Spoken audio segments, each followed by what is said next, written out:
Hello and welcome to Let Me Bore You to Sleep. My name is Jason Newland. Please only listen when you can. Safely close your eyes.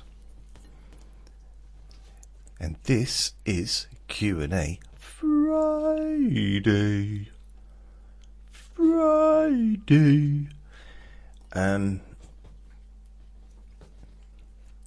It's a little bit late. Basically, because yesterday I got a little bit carried away, and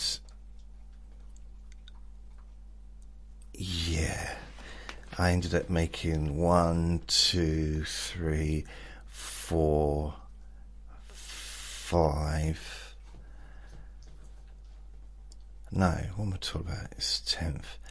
Yeah, I did a few too many recordings yesterday, I think.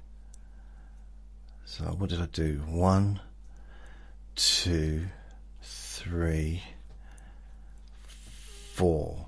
So I made 4 different recordings yesterday, and because of that I kind of run out of time and energy. And oh man, you wouldn't believe what I just done. No, it's nothing weird, don't worry. It's a little bit weird. I've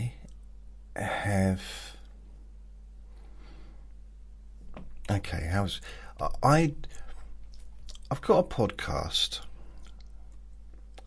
in Spanish, which is, there's only 2 recordings on there that I've done. And basically what I did is I dubbed over 2 previous recordings that I made. This is back in January 2025. Dubbed them over cloning my voice, my own voice, but using that to dub over the original recording. And even though there's only 2 recordings, I've had 1,300 downloads of them. But I was using 11 labs, and it's very expensive. If you're only doing like a couple of minutes worth of talking, it's not. But if you're doing, chunks of text or chunks of audio, it's just out of my price range. So what I did instead is I got ChatGPT to transcribe a recording I've already done. So I transcribed that into Spanish, and then transcribed it into what do you call it? Spanish, when I could actually say it. There's a word for that. I'll find it in a minute. Phonetic. So I phonetically translated, it phonetically translated it for me. So I recorded 32-minute and 7-second recording, which in English is called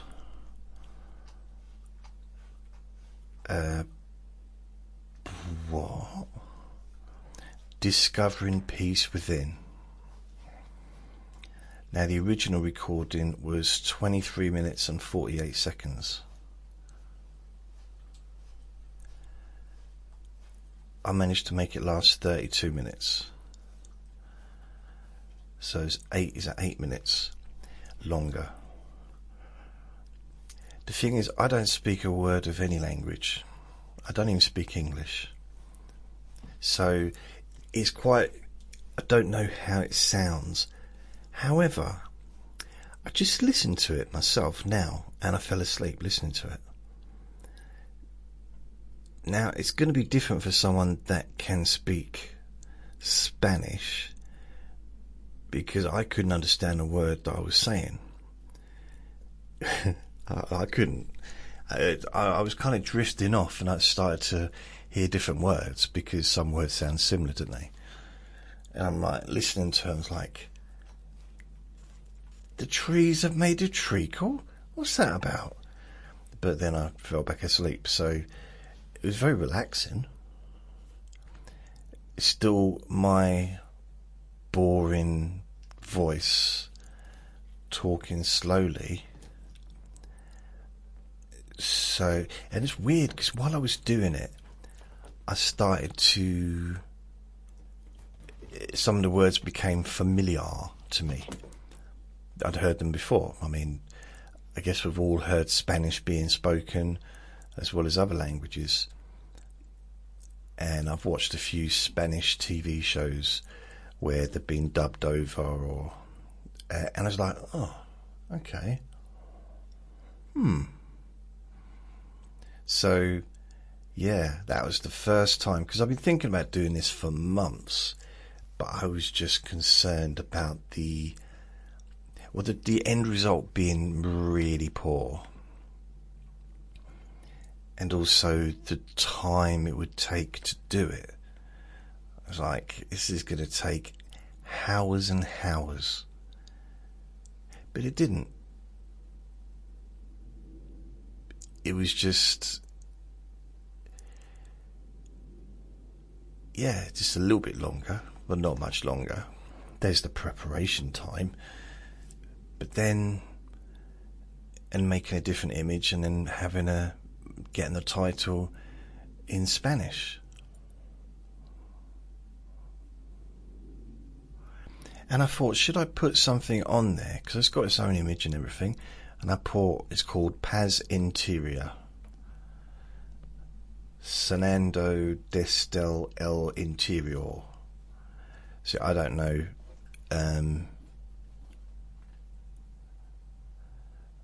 what that means, but I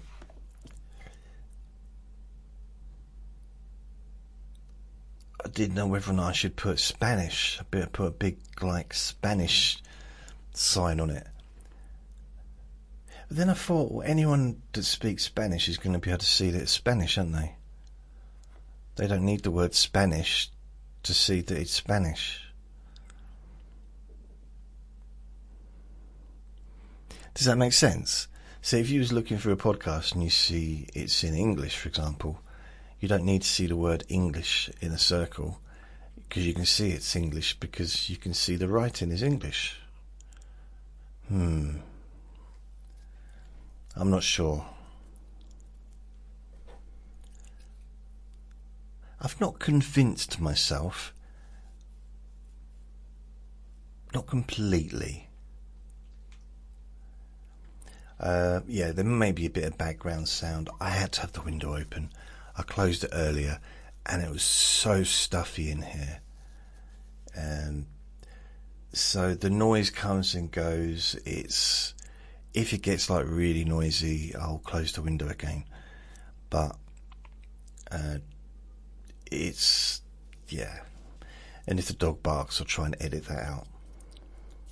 So before I do the Q&A questions, what's happening? It was Saturday, so Saturday the 11th of July 2026, and it's kind of weird because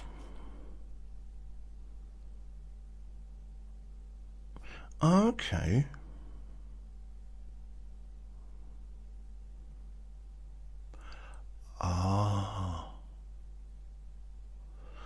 no, I'm just looking at when I get paid. Wednesdays. So we've got 31 days in this here month, and then August. Can you believe it? Seriously, can you believe that we're nearly in August? So, as far as I'm aware, it's the Wimbledon final today. It's usually... Is it the men's on a Saturday and the Sunday's the women's? Or the other way around, one of them. And I turned it on and it was doubles Wimbledon. This was a couple of hours ago. So I'm not quite sure when the final's on, what time it's on. Maybe it's this afternoon, maybe it's on now. Maybe. But then that doesn't make sense for the doubles to be on the same day as the final, because sometimes the same player is in both. So let's say John McEnroe, because I'm stuck in the 80s. John McEnroe had a lot of success in doubles, but he wasn't going to win the doubles Wimbledon on the same day as winning the singles Wimbledon, because that's one heck of a lot of work, isn't it, on one day?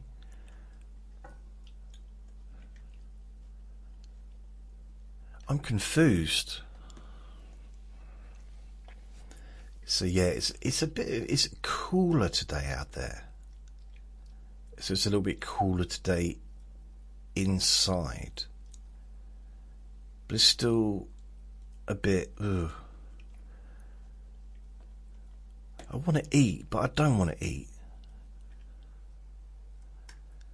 I don't know. It's a weird one. I mean, this week's been hot. Hot.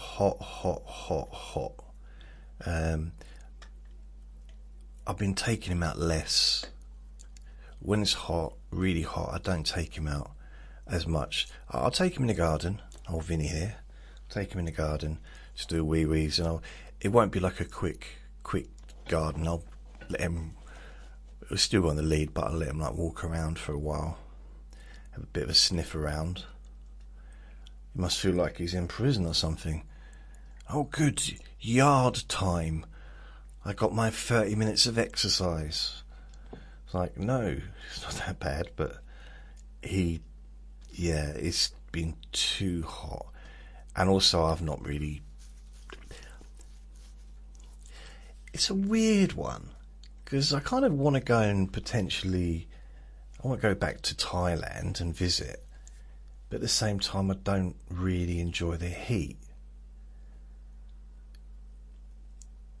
It's strange, but then if it's going to start getting hot here, it's going to be starting being more like that, then I think I'd rather, if I'm going to be uncomfortably hot, I'd rather do it in Thailand than do it here.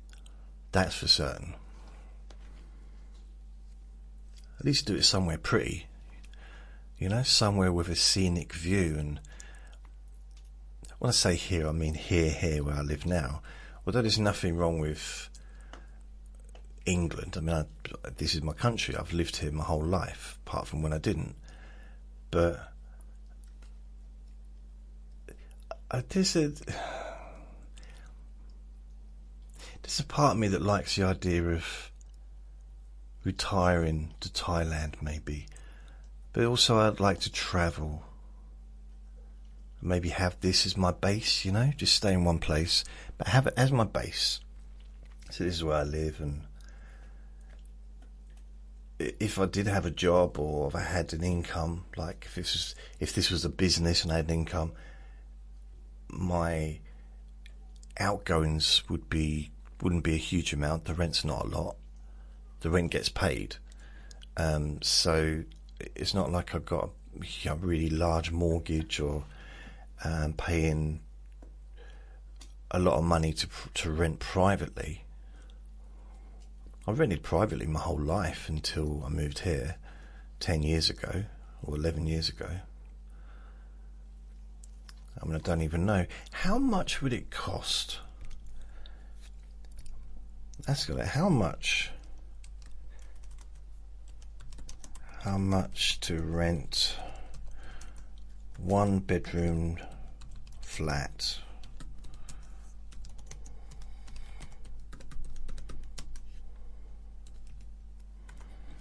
Let's have a look. Wow. Wow. So, if you're looking to rent, so this is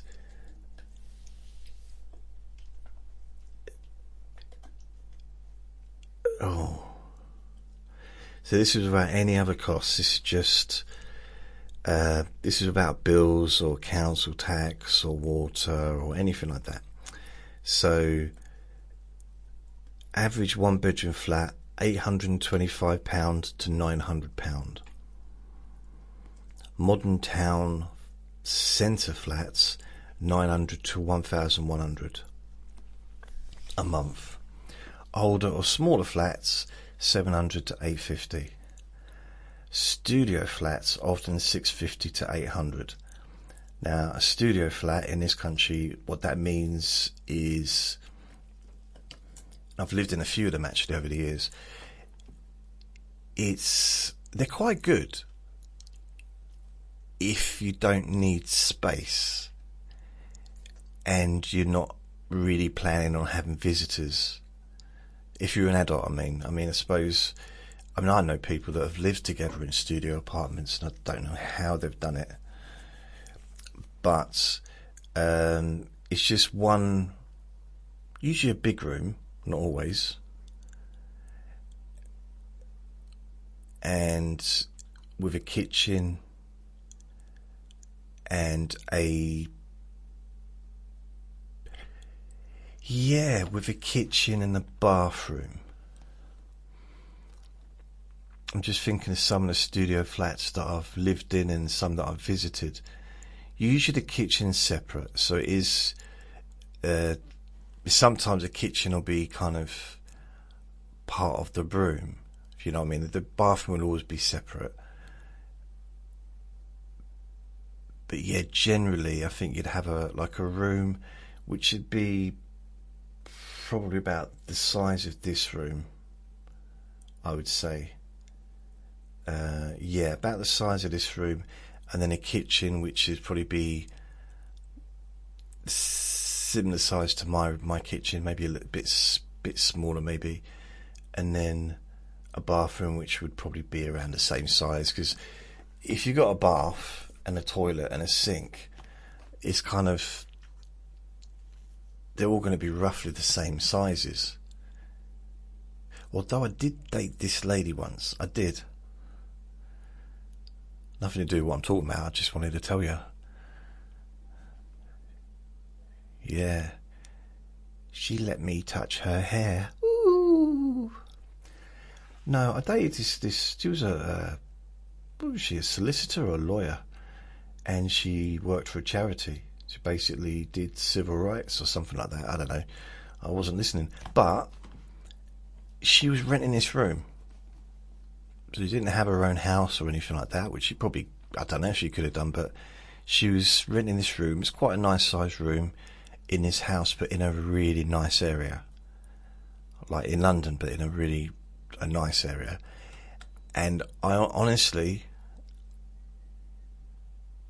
the bathroom was bigger than my whole flat. It was ridiculous. Maybe, okay, not as big as the whole flat, but as big as this room and my bedroom together.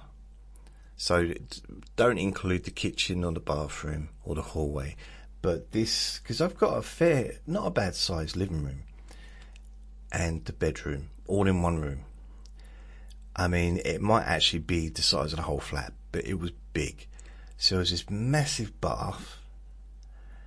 The toilet was the other side of the bathroom. I don't know why it was so big. I mean, literally, there was a toilet, there was a bidet, there was a shower as well, a separate shower, and a really big bath that we both could fit in. And I reckon even now I could fit into that bath. Not with another person probably, but I could fit into that bath would have been big enough for me. it was kind of had legs. Do you know those baths that had really big, wide, tall baths? And it would have been perfect, really, for me. I mean, you wouldn't be able to even get that bath into this flat. It wouldn't get through the door, and it definitely wouldn't fit in the bathroom. It would take up half the living room. Oh, it was a lovely bath. So yeah, why am I telling you about that?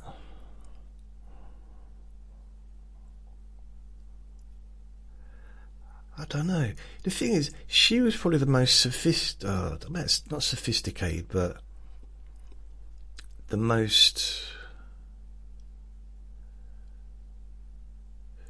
I don't know what the right word is, but we did things. When we went out, we actually did things.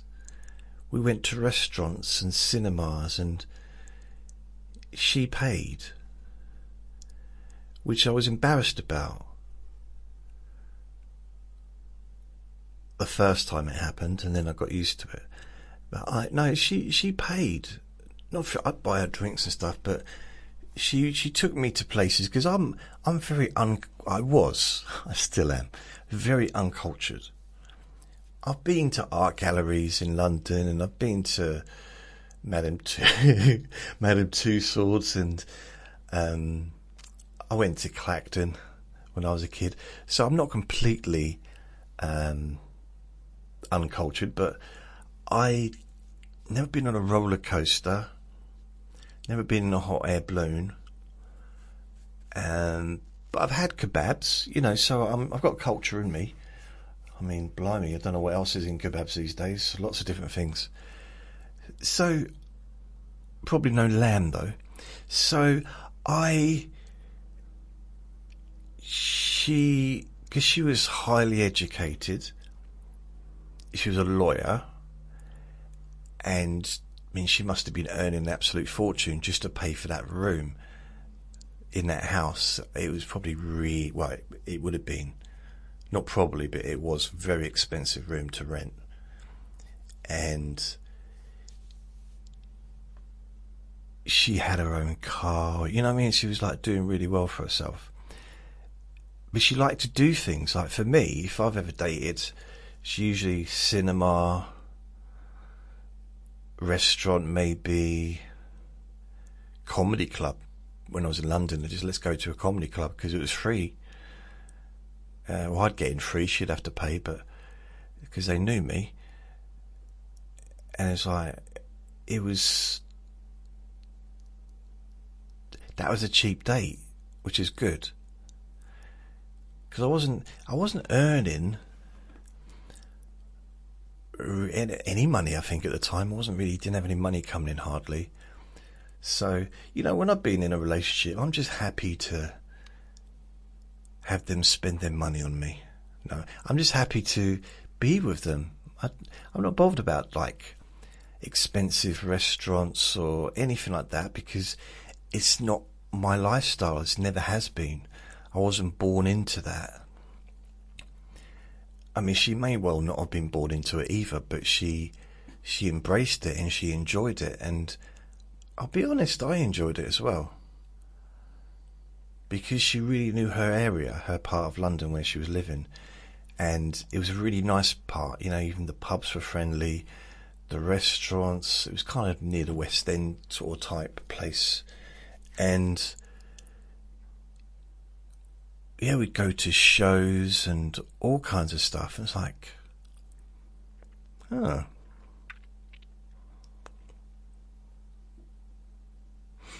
You know, it was like, It's like seeing what life is like on the other side almost. Because, I mean, I knew my way around a comedy club. I knew my way around the West End. As far as bookshops, probably, that's about it really. I knew my way around the East End of London because I lived there. But you know, as far as going to restaurants, I don't think I went to the whole time I was in London, I hardly went to one restaurant. I think the restaurant I went to mainly was her, and there was another friend I had called Helen. She was a BBC producer. She used to take me out. We were just friends, but we've gotten really well. She used to take me out to restaurants and to theatre shows and stuff.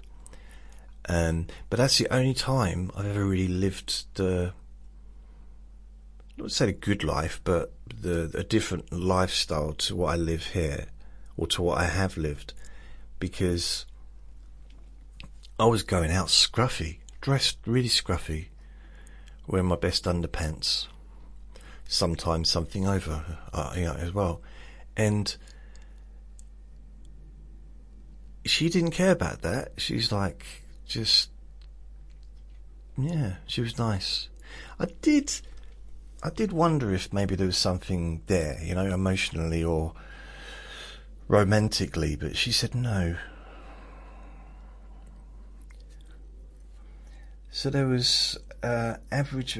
I'm paying 400 and I don't know what it is. I'm paying 400 and something a month, 430, I think. So it's double the amount it would cost to have a one-bedroom flat, roughly. Apparently, according to this, the latest Office of National Statistics figures that the average rent for one-bedroom property in my town is £829.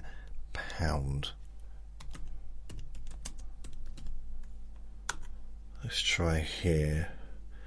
I'm going to try my specific location. Okay, it's more. So if I was in my specific location, we're looking at about $9 to $9.75 per month. Okay, wow. So, because I live in a village, you see, so apparently it's a really good place to live because it's near certain. It does not. It's saying it's got good bus links to the town, as it does not. A quieter village atmosphere. Well, yeah, it's a village. I mean, the only noisy people are the people over the fence. Honestly, I hardly hear anything. You can hear people with their power tools, the men. It might not be men, but those people, they can't help themselves. They have to have something very loud and vibrating in their hand at 8 in the morning on a Sunday morning, because they've got no sense of other, like consideration. It's a CKC, isn't it? Is it CKC or KCC? Kindness, caring and consideration. KCC or CKC. Caring, kindness, consideration. CKC. The 3 C's, but of course consideration. No, kindness is with a K, isn't it? Or C. Or considerations with a K or an R. So, I don't know what is council.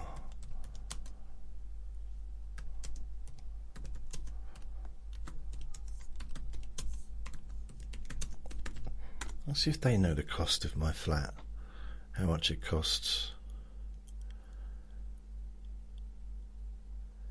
What?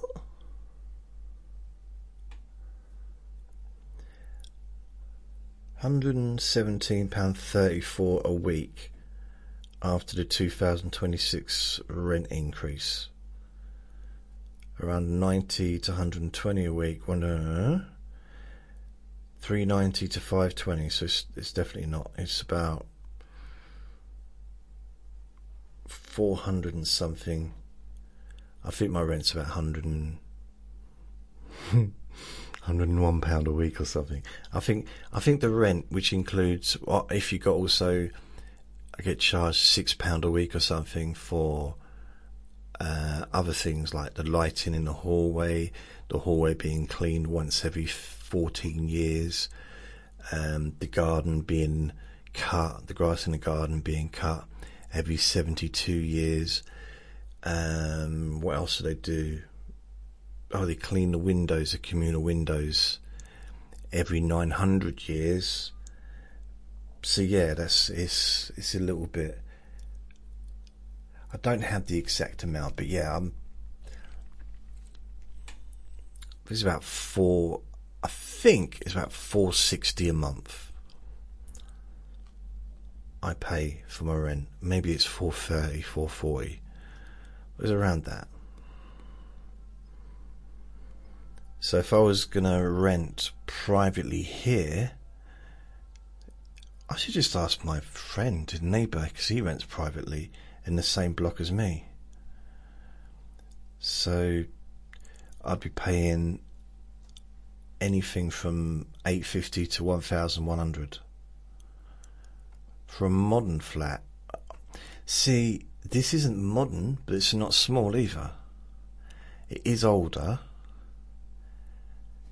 It's, well,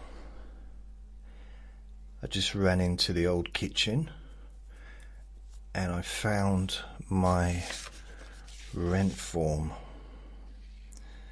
because I'm £424.66 in arrears. Yeah. Now that's not because I've not paid it. It's because it hasn't been paid to them by the benefits people.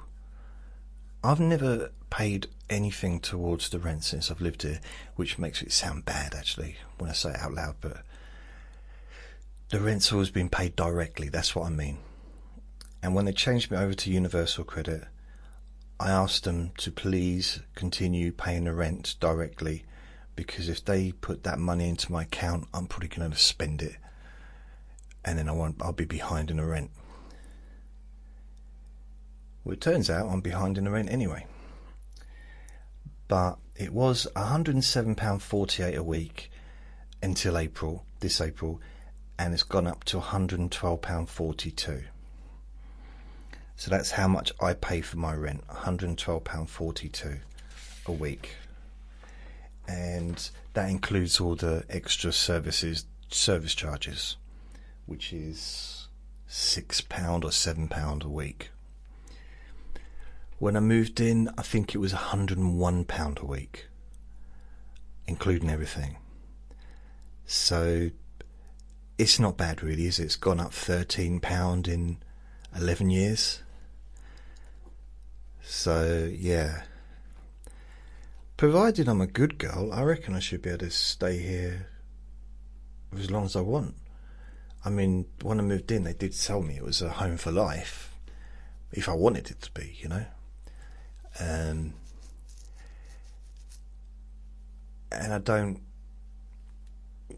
I mean, even if I had money for a deposit, I still couldn't get a mortgage at my age. I'm too old. It'd have to be a mortgage that lasted for like 9 years or something. Because I think doesn't a mortgage have to be paid off by the time you're 65, I think. So I'd literally have to put down like 50 grand or 60 grand or 70 grand or something. And I've looked on the floor, I've looked in my cupboards and my drawers, I've looked in the bottoms of me old shoes, and I couldn't get together that amount of money.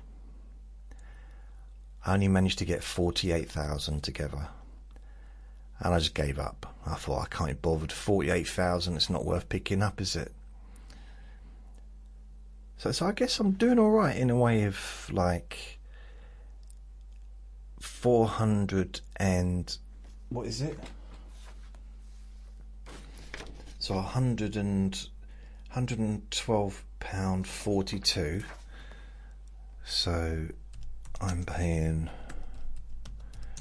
£112.42 weekly. So I thought I'd do that rather than calculator, just write it in. So that works out approximately every 4 weeks, £449.68.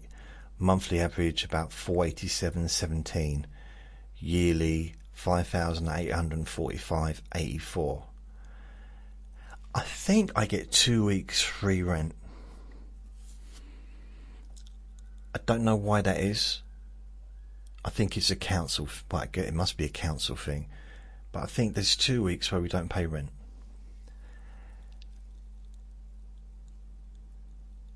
I think.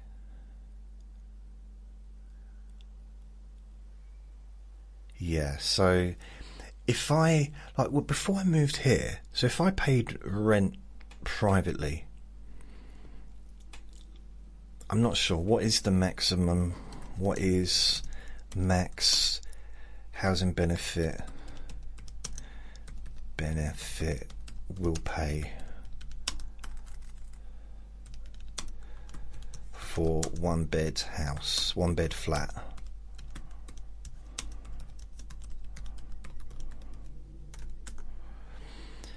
So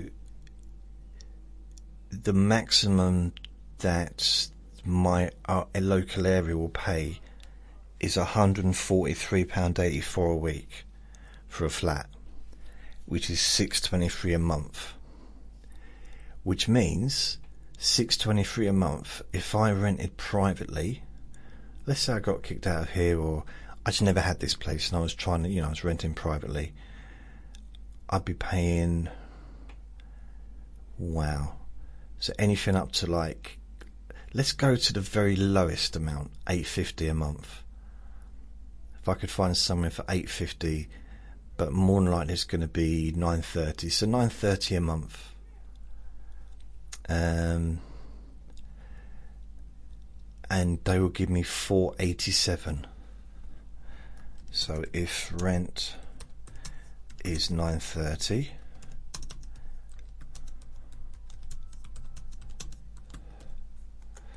I would have to pay the rest out of my money, out of my benefits. £307 a month. Now, I was surprised at this. I mean, I didn't know the exact amount because I've never done this before for where I live, but because I've got no intention of giving this flat up or moving into a private place. It's not feasible. I mean, the closest thing I did to that was when I moved into a room. So when I was doing my course, my counselling degree, I think things were going quite well, and then I got evicted from my landlady. She gave me a letter giving me 3 months to get out, and I didn't have any proper work. It was all a bit up in the air, to be honest.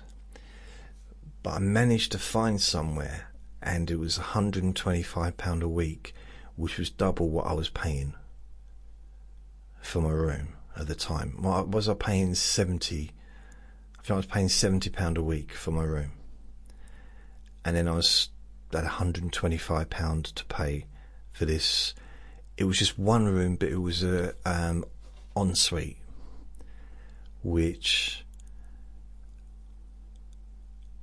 I've lived in so many shared, or is it MLM, multi-occupation houses. I didn't know there was a term in the old days, but I've lived in so many houses where I've just rented a room and other people have rented rooms and stuff. I mean, so many. So many over the years. And the 2 worst, or the 3 worst parts of it, I think, there's, depending on, if you get on with the people, then it does make it a lot easier. And I generally have tried to get on with people. It's not always happened, but it can be the noise. I guess that can be an issue wherever you live, can't it? I guess. So if you've got someone living in the next room and they're playing a guitar all hours of the night, it's not a big electric guitar. It's not great. Apparently that's what one of my neighbours said to me. So can you turn it down, please? I said, sorry. And then sharing the kitchen and sharing the bathroom, both unhygienic. It's both two places that you kind of want to be clean. But if it isn't clean, if it's your own place, then it's your own dirt, isn't it? In a weird way. If that makes any sense, you know? So sharing a toilet and a bathroom with 4, 5, 6 other people, apart from the, having to wait in a queue sometimes, is not ideal. And then cooking, waiting to cook some food. I mean, there's been some places where I just had to get takeouts all the time, which it's fine for the first couple of weeks, if not expensive, but then it gets very, very tedious after a while. It's only so many kebabs and pizzas that I can eat in a week before I get very, very bored, and especially sort of running out of money as well. But if I had to choose between sharing a kitchen or sharing a bathroom, I would share a kitchen. So when I moved into this room that I had, it was a big room. I'd say maybe even bigger than this, actually. And the ensuite bathroom was nice. It was a shower, but it was nice. It was all like a new build on a hill. Never lived on a hill before. Not at the top of the hill, but on the actual hill itself. Why would you build on a hill? It doesn't make sense to me. I mean, on a hill, actually on quite a steep hill. And it snowed one day, well, a few days, and people trying to drive their cars down the hill. And they were starting their cars, and the cars were just sliding everywhere, and they were just banging into each other. And the amount of people that would just come out of their houses, because I'd be watching, I was outside watching it, laughing, and they'd come out of their houses and get in their car. Now it was snowing, thick snow, probably about 3, 4 inches, 5 inches of snow, and very scenic. And there'd be all these people making a fuss, making noise, shouting, and there'd be cars smashing into each other. And I'd see people just get out of their house, walk around to get into the car, maybe brush off the windowsill or whatever it is, the window bit, get in, start their car, and then start sliding towards all the other cars that were already crashing. And then I'd wait for the next person further up to do it. I was like, no one was looking to see whatever it's just like, how? If I get out of my house, when I come out of my house, I look at both sides before I even come out off the path until I even walk onto the path. Because there's a bush obscuring my vision, and I can't see if there's a dog that side that might want to eat me or eat him. I look because I want to see what's coming, because you're in a little place, there's kids on bikes, adults on bikes, scooters, dogs, all kinds of stuff running around on the pavement.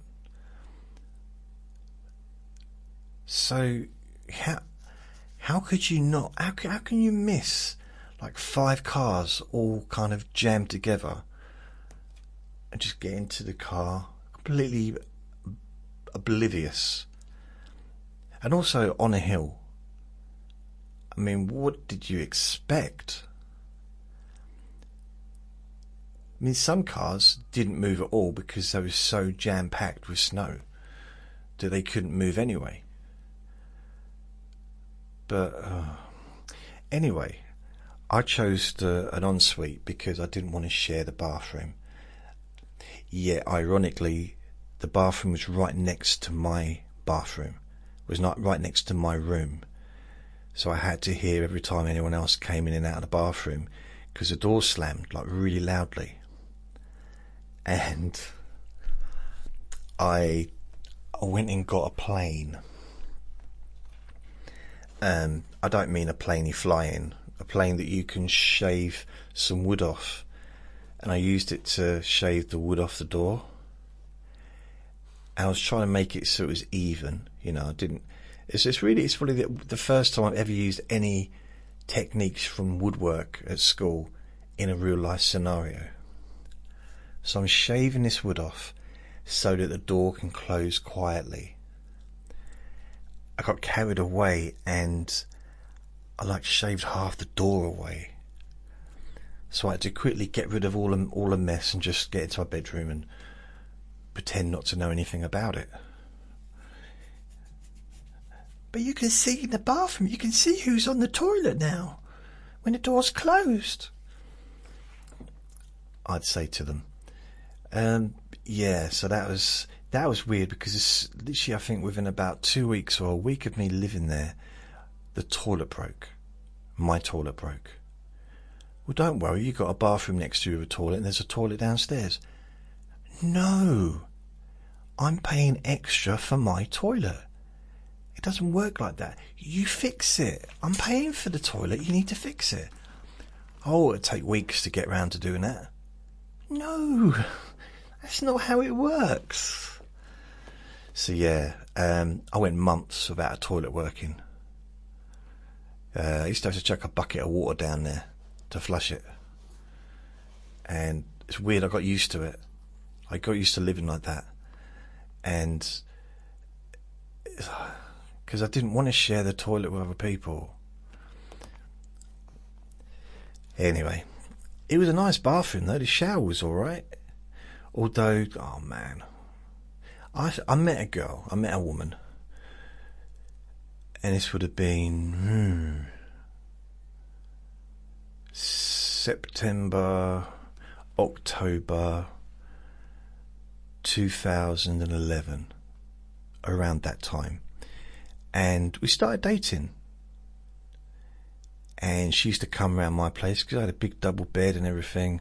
That's not why she came round, but it was just, we were so huge, we both needed a big bed. It wasn't like that. I mean, I needed a double bed, but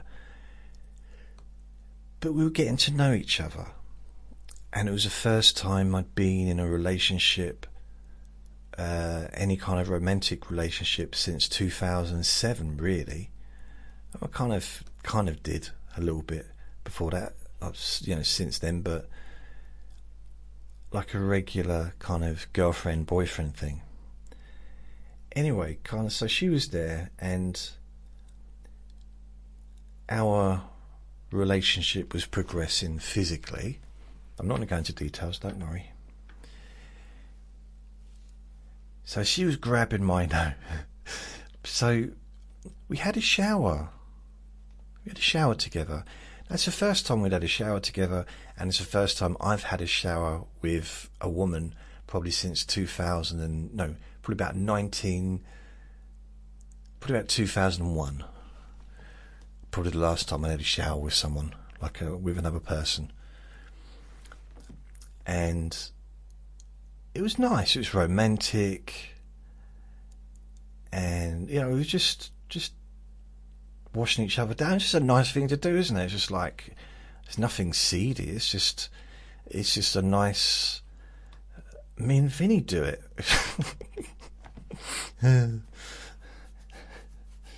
I can't get him near the bathroom. Seriously, if I put him on the lead, even to try and get him into the bathroom, to get him in the bath, or even to go into the bathroom to get something like a poo bag, he won't. His super strength comes in and he literally pulls me back. He's such a sausage. Anyway, so we're having a shower and our sensual life was about to expand, and we were about to go to a different level of the relationship, and it was a beautiful thing. I was happy. She tolerated me. You know, it was we were going, so we went into the bar, we went into the bedroom, to the bed, and we were about to discuss physics and astrology. I don't know, you know, just whatever. And there's a knock at the door. Now, this particular thing that we were going to be discussing was something that I was very interested in. Anyway, there's a knock at the door. Like, it's the worst possible moment ever, probably in my adult life, that anyone's knocked at the door. Ever. I mean, ever. I'm like, okay, well, I'm not answering the door because I didn't have any clothes on. Like, what do you want? Who is it? What? And it was the lady from downstairs. She said, "Oh, I think your shower's leaking because it's coming through the ceiling." I was like, "Yeah, so?" I didn't say so, but I said, "Well, I've turned it off. We'll turn the shower off, so we'll sort it out later." "No, you need to come down." Now, I know that they must have heard me and my girlfriend in the shower talking and stuff and laughing and that. That's the one good thing about it. Any relationship that I've had is the woman can always say she always had a good laugh, especially when I was naked.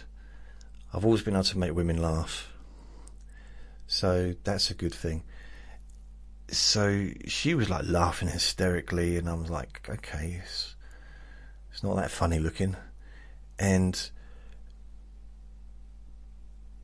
I have to get dressed. I think I just put a dressing gown on.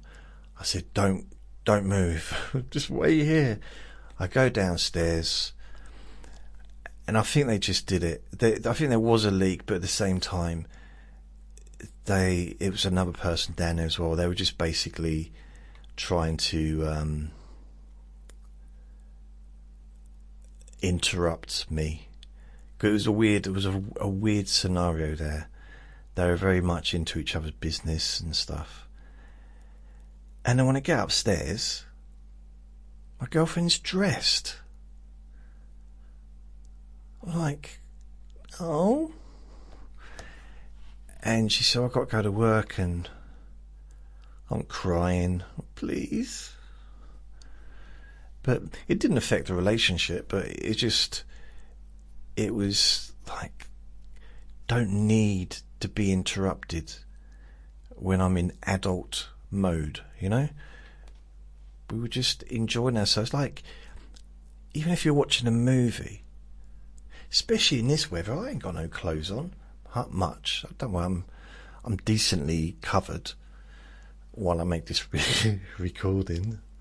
Vinny's naked, of course, as yours is.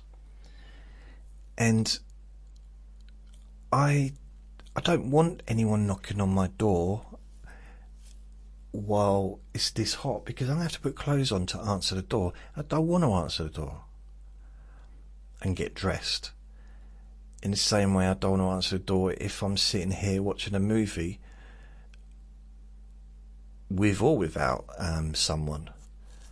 I mean, I haven't really had much in the way of girlfriends for a long time, but I'm not surprised. The way you talk about your relationships, it doesn't sound like a very good boyfriend. It's probably true, actually. I don't know if I am or not. I think I'm more mature now than I used to be. But then that's not saying much. I'm not very. I'm 50. I'm nearly 56. I mean, it's not that I don't sound 56. I mean, my voice, I don't sound 56. But I don't sound 56 in what I say. It's weird that I'm like this at 56. I kind of feel that I should be a lot more serious about life and take myself seriously and be offended at things and hold really strong views. And I can't really do any of those things. I just don't care enough. Do you know some people that got views and like, I'm never going to back down? I mean, there's a few things, but generally, you know, when it comes to like politics and stuff like that, yeah, it's weird.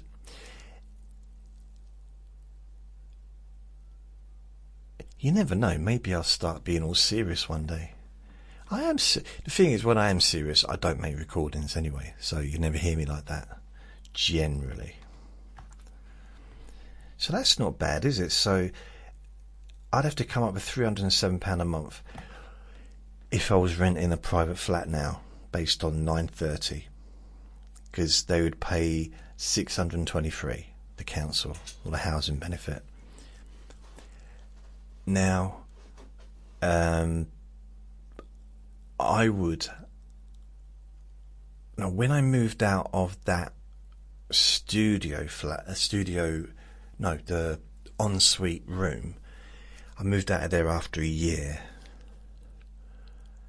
and I found a room for £65 a week, but it was a basement, supposed to be a studio flat, but it wasn't a studio flat. It did have a kitchenette, so it was the opposite to the other one. Didn't have a bathroom in the room, but it had a kitchenette. I had a sink and stuff, so I quite liked that part of it. But I had to share a bathroom with two other people that would also live downstairs in the basement,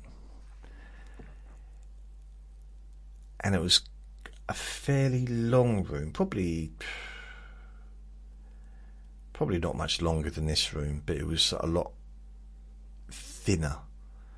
The width was not much. I mean, a single bed, well, a double bed wouldn't have fitted in it. So a single bed plus an arm length was about how wide the room itself was. And it was in the basement, and it was damp and all that stuff. But, you know, as far as the price went, it was £65 a week. Now, when I lost my job and everything went a bit weird in 2013, 14, whenever it was, I couldn't afford to pay my rent because I had no money coming in. And I signed on the sick actually, but I signed on, and first of all, they didn't pay me any rent at all for a while, which, like, the landlord was hassling me. I said, look, well, can't you contact them again and ask them when it's going to be? He said, no, it'll be here when it gets here. When it gets here, you're going to get it all. Because they were paying it directly to him. They weren't even paying it to me. The money was going directly to him, because I gave him permission for that. However, when they accepted to pay the rent, it was, I think it was, they were willing to pay, because I think it went up to 67 by then. They'd pay, I used to know the amount, but I think I had something like £60 a month to pay out of my own money. Bearing in mind I was getting bare minimum, like benefits, because they hadn't kind of gone through them to see what I was eligible for. Took a year for that to happen. Yeah, so it kept hassling me, and then I only ended up, like, I paid. I had to start paying it, but I was like, come on. And then when I moved out, when I got this flat, I moved out, and it was a little bit messy. It's a bit. I thought, I know what, I want to get my deposit back, which was, I don't know, a month's money. It's what, 65, 122. It's about 220 to 250 or something. And I paid a professional cleaning service to clean a place. Actually, no, I cleaned the place, and then the landlord said, no, it's not clean enough. So then I got a professional cleaning to come and clean it. And they cleaned it while he was there, because at this point I'd already moved out. And the cleaners said, we can't remove the mould. And I'd already told the landlord about the mould long before I moved out. And he said, there's no mould. And then he said, you've got to have your windows open. My windows are open all the time, winter and summer. Like, we were underground, that's why it was mouldy. And apparently he just painted over it when I moved out. Nice guy, eh? And the only reason I got this flat is because my social worker and the benefits people, psychiatrists, whatever, they came around my home, and they couldn't believe how disgusting it was. Like, with the mould, I mean. My clothes were just, I had to chuck everything away. I had shirts, because I didn't wear shirts anymore because I wasn't working, and I didn't realise that inside they were literally hard and mouldy. It's like, what? I had white shirts that were now green and blue. So my social worker, basically,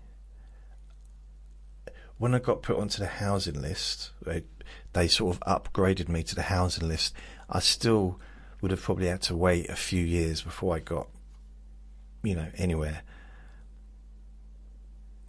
And I contacted my social worker and I said, look, you've seen my flat, haven't you? Or my room. You saw what it was like.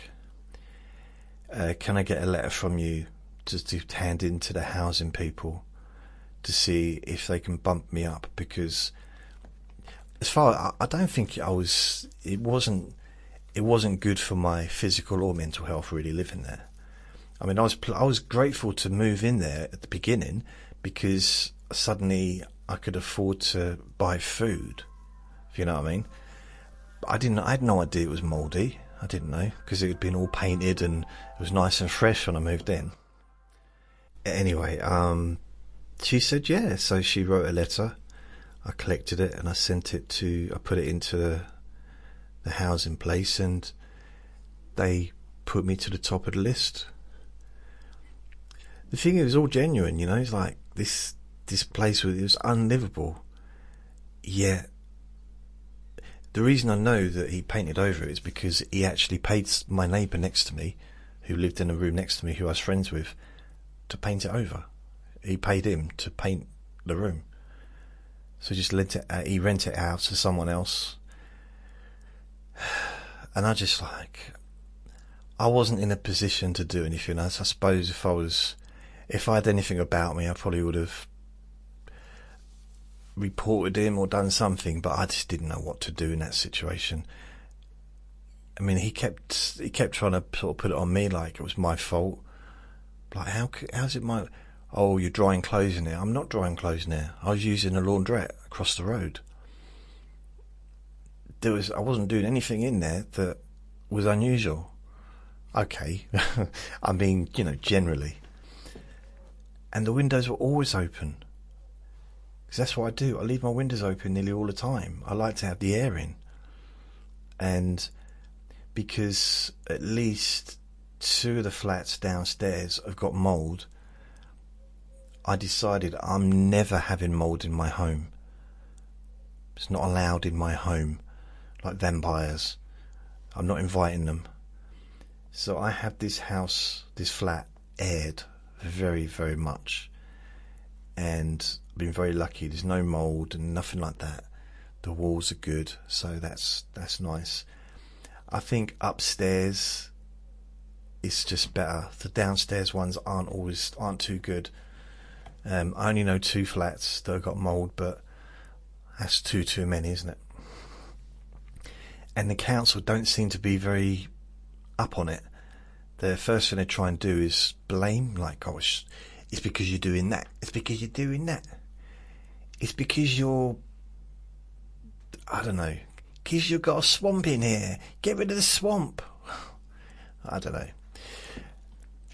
So the questions, I've got a doctor's appointment with the arthritis nurse on Monday, so hopefully be able to see what's going on there. And I've also got what have I got? I've got the kitchen planners coming around to plan my kitchen on Thursday, I think. So it's a busy week next week. And then the following week, I've got the radiator people come round to change all my radiators. So it's a busy couple of weeks. And then the kitchen's going to be done, which might be the following week or in the next few weeks. They'll probably start doing that. So I don't really have much in the way of questions for Q&A Friday. I would like to say thanks to Mary for your PayPal gift. Very much appreciated. Thank you. And everyone else that helped me out this week. Thank you. Ali asks, I saw the video of you wearing your, oh darn it, I forget, was it a rubber ducks or flamingos but the heckin' cool Hawaiian style shirt and rad shoes. Is this your usual everyday outfit? What's your take on fashion and style? What's your all-time favourite article of clothing or accessories you have right now? And then another little added message, my apologies, they were turtles. Yeah, someone told me they were turtles the other day.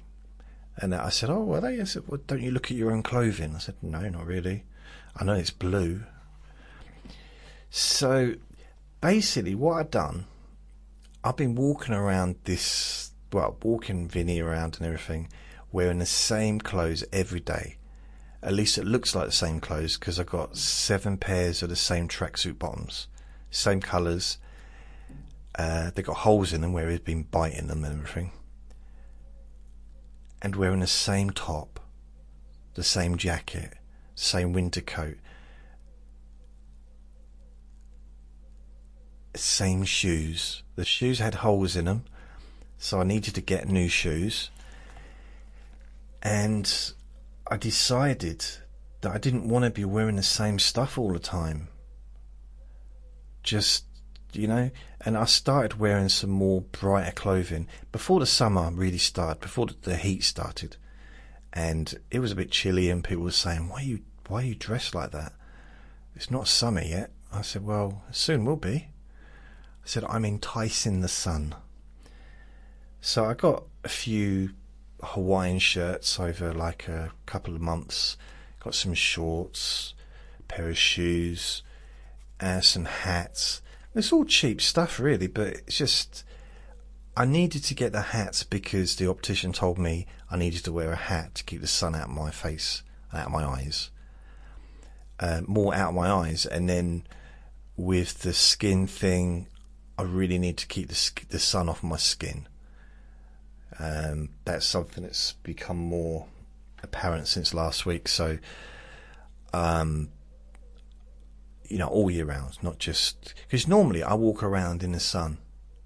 I've got my sun active lenses, go dark, and I just figure I'm fine. And I normally get a bit of a suntan.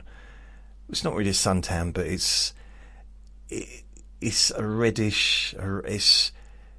I'm red. I'm pink all year round, but I catch the sun definitely during the summer, and my arms do as well. My arms are brown, kind of brownish, just my forearms. That's the only part that ever sees the sun. I never wear shorts until the last few weeks. So I decided that I need to keep the sun off my face, because when I got the glasses, the new glasses last month, they said, keep the sun off your eyes because of the cataracts, and it's just going to make them worse. And I realised that even with this, my normal glasses on that go dark in the sun is still coming down the top and through the sides again. So I still had the sun shining in my eyes. So I got the hat. That's why I got the hats initially. And then because of the skin thing, I thought, okay, I need to start taking this a little bit more, be a bit more of an adult about this. So I'm going to try and keep the sun off my face for now on, instead of just walking around in it. I suppose my attitude was, well, I'm not in it for long. I'm only out for like half an hour or an hour, and I'm walking. I'm not, it's not like I'm sitting in it sunbathing. I'm not sitting in the garden with my boobies out or anything. I'm just walking. And I suppose in a weird way I'm thinking, well, the sun's not really going to catch me if I'm walking. But if the sun is on you, it doesn't matter if you're walking or sitting still, sitting on the toilet or whatever, does it? Why would you be sitting on the toilet with the sun? Yeah, it probably wouldn't happen, would it? Unless you had an outside toilet without any... No, it just doesn't make sense. But anyway, I'm going to be a bit more careful now with that stuff. But ironically, my back, where the skin's at the worst, the sun hasn't seen my back for decades and decades and decades. So it's kind of a weird thing, really, but I have had really bad sunburn when I was a kid, like really bad. And when I was especially, ironically, around 76, when it was, they're saying this is the hottest it's been since 1976 in this country. 76, I got completely sunburnt. Like, there was no, I don't think it was just my parent, I don't think there was a lot of knowledge about sun care or anything like that back then, or skin care. You just go out, and I was completely burnt to a crisp. And I also had the same thing happen quite a few times growing up as well as a kid. Not as bad as that, because I had a mother this time that would put sun cream on me. And then when I became an adult, I never walked out without a t-shirt on ever. Ever. Or top, so I've never been topless in public since I was probably about 9 or 10, maybe 11. So yeah, it wasn't really my thing. I became quite physically self-conscious around the age of about 11 or 12 probably, which I imagine that's quite normal actually, to start thinking, because a lot of boys, like, all these changes happening to our body, and I was thinking, look, all the changes happening to everyone else's body, and I'm still the same. I'm still a little child, and they're all turning into, gorillas, hairy apes. I didn't know what was happening to them, and their voices were getting deep, and I was still talking like Pinocchio. I want to be a real boy. So yeah, I didn't enjoy that period. I was a child. I was a child amongst men, physically, and I hadn't even completed my pubic adventure even when I left school. I think my voice probably broke when I was about 14. I was a late developer, and I was a tiny little thing as well. Yeah, I left school, I was 8.5 stone. I was 15, but I was still really, really little. I weighed nothing. It was ridiculous. And I'm not quite sure what my point is. Oh, my favourite clothes. I tell you what, none of the clothes I have now are anything that I particularly like. They're alright, but they're just clothes. In the past, there was a time I had this top and these trousers, and it was 1999, I do believe, and I was at my physical fittest, looks-wise. My body was really good because I was working out, and I'm not saying my body was really good like without clothes on, but with clothes on, I looked good for some reason. But I was doing lots of exercise, and my chest was good, my arms were good. I literally had no stomach. It was just, I suppose I had a six-pack or whatever. But at that time, I'd always had a slim stomach. So I'd already had a muscular stomach my whole life up to that point. So people didn't talk about six-packs, you know, in the 90s really. It was more of a 2000 thing. I've got a barrel now, I suppose. 6 barrels. But I like those clothes. Can I have some nice shoes as well? So I had this little top, and it was black. The trousers, they're kind of like trouser jeans, but they weren't like jeans. They were kind of quite, I don't know, but they were nice, and they made me look slim. Well, I was slim. There's no way of avoiding the slimness because I was. But for some reason, because of my body, and I've always been upper body, I'm top heavy, you know, so my legs have always been a lot slimmer than the rest of my body, which is inherited from my dad. Or my mum, I don't know. She might have been, I think she was the opposite. I don't know. So I had this, the shirt was too small for me.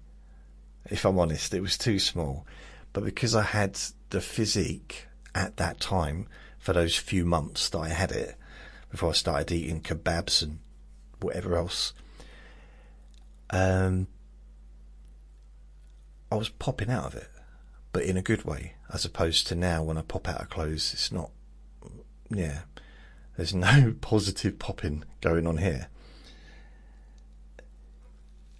So, and also, it only went down just covering my belly button, so you could see my stomach. It wasn't like a big part of my stomach, but you could see, and any time I bent over or leant to do something, you could see my stomach, and I had a really good stomach as well. But then as I said, I always had a slim stomach up to the age of 30. And yeah, I got a lot of attention for a little while. So that was probably my favourite clothes ever.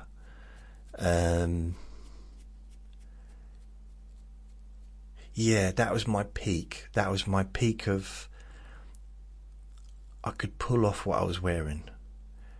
And see, when I was, most of the time in my 20s, I wore bigger clothes because I didn't want people to see how skinny I was.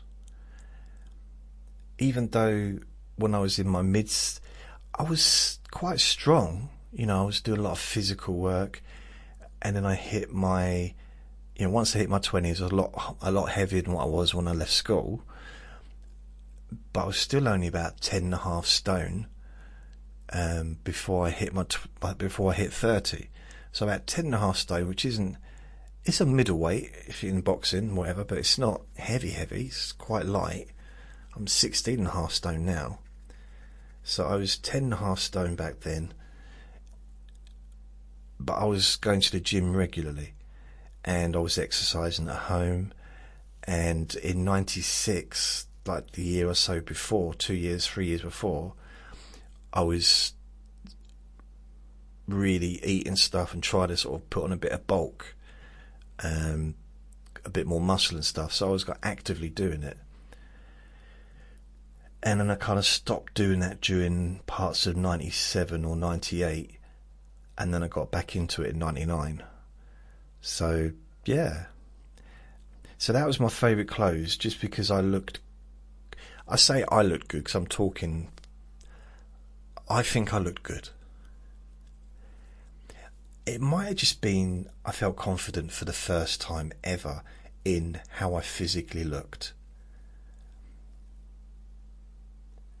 I mean, I suppose in 96 I felt quite confident because I was a security guard, and I was training every day because I did night shift, but I was training every day and I was drinking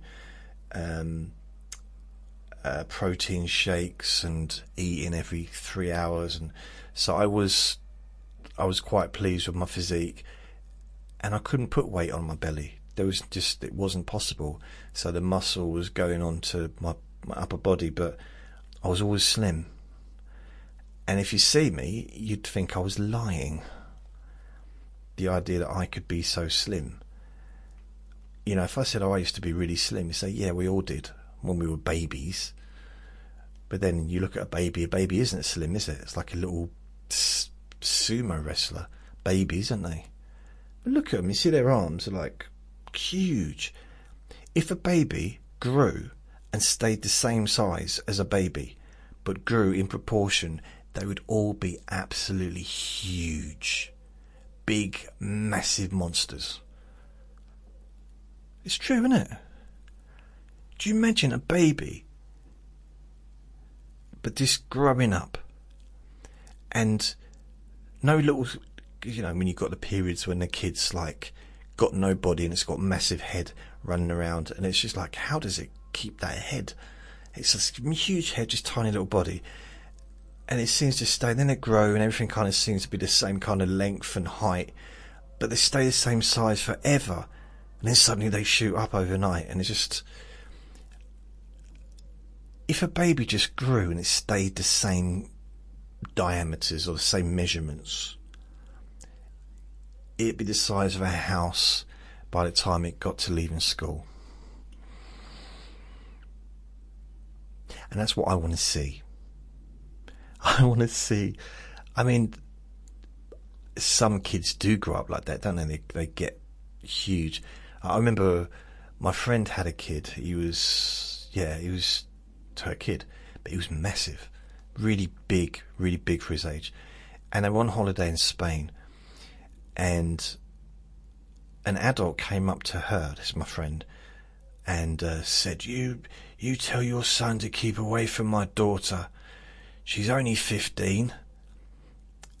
And her answer to him was, well, my son's only 10. And he didn't know what to do. The bloke didn't know what to say, because he was 10, but he was bigger than the bloke that was complaining about it.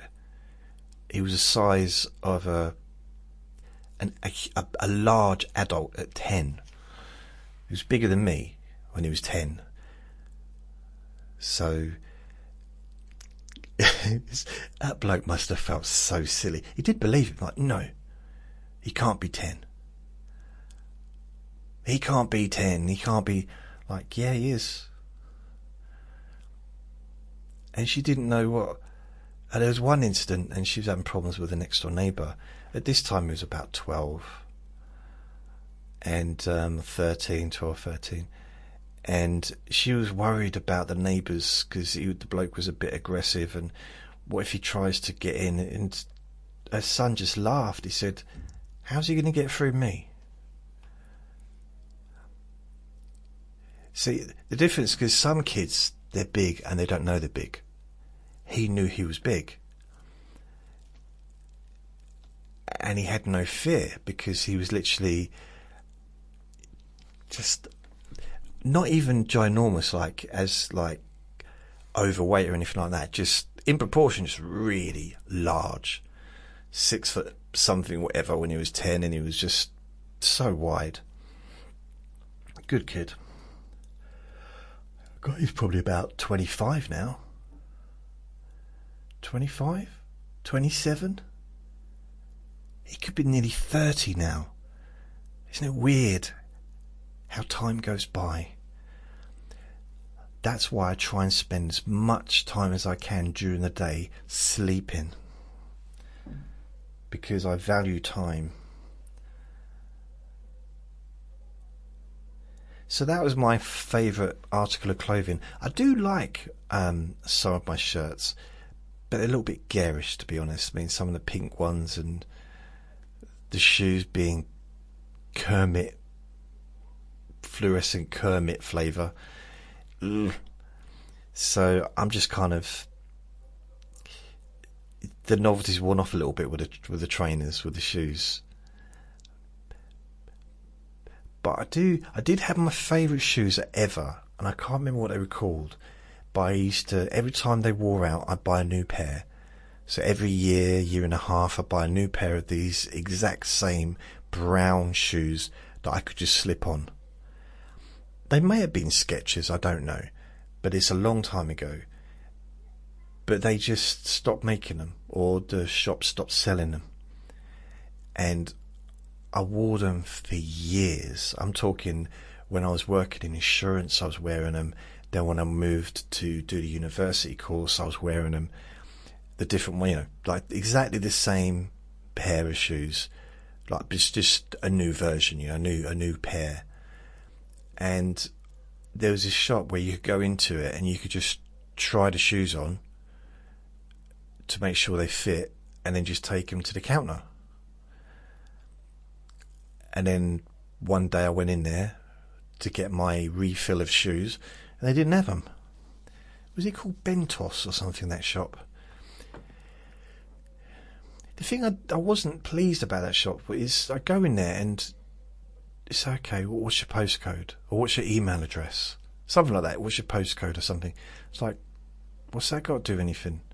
Well, I can't open the till unless I've got your postcode. Yeah, you can. I'm just giving you my money. I don't want to give you my address. I need your postcode. I can't open the till without getting your postcode. It's like, that's really, really weird. That's weird behaviour, isn't it? I mean, it's different if it's if you've got a membership, you have to pay a membership. Then they're going to have your details if you're a member, or if you're wanting a discount. You know, if you've got some kind of club card or whatever, they might say, "Well, I need to know who you are so I can make sure this goes through." But I'm just a random customer. That's what I said to them. They said, "You're not random. You come in here every year. You buy the same shoes every year. We know who you are." So why don't you know where I live then? They said, "I don't know. Just don't know. I mean, we tried following you last time, but you started walking up a hill and we just didn't fancy it because there was all these cars sliding down." I said, "Oh, was that when it was snowing?" He said, "Yeah." I said, "Are you impressed the way that I mixed that bit in right at the end of the recording that I was talking about earlier?" And she said, "Yeah, it was quite clever." "Did you plan that?" I said, "No, it just happened automatically." So, did you know you were going to talk about shoes? And no, didn't know that.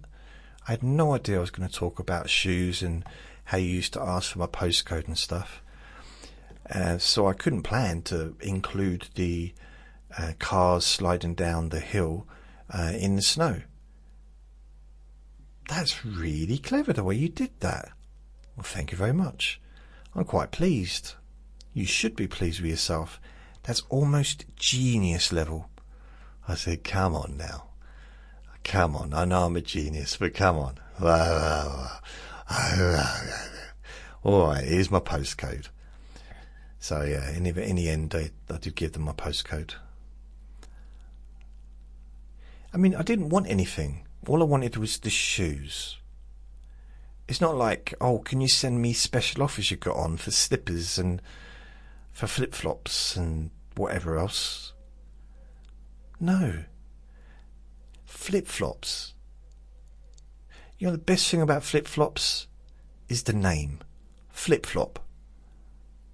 Flip-flop. Why would you wear anything that's called flip-flop?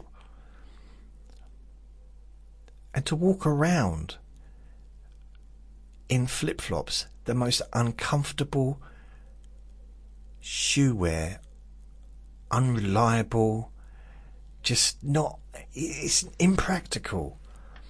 It's not, okay, it stops your foot from touching the ground. Just about. flip-flops are silly, and I had to wear them when I was a kid, and I didn't like them then. I didn't mind the sandals. I was okay with sandals because they were attached. They were, they had straps on them. Sandals, good. They used to have a name for them back then, but I don't think we're allowed to call them that anymore. But the sandals, I liked sandals. Flip-flops, silly. There's no way in the world I could walk around in flip-flops and not trip over. Although I do have Crocs. You could argue, well, it's a similar thing. No. Well, in a way, yeah. But no. I mean, they're not as attached as proper shoes are.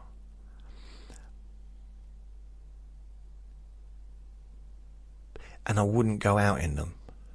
I definitely wouldn't walk around in Crocs because they're not proper footwear for walking. But for walking around the flat, they're perfect. And the reason I bought Crocs to start with is because of Andre. He ruined so many pairs of my slippers. He would literally just attack them while I was wearing them.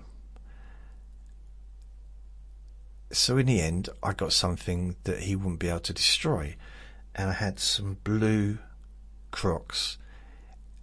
He loved them because he could get his mouth in between the gaps and he would try to destroy it, but he couldn't because they were too strong. And then I got these pink ones a couple of years back. I thought it'd make my friend laugh. That's it. Now the Crocs are not my favourite shoes. I suppose in a way, if I was going to say what's my very favouriteest item of clothing, it was the jacket I got when I first moved in to my dad's with his new wife. Because that year, 1977 to 78, that year, that was the best year of my childhood. It was amazing. It was absolutely, it was life-changing, and it was a completely different lifestyle. From living in a dormitory with a bunch of other kids run by nuns to having my own bedroom with two loving parents. It was like, wow, different, completely. I had my own bike for the first time, and I had friends that I didn't live with. Because the good thing about friends is you don't want to live with them, do you? I mean, when you're a kid, it's nice that they've gone. To have your own bedroom. I know not everyone has a bedroom of their own, and I didn't until that point. But I was quite lucky that I had a bedroom of my own all the way from then till the age of 15. And ironically, I continued living in bedrooms of my own in shared houses. So having a bedroom of your own isn't always great if there's 6 other people living in a building and you need the toilet.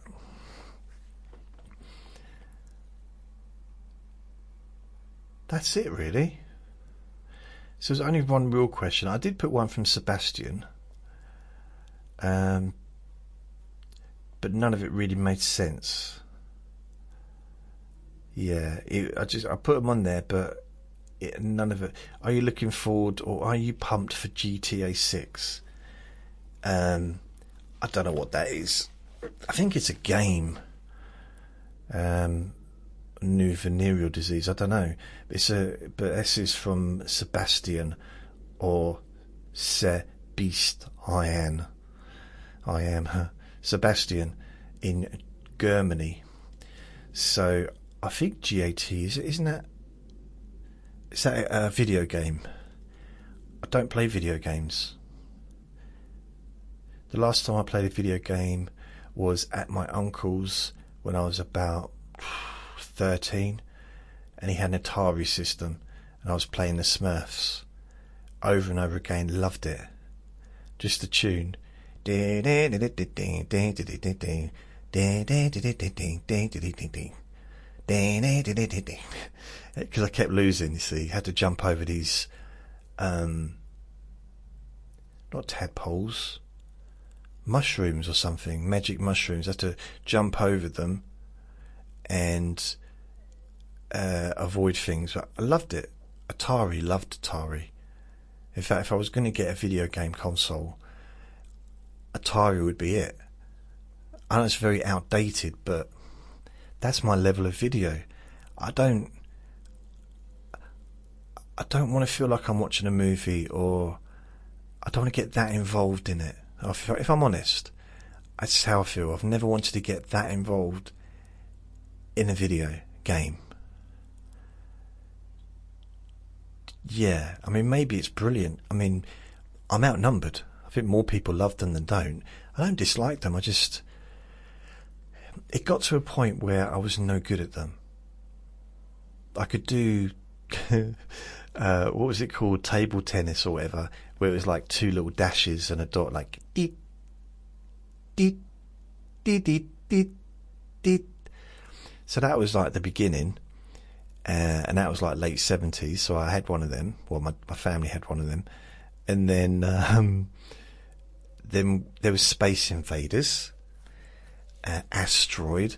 So we'd have them in pubs. I wasn't going into pubs, but that was quite a big thing in the 80s.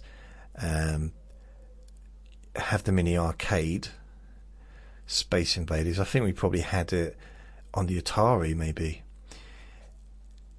And then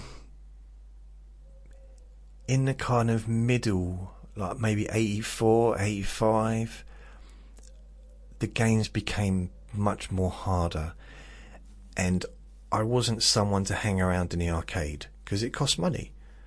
You know, every time you wanted to play, it was like 20 pence or 50 pence, and the only way to get any good at these games was to continue playing them and putting money in, and I just didn't want to do that.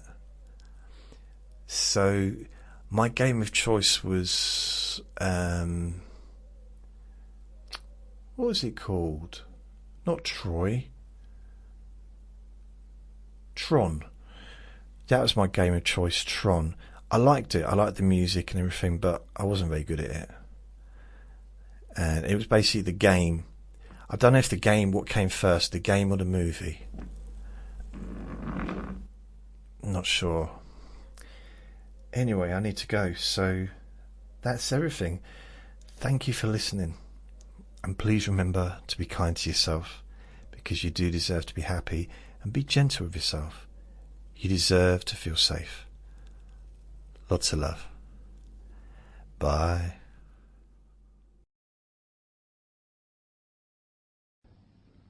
Relax in a more deep and meaningful way,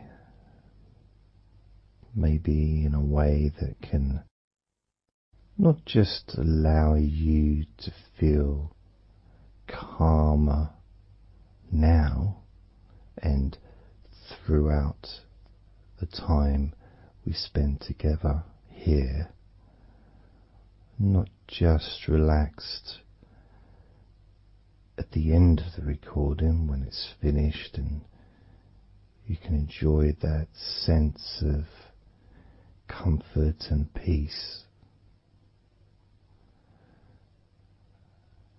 but also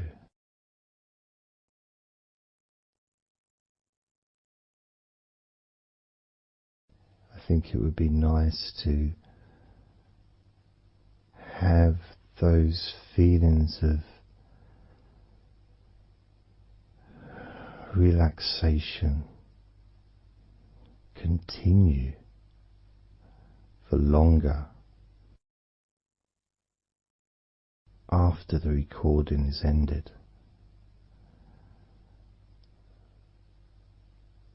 so that you can still benefit from listening to my voice.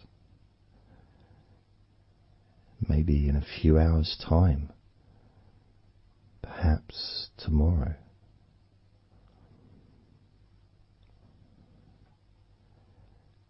And then by listening regularly,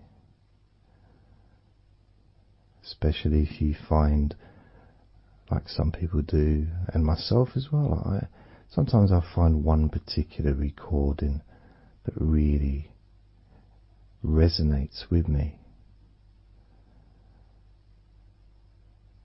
and I just listen to it over and over again, like every morning, every evening.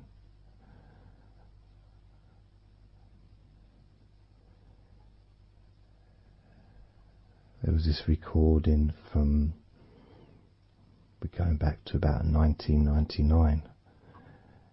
It wasn't hypnosis, but it was a guided visualization, so it kind of was hypnosis really. And I managed to find it again, and it still has the same effect on me. And part of it was the person's voice relaxed me. Just felt so peaceful, and I'd look forward to listening to her in the morning and in the evening.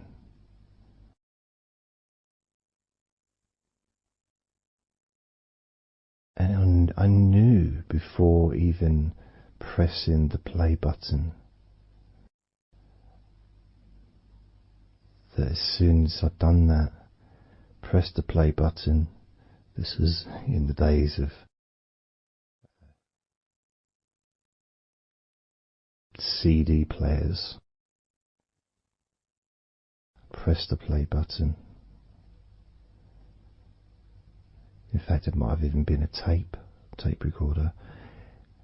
I'd lie down on the bed, and then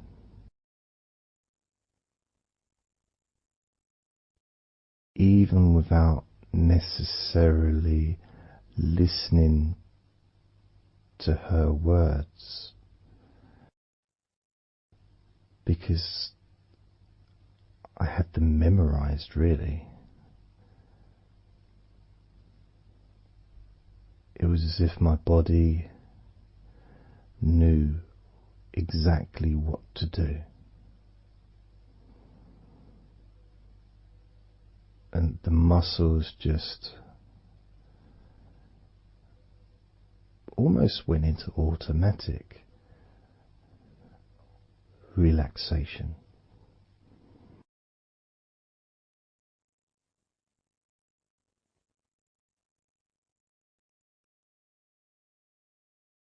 And I remember my mind would slow down.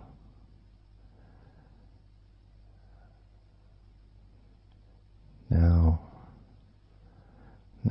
I was listening to this recording in the early days of learning hypnosis, and long before I ever made any videos or audio recordings myself, because I didn't start doing that till 2006.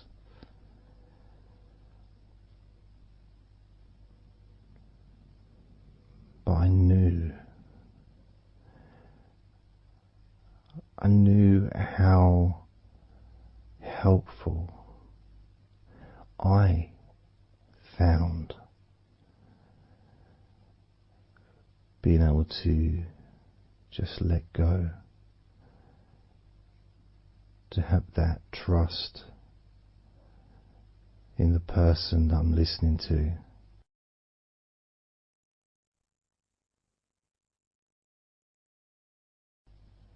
Knowing that it's going to be just as relaxing, if not more so, each time you hear my voice. You may feel the same.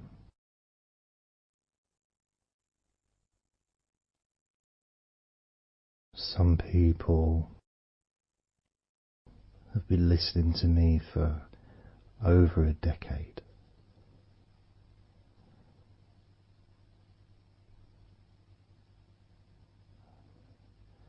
maybe not solidly, obviously not 24 hours a day, but maybe people come back. Some people maybe listen every day.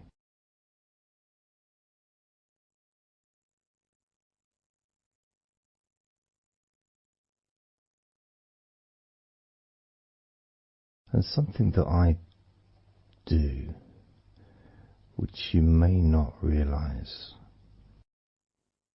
by listening, is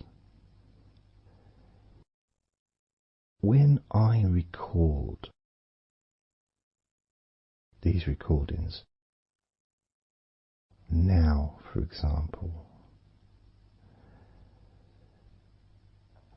I also am affected by the words that I say.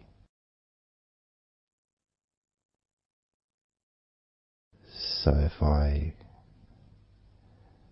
said to you, focus on your feet, notice your feet relaxing, I will be focusing on my feet. I will be noticing my feet relaxing.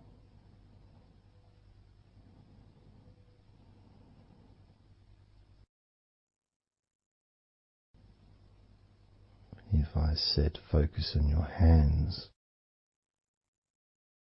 and maybe notice the difference between each hand.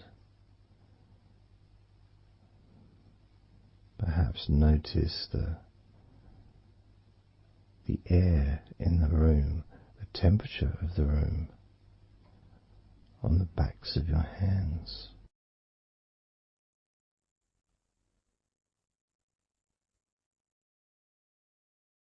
You may start to notice what almost feels like a very light breeze, even though there may not be any type of breeze at all where you are right now.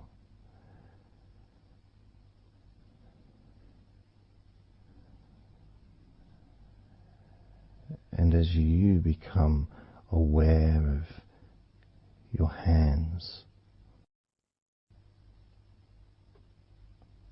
I'm also aware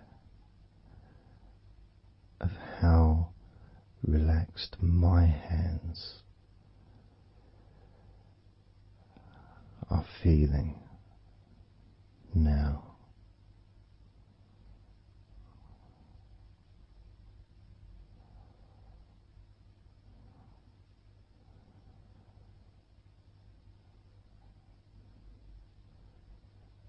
And when it comes to potentially drifting off to sleep, which may be the reason you're listening,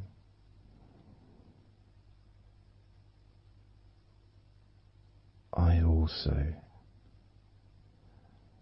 feel drowsy when I make these recordings. I also notice my mind drifting.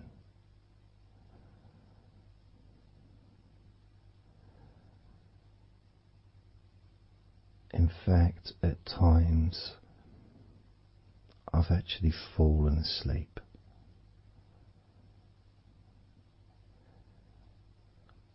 Without even noticing. And then I carry on talking.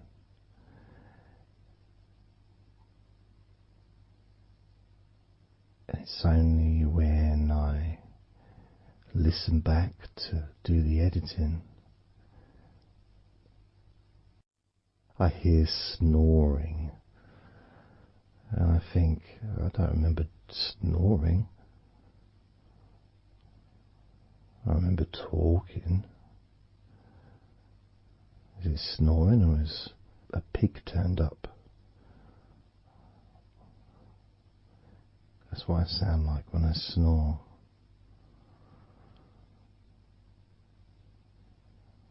And I get really into the whole experience.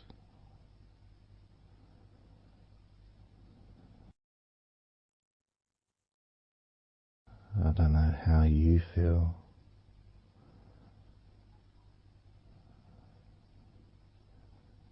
How relaxed you feel in your feet.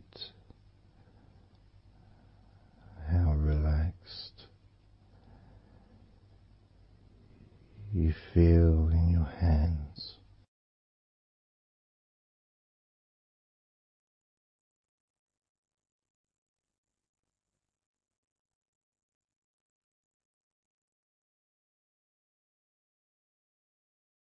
I have noticed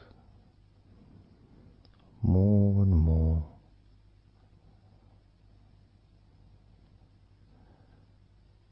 that the more relaxed, deeper level of comfort you feel, the easier your breathing becomes.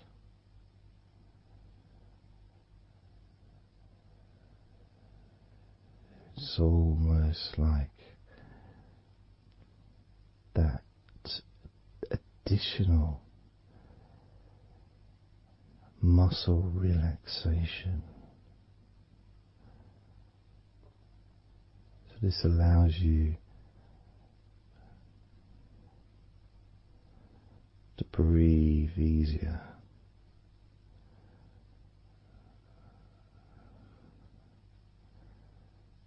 Without necessarily focusing on your breath.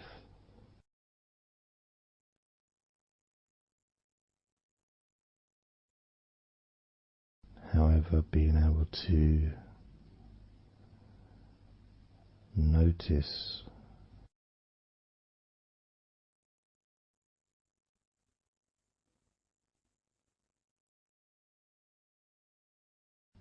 the ease in which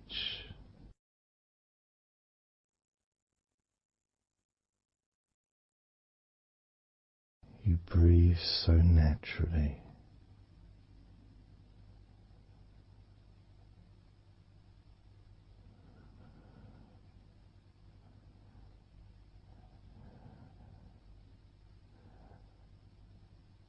You breathe so very easily and smoothly.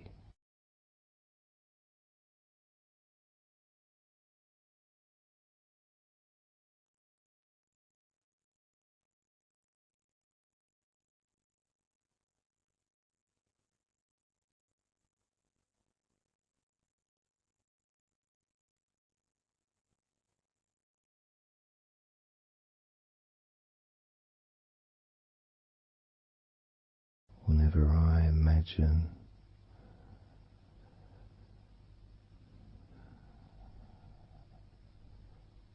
my breathing improving,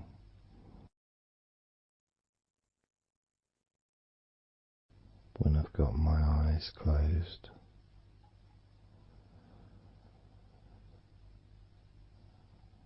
I tend to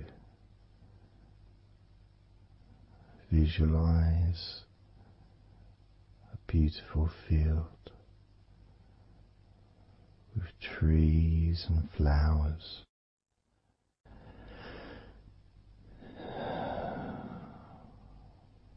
producing all that life-giving oxygen.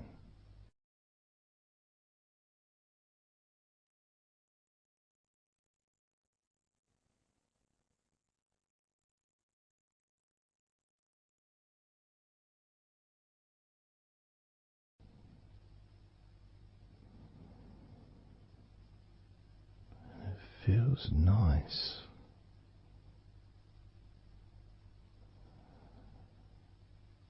to, if nothing else, just taking some time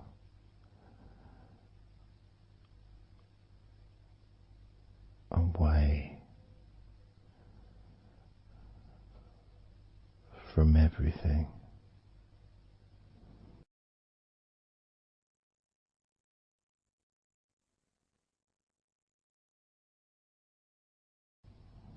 Enjoying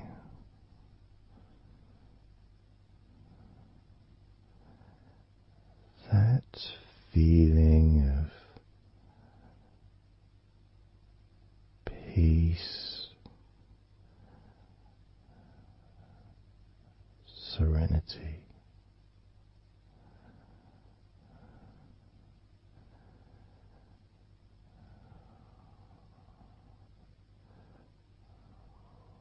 with a joyful heart.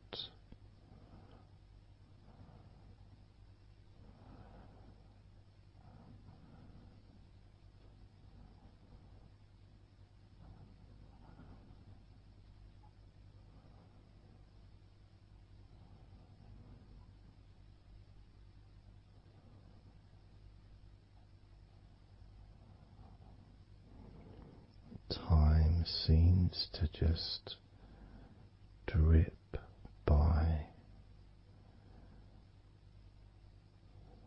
so very slowly.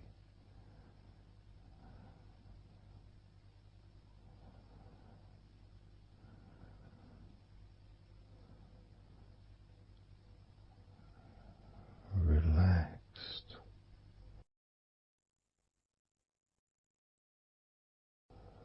so deeply peaceful,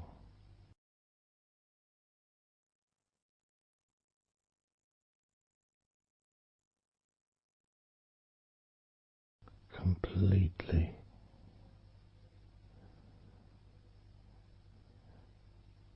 unattached to any thoughts whatsoever in this moment.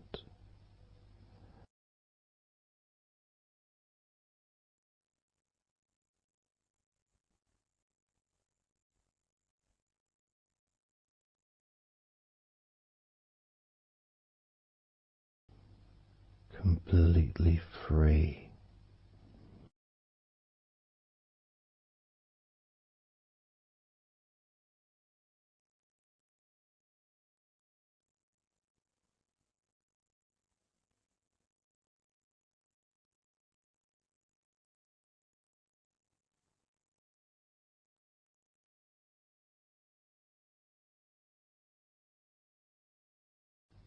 noticing that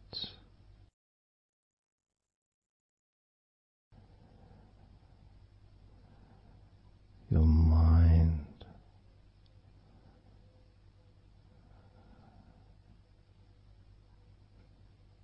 has slowed down,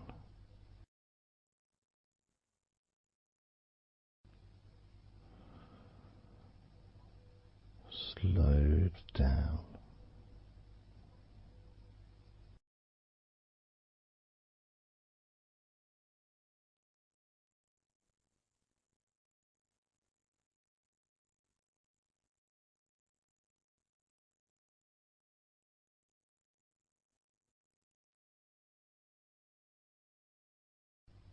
because nothing really requires your attention.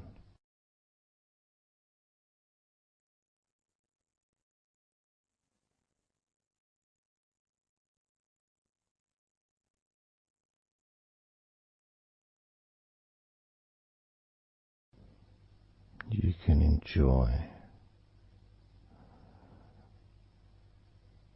the physical sensations of allowing the stress to drip out of your body,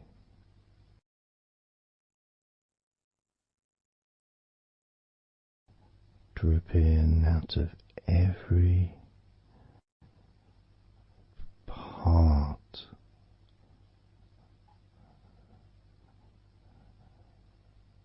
of your body.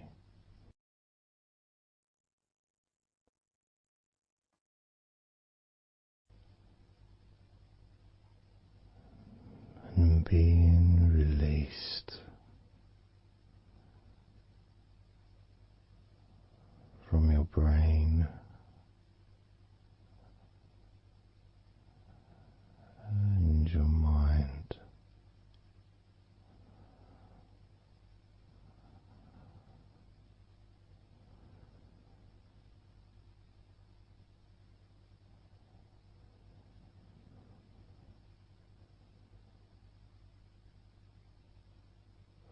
Slowly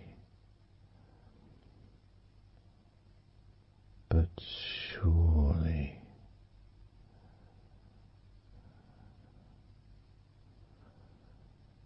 the muscles in your legs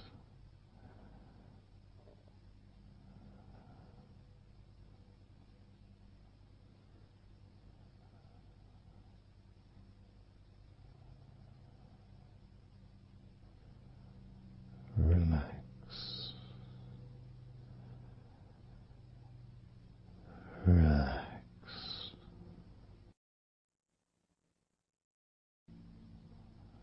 relax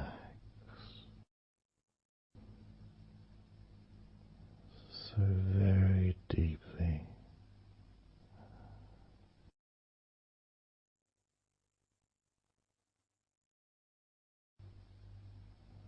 Relax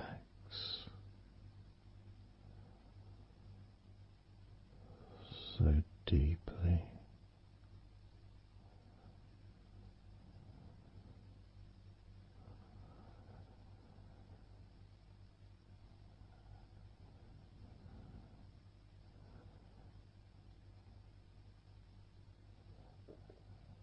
And the feelings, the pleasant feelings in your arms and shoulders,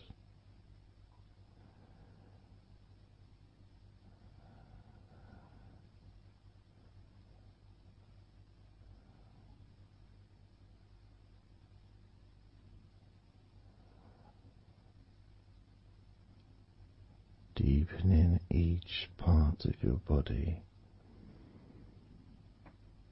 further and deeper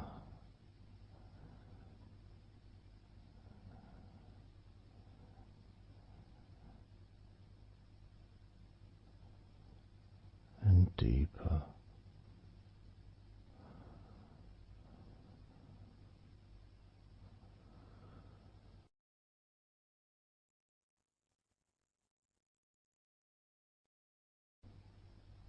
Noticing the feelings in the back of your neck,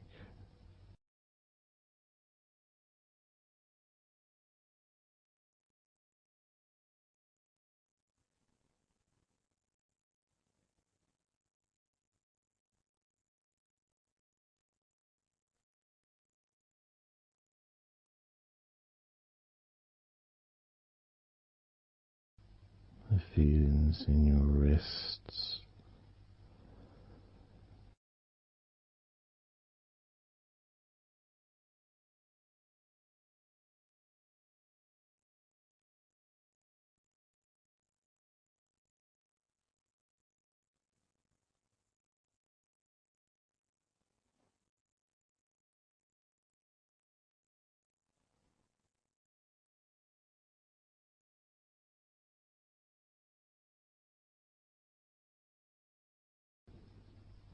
the muscles in the front of your body,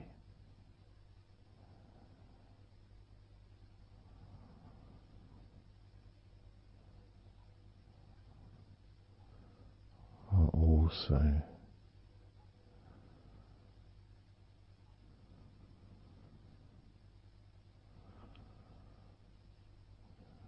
feeling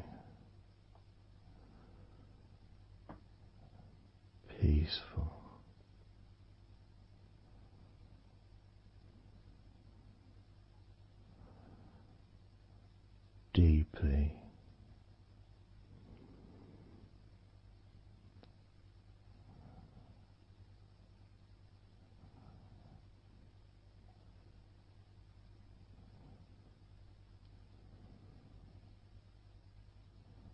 There's a sense of peace spreads through your very core.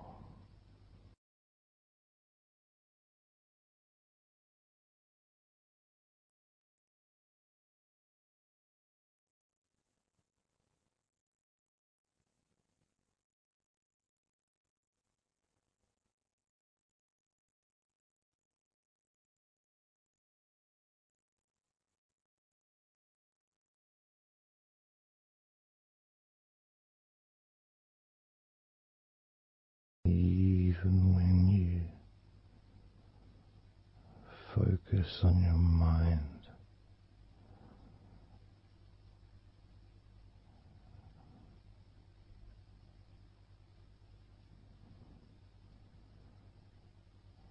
your mind becomes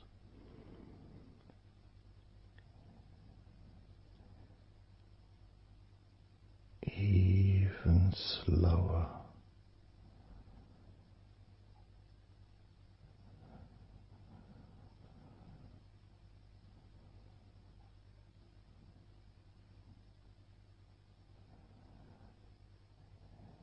Even deeper.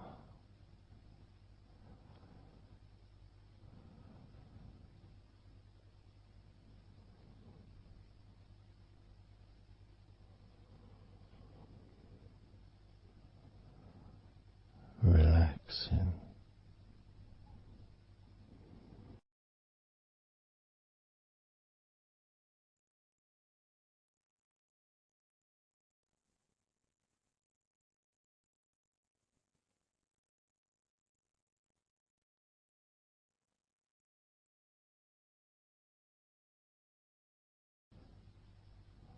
So very slow.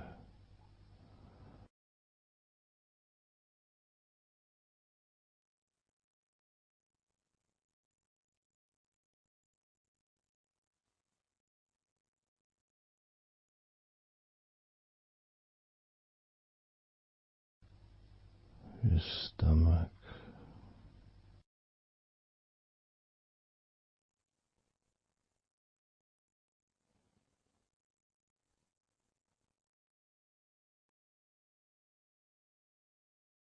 Peaceful in your stomach.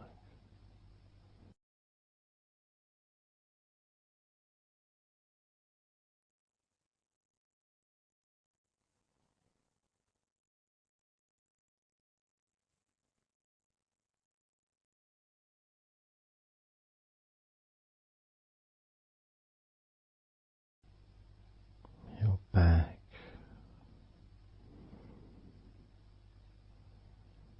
Notice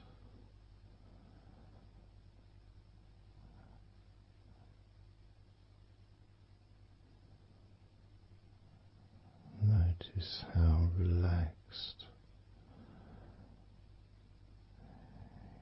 you now feel.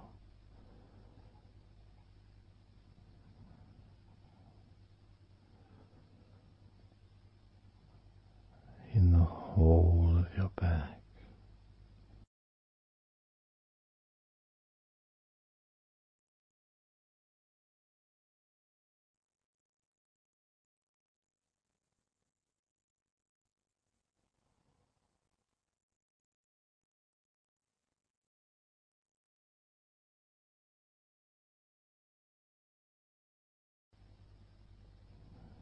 Your spine,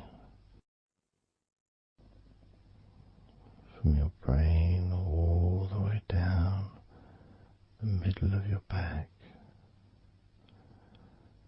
sending and receiving millions of messages every day.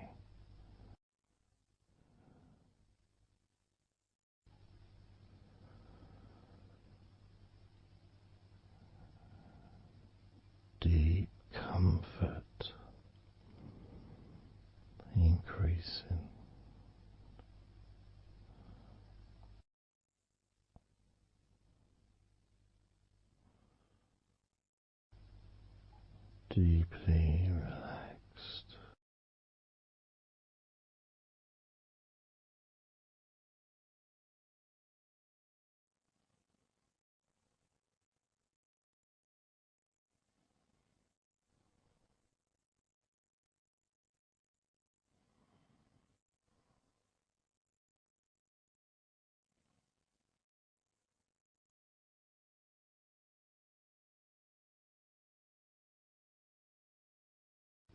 Your knees,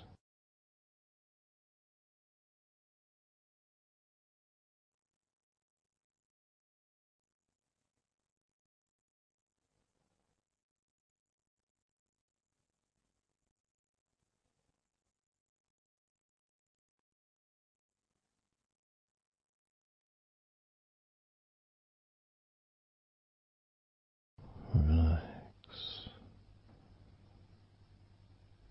spreading those signals down your spinal cord into every part of your body.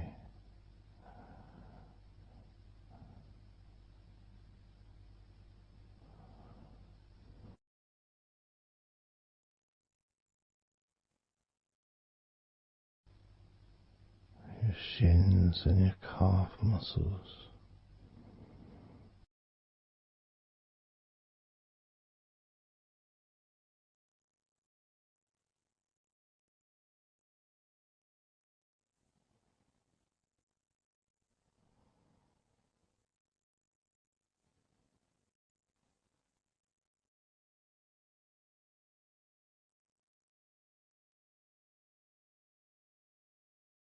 your elbows,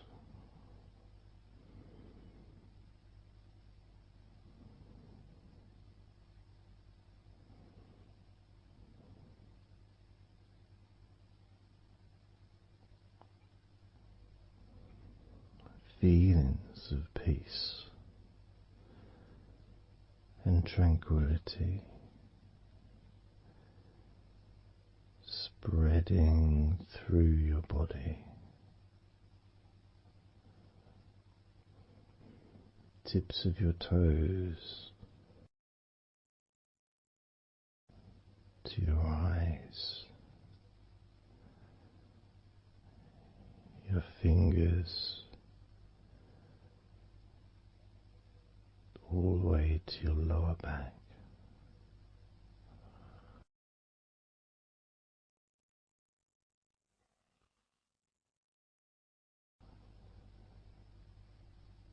And letting go, really letting go.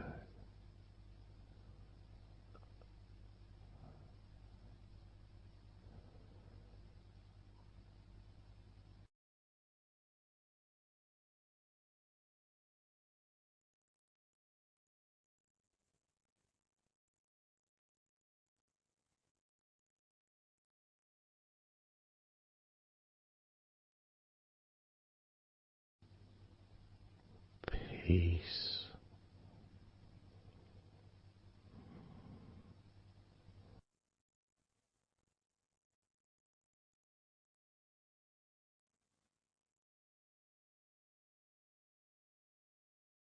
drifting,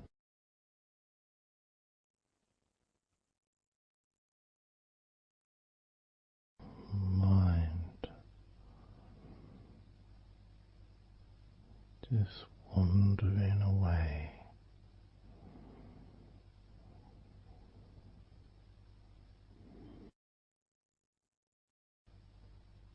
happy to let go,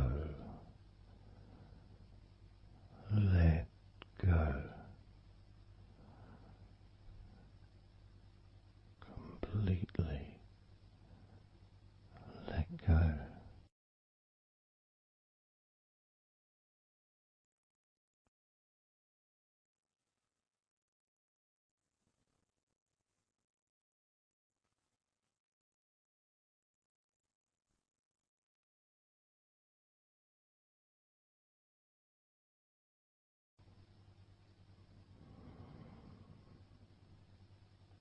So tranquil,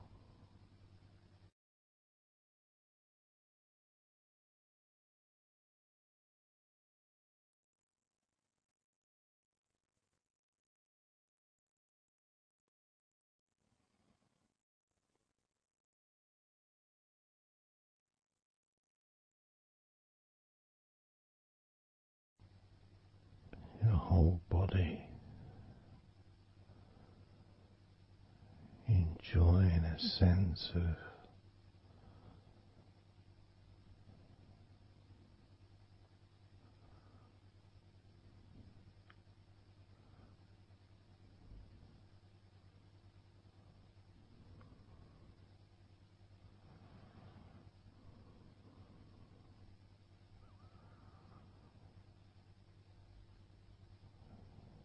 letting go even more.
Peaceful.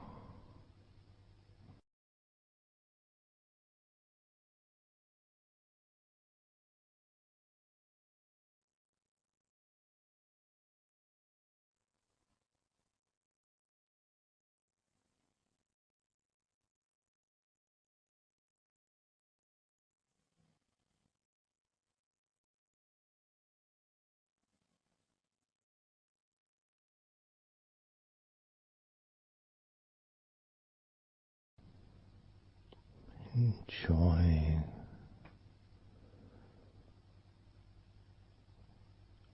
the space, this space of peace and safety.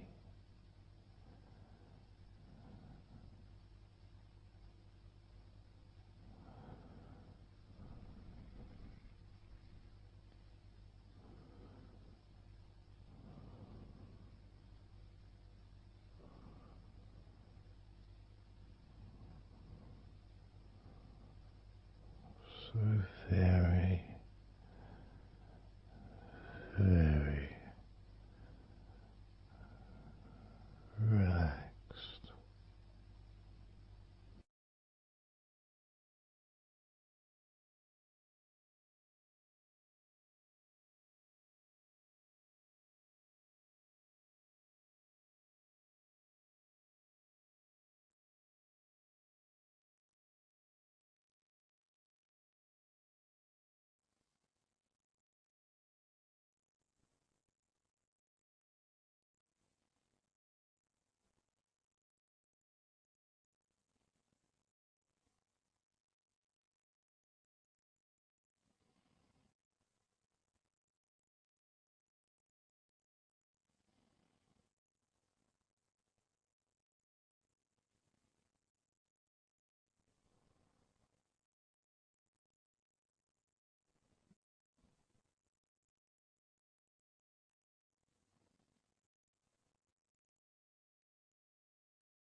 Letting go.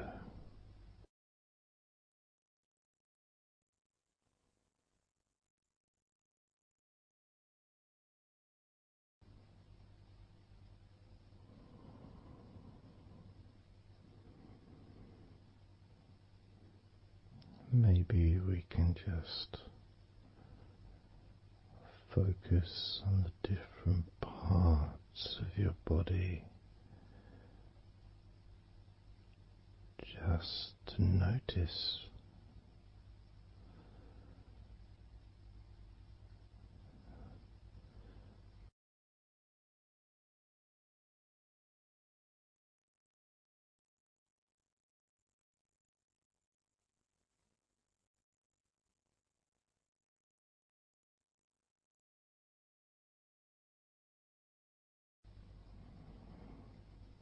your forehead and your eyes.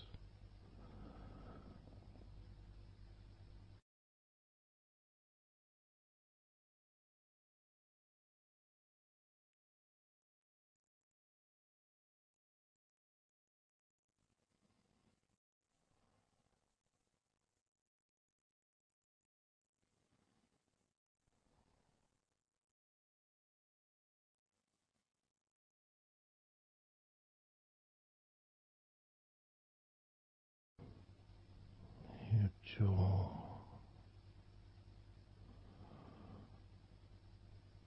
so loose.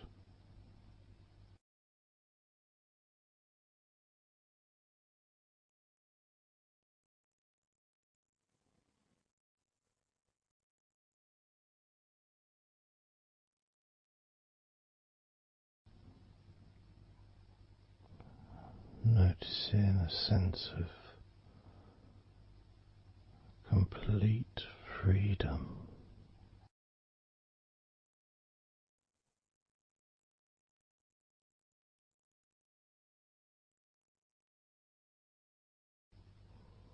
Absolute freedom.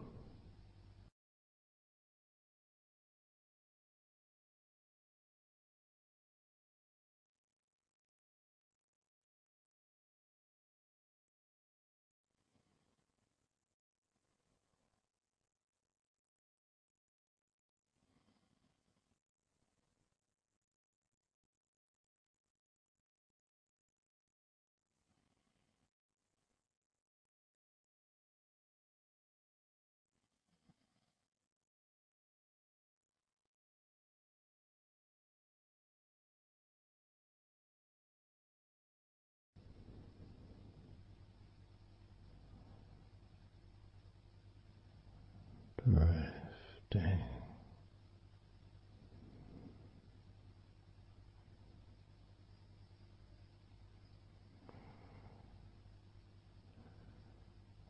drifting,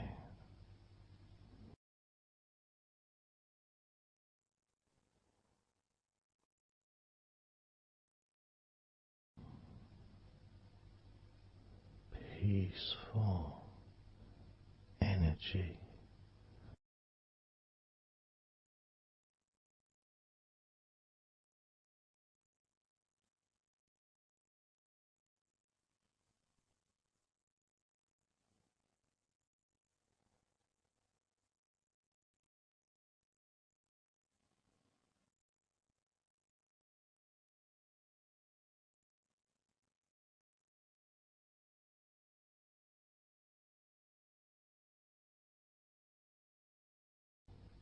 Peace to breathe,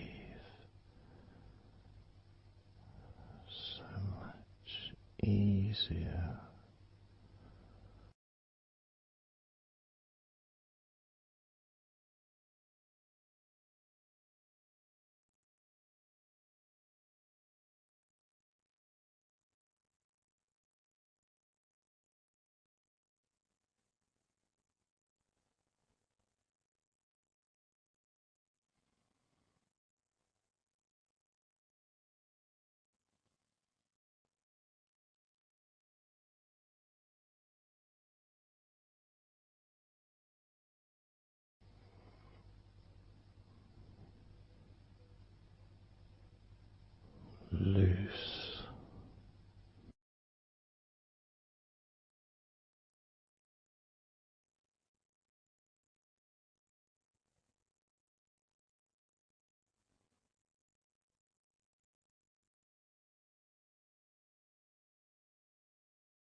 not have noticed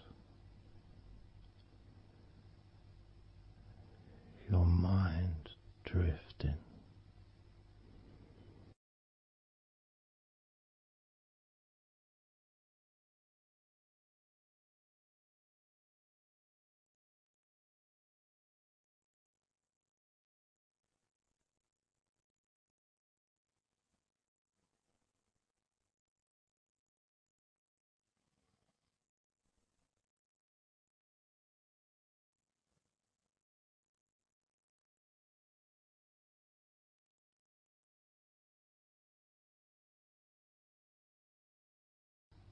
Peaceful.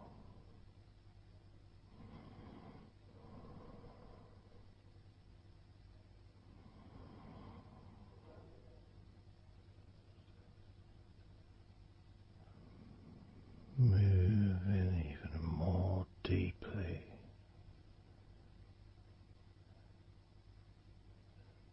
in the direction of total blissful peace. Blissful peace.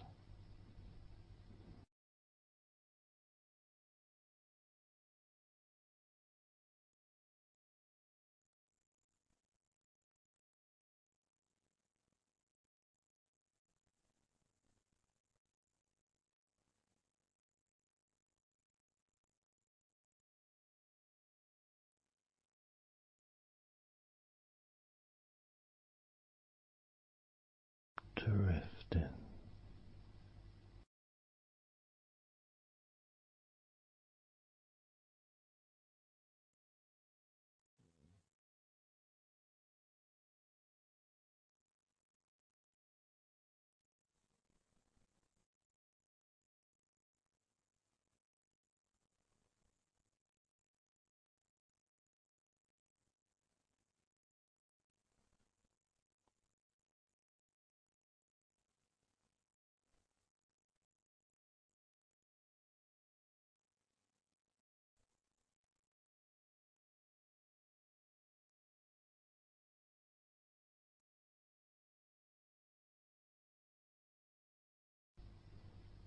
Total peace.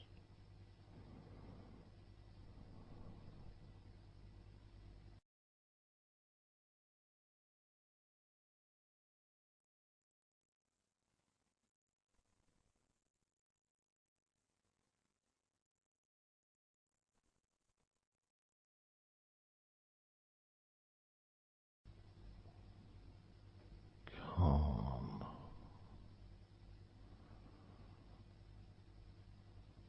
So calm.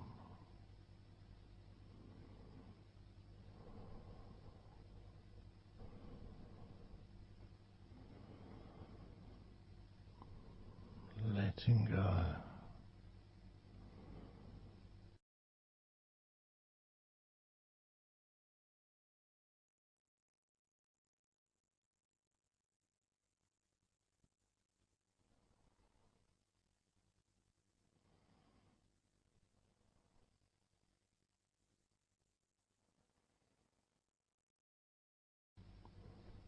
Peace of mind.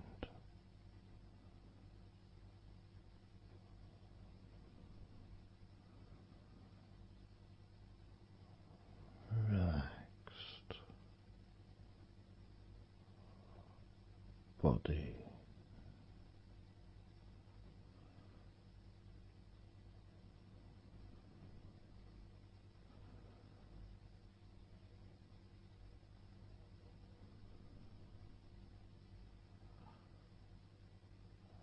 So relaxed.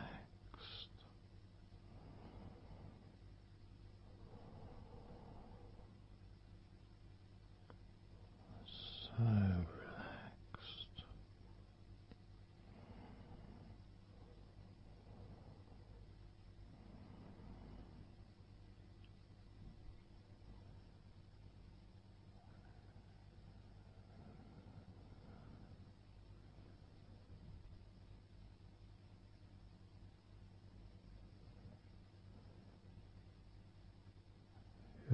body feels almost invisible.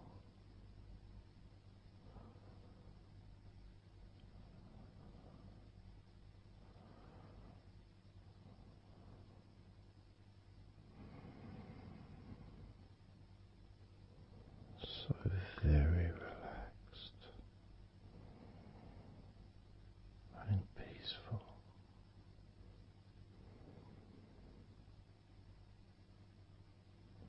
So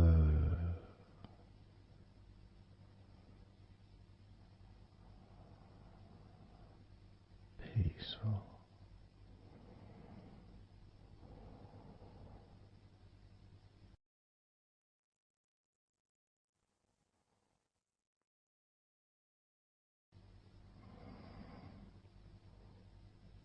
Relax.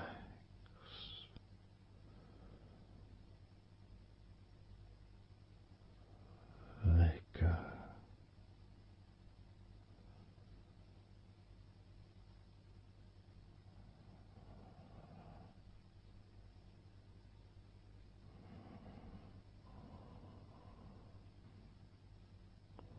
So peaceful.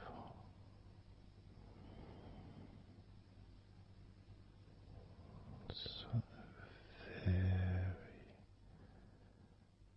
very peaceful.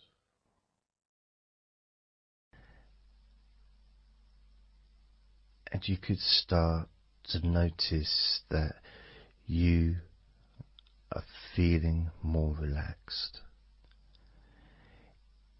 Even though I've not purposely focused your mind upon that sense of physical comfort that is growing within you throughout your body. And your mind starts to slow down. And that could be almost in recognition of, I guess, my speech not being particularly fast.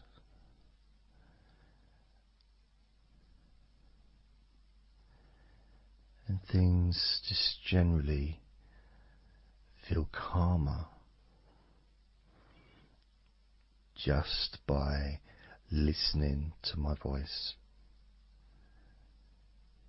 You give yourself an opportunity to take a break from the day. Take a break from your life as it is. And to give yourself a rest. Giving yourself permission to take some time off. And to allow your body to relax. And allow your mind to slow down. Which in turn releases the tension, any stresses that you had in your body.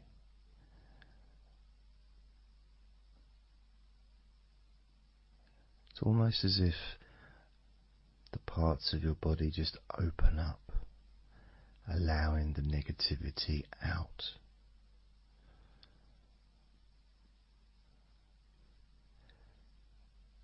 And at the same time, replacing that negativity with positive, healing energy, which then fills your body up, and your mind too also starts to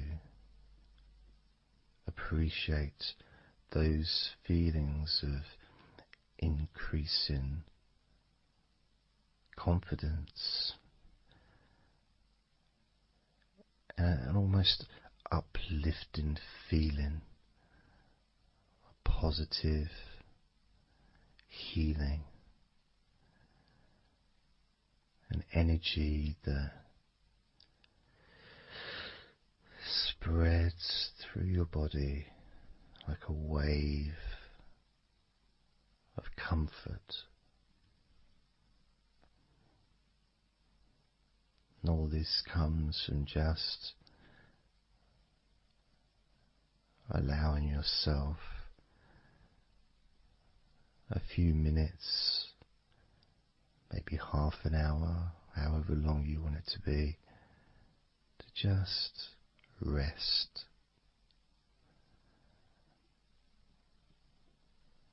And allow your mind and your body to almost reset itself to the settings of comfort and relaxation, calmness, which allows more room for feelings of pleasure and happiness to move around your body and into your mind, almost as if your mind and your body are sinking together, almost mirroring each other with that growing positivity and calmness. And it feels nice. It really does feel nice to know that you are the one that has allowed yourself to feel more comfort and to experience more of this deep relaxation spreading throughout your body.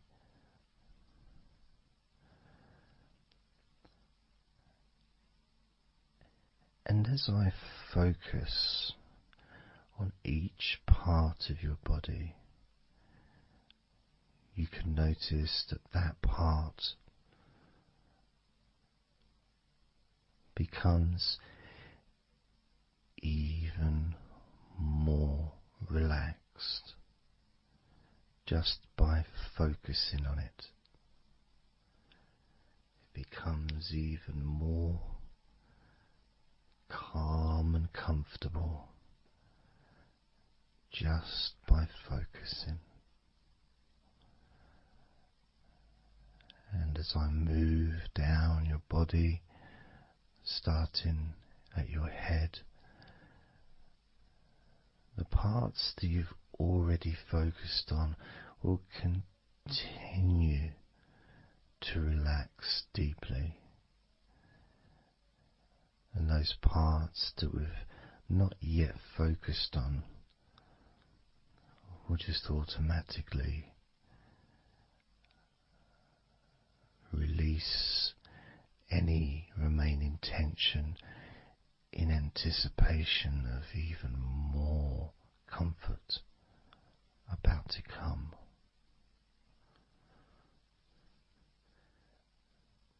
Now,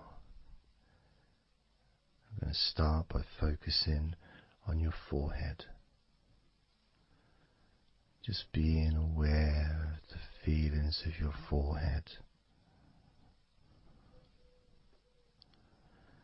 And any background sounds, like Mr. Herbert the pigeon, can just allow you to feel even more relaxed. It just means you're in the moment. This isn't a sterile environment. This is the world. I live in the countryside, so there's lots of nature sounds around.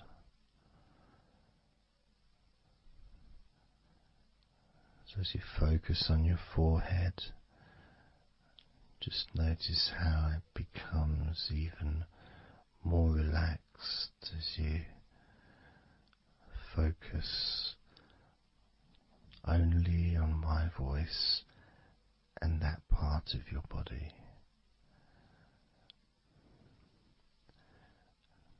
Moving down to your eyes, focusing on your eyes, noticing how your eyelids feel so heavy, yet so light at the same time, and all the muscles around your eyes relaxing completely. Moving your focus down to your mouth, your lips, your tongue, your teeth and your gums, and the whole of your mouth relaxing, calm and loose. As you focus now on your jaw, not just the part of your jaw near your mouth and your chin, but all the way up the sides of your face to your ears, that whole of your jaw, feeling more relaxed and calm.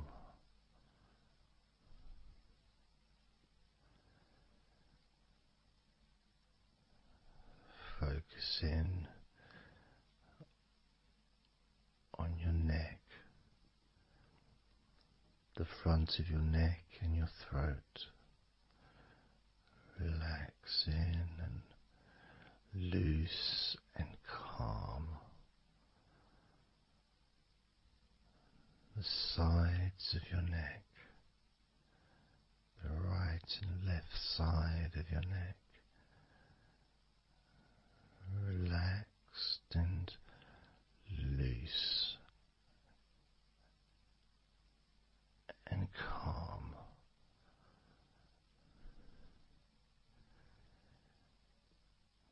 And now the back of your neck,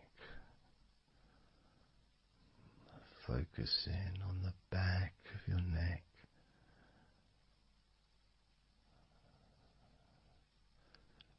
letting go of any tension that may have been there before, and enjoying that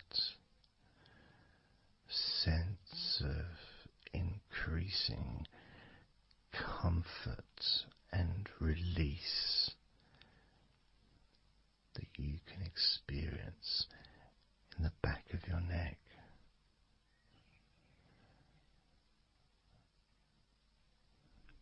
Moving down your back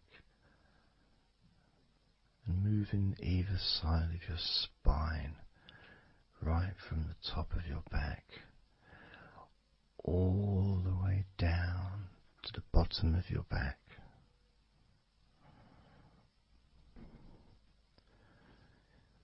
Down to your lower back.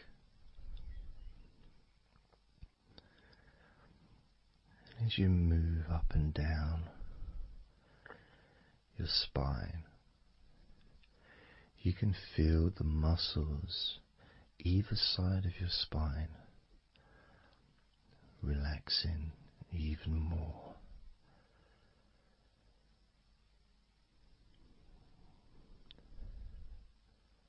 And as those muscles relax, that sense of comfort starts to spread outwards from your spine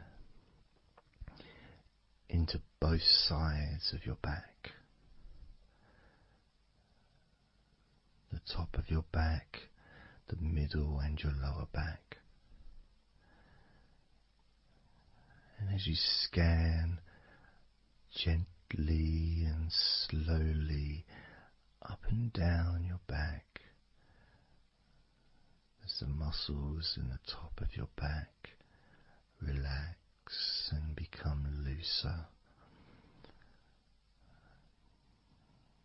The muscles in the middle of your back also seem to just almost divide from each other, separating and almost melting.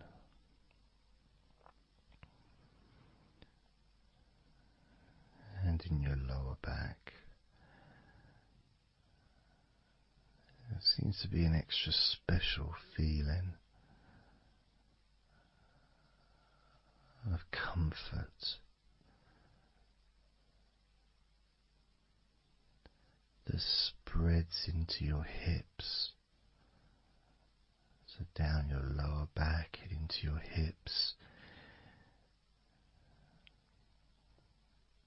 into the area where your coccyx are, and into your buttocks, and all those muscles that spread from your lower back into your hip area start to melt, start to really let go.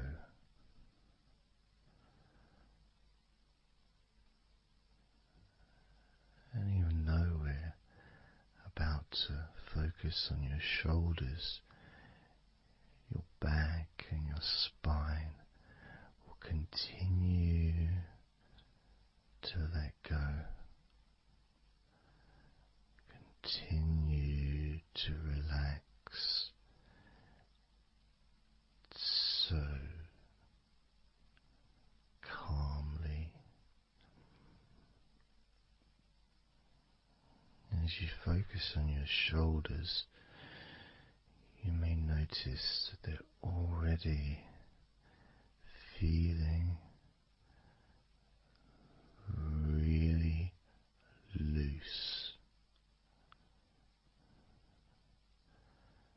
They're already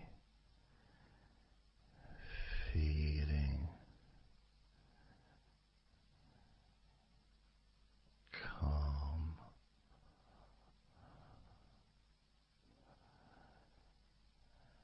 And that feeling of those muscles that move from your neck into your shoulders.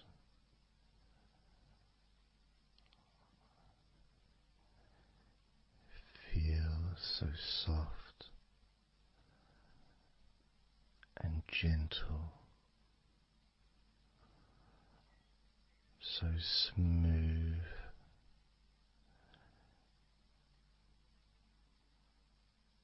and calm.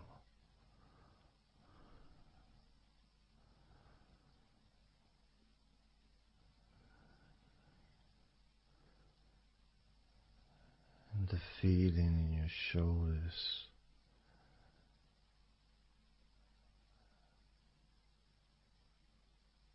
seems to spread deep into your shoulders. That sense of relaxation, not just traveling deeply into your muscles, but also relaxing the bones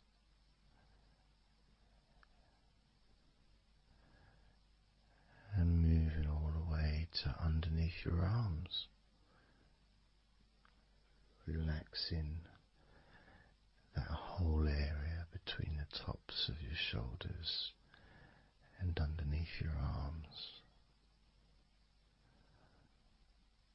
healing.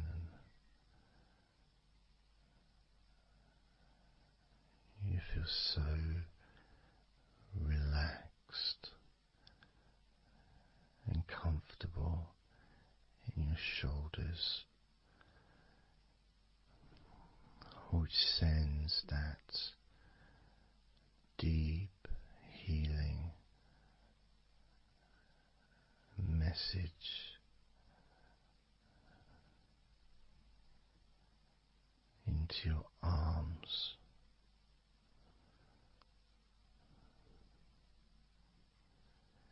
And you may feel almost as if your arms are not even there because they're so relaxed, so deeply relaxed.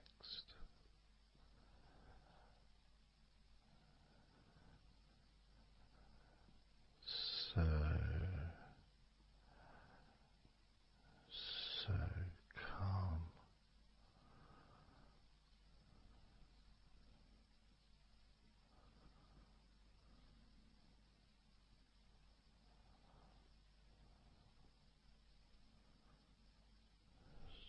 So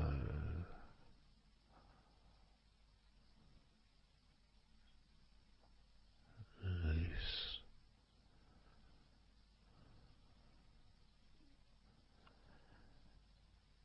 That feeling spreading all the way down your arms to your elbows, including your elbows.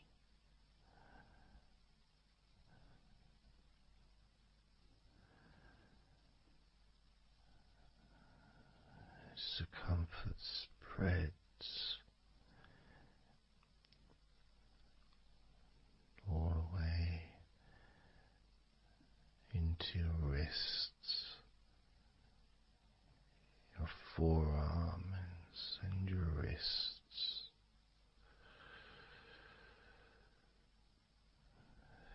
feeling so heavy, yet at the same time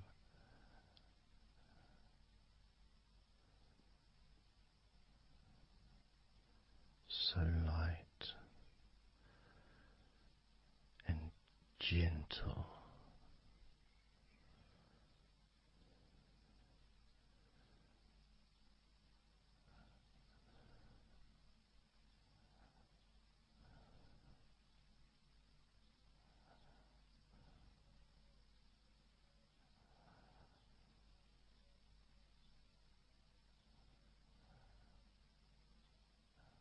Focusing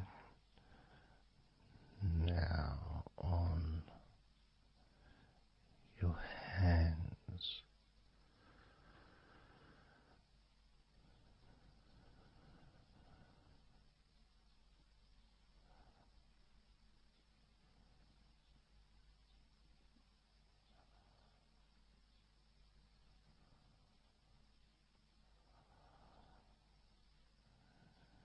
your hands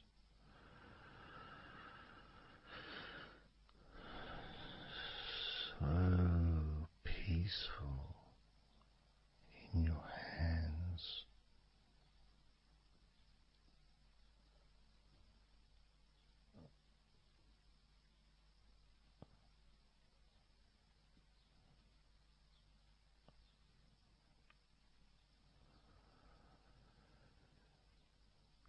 There's a sense of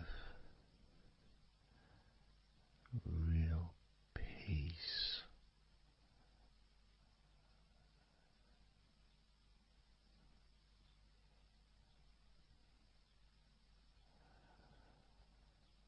that just seems to feel so familiar when your hands relax deeply.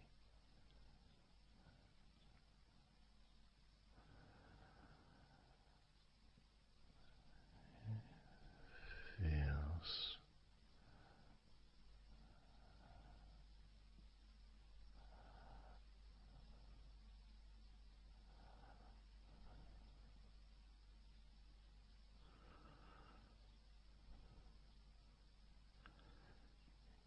fingers,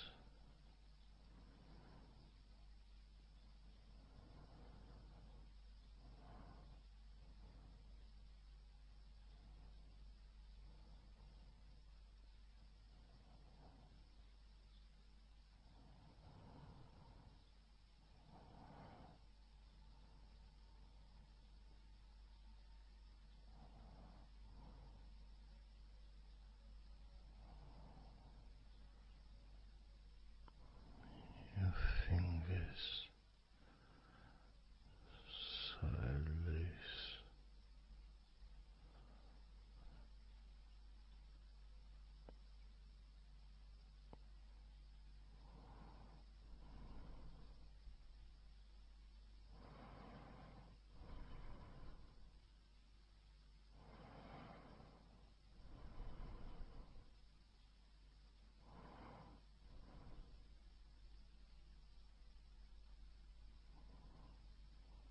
Your fingertips,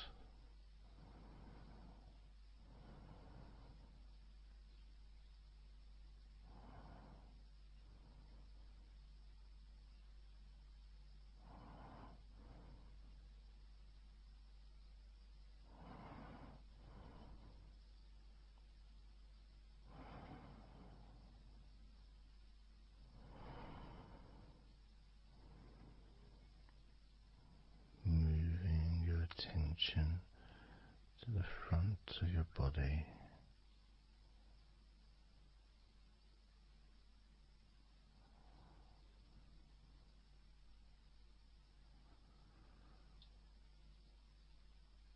so comfortable.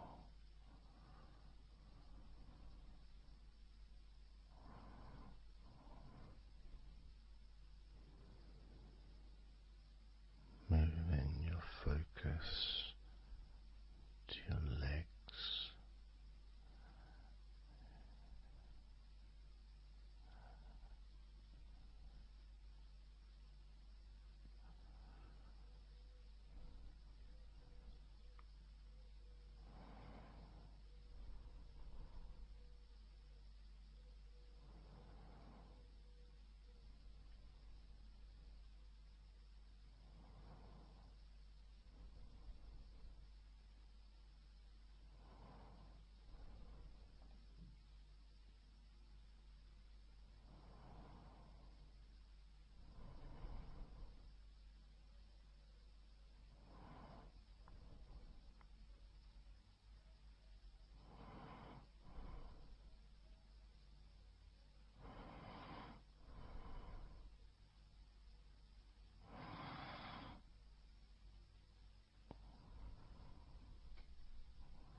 all those muscles in your thighs,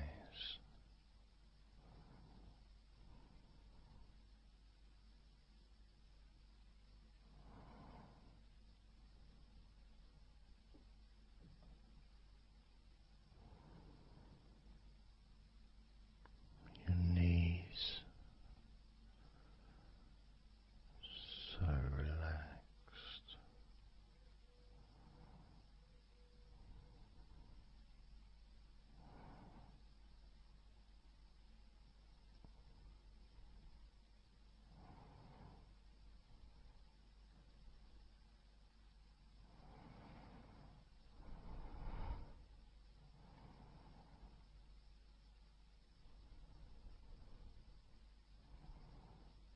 Your calf muscles and your shins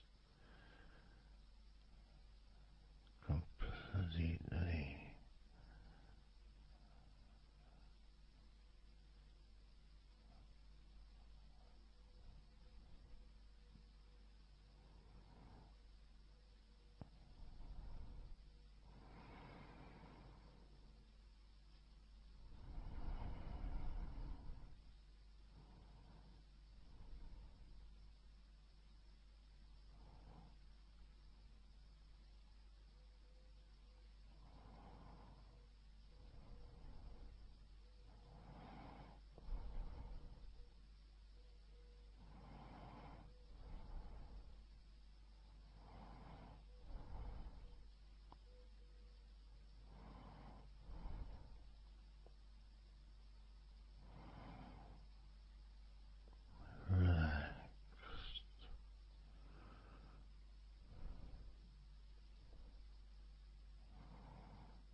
feeling in your feet.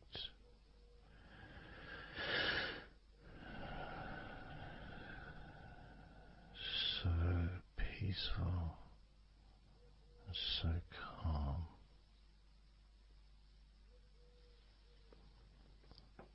So peaceful.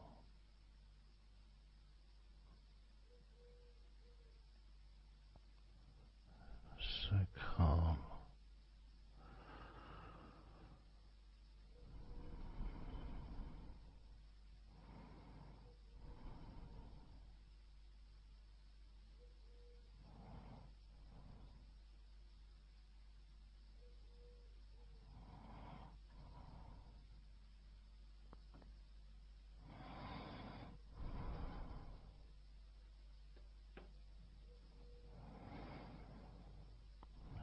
So peaceful, so calm, so peaceful,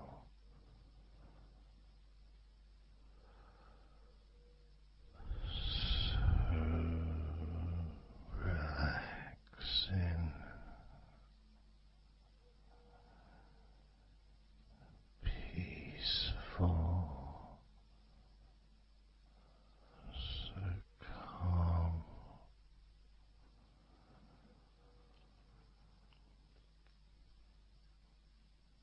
Allowing that deep relaxation to spread to your chest and your stomach. So relaxed.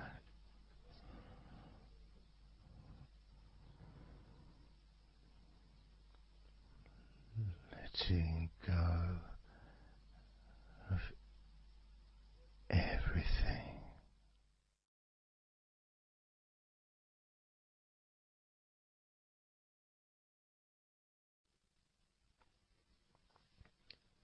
So I'm going to start counting down now from 20 down to 1.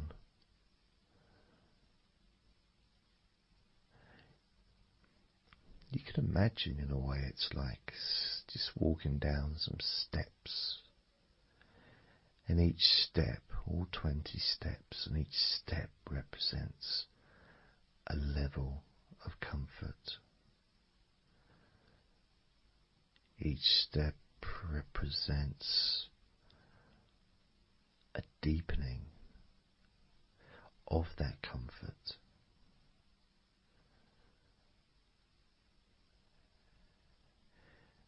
And the further you walk down those steps, the deeper and more relaxed you feel.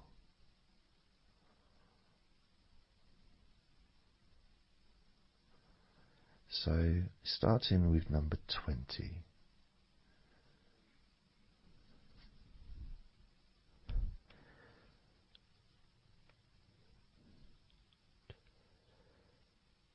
Twenty.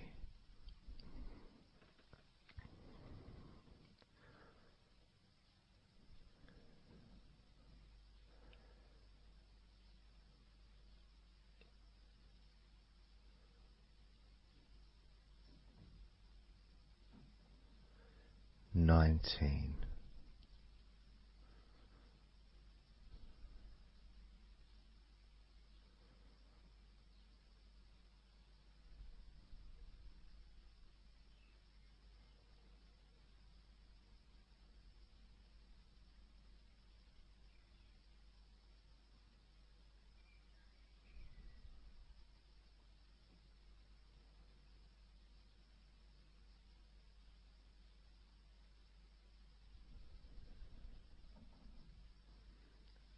18. 17.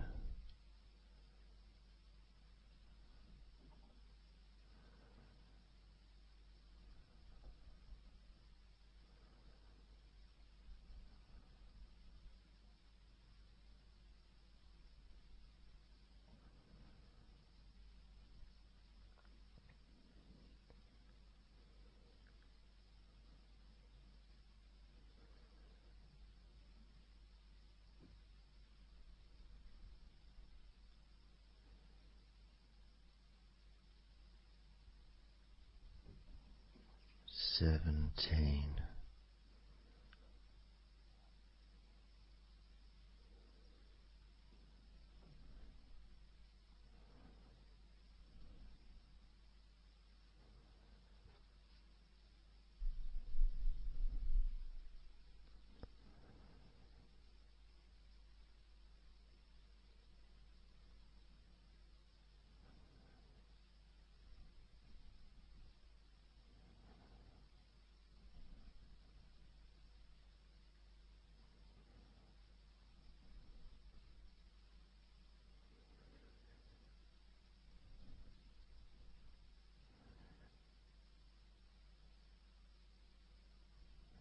16.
15.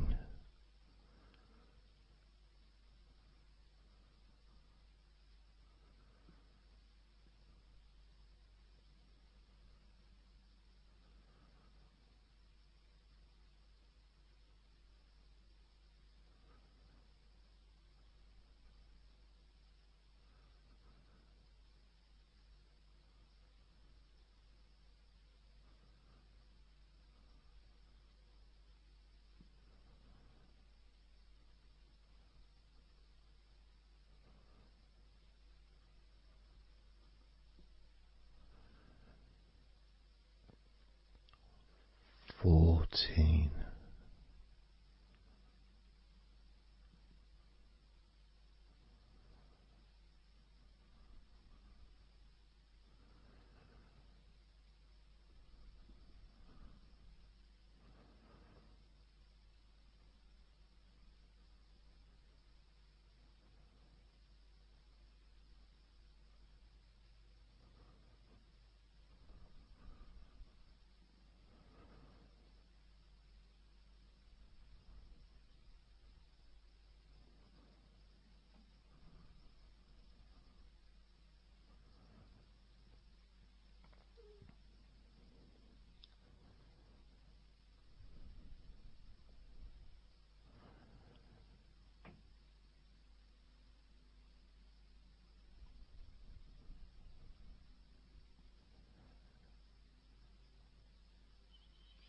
13.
12. 11.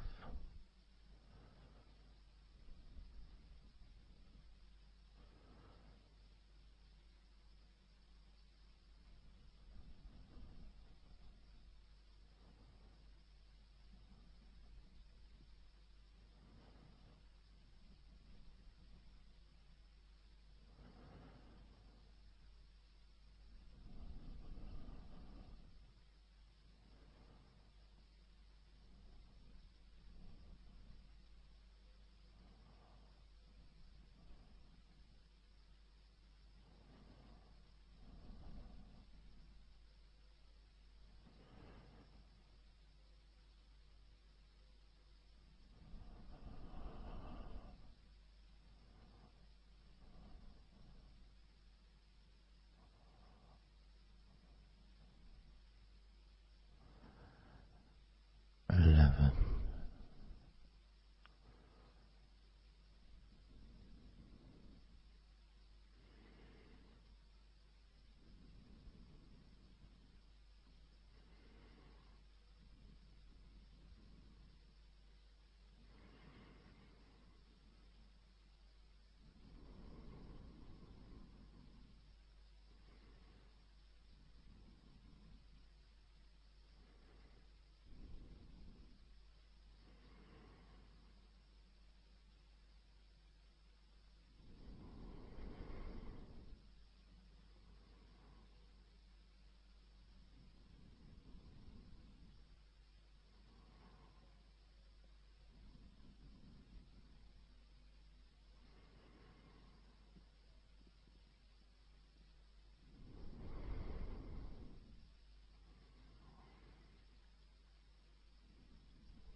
9.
8.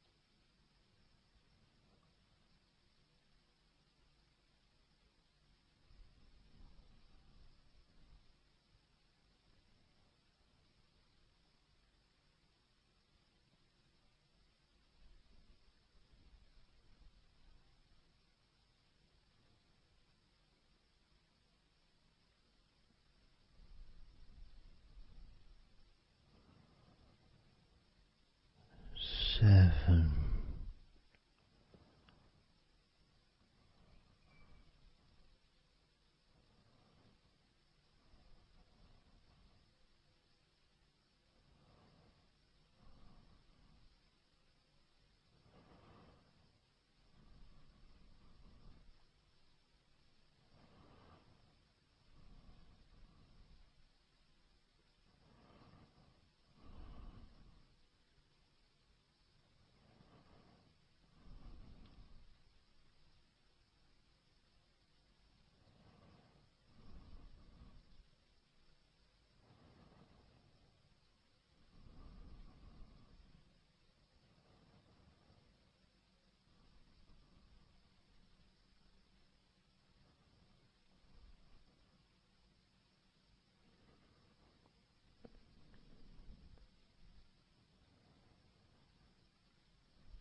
6.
5.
4.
2.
as you focus on your eyes,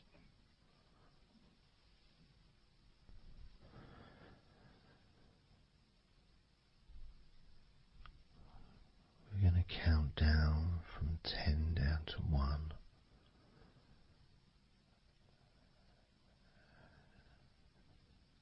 Focus in just on your eyes, your eyelids, the muscles around your eyes, your eyeballs themselves, that whole area that makes up your eye.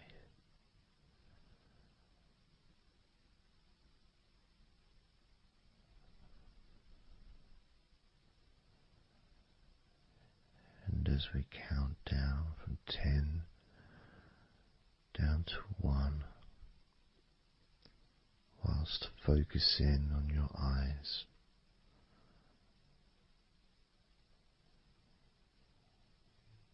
you will become twice as relaxed with each number counting down. And you may find that all you want to do is just drift off to sleep. And if that's what you want, then just allow yourself to do that.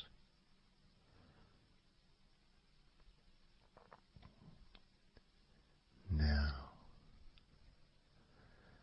focusing on your eyes, I'm going to begin counting down from 10 down to 1 right now.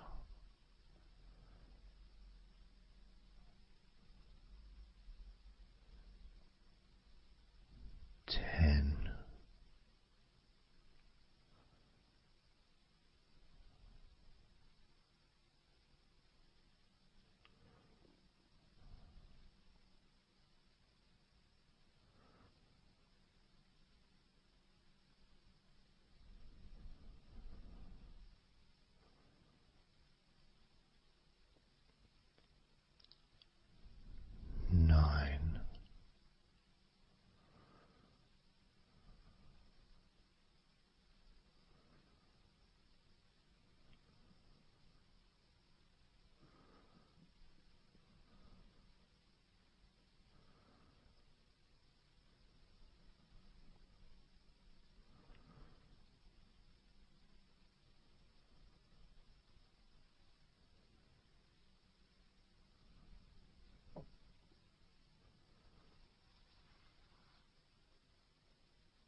4,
3.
Two,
1.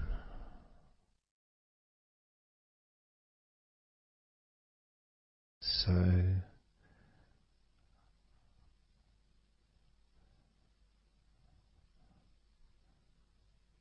counting down from 10 to 1. 10, 9, 8, 7, 6, 5, 4, 3, 2, 1.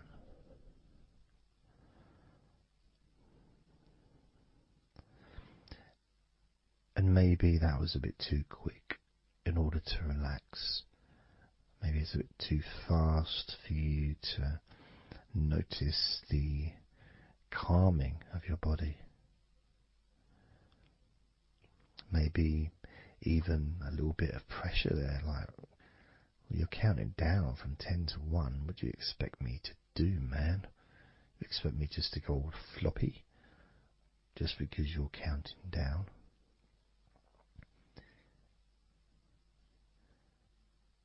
We could try again, but this time I'll go a bit slower. This time, as you focus on the whole of your body before we focus on your legs, just notice how your body does start to feel more relaxed with every number that I count down. 10.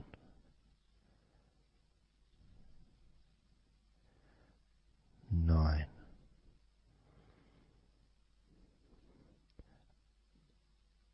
8.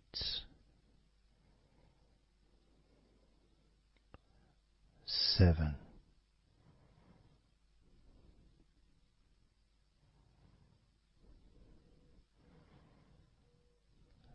6.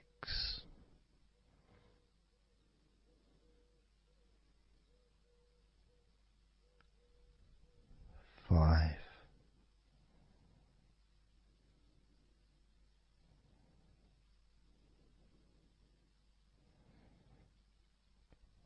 4.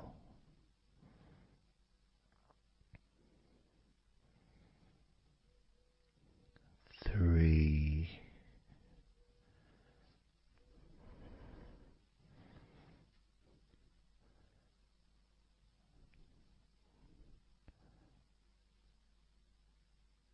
2.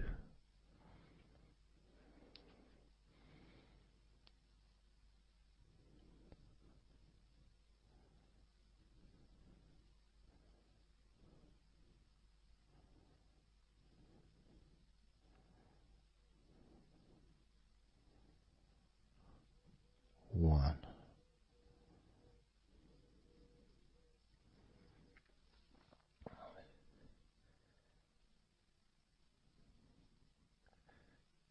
And just notice how you feel generally, how your body feels.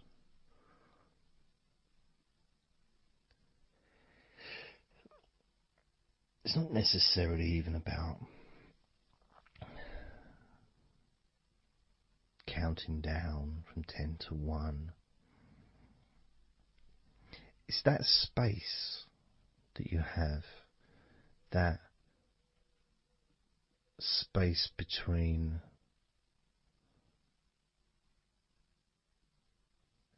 being active physically or mentally to just sitting or lying down, just being there, not doing anything, not saying anything, not needing to think about anything. So it opens up a space, a bit of a space, a gap.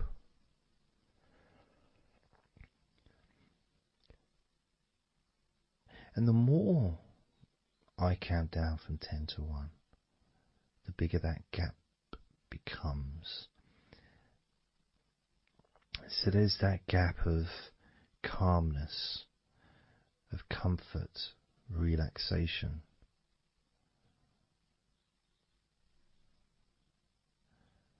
It's a nice feeling.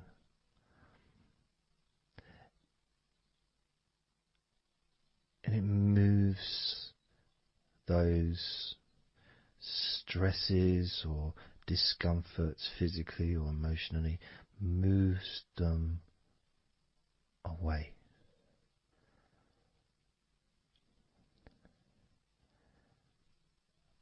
Allows you to just slow down. So I'm going to count again from 10 down to 1 and notice that gap widening. the gap. And as it widens, it's almost like the stress and attention falls into the gap.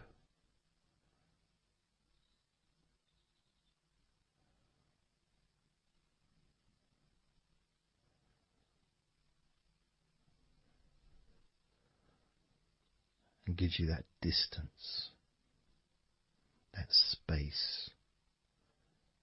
Now, 10, 9,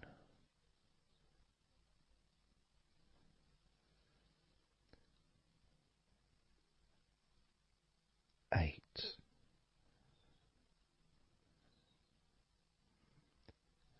7,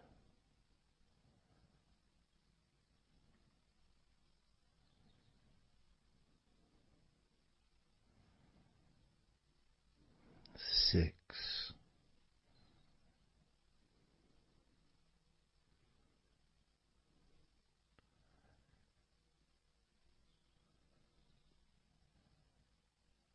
5,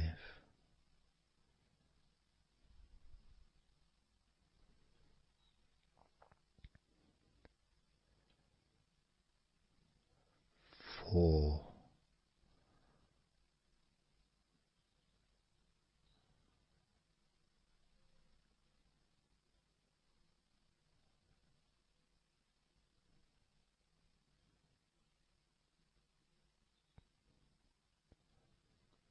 3,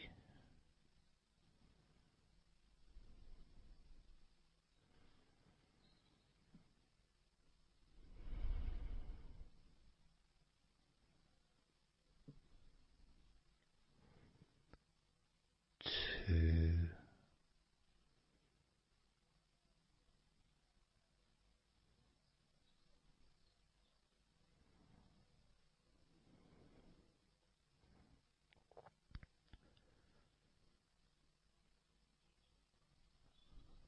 1.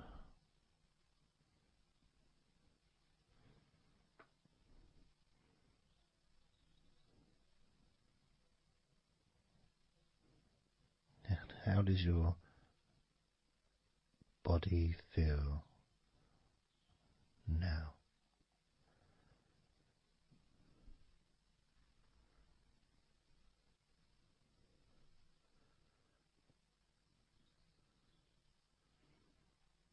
Can you notice that you're feeling calmer?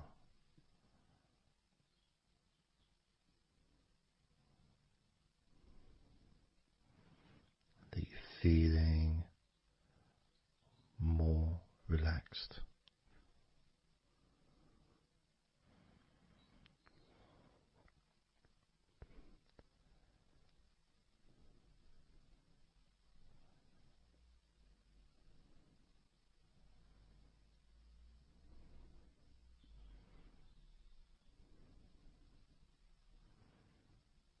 As we now focus on your legs, just your legs.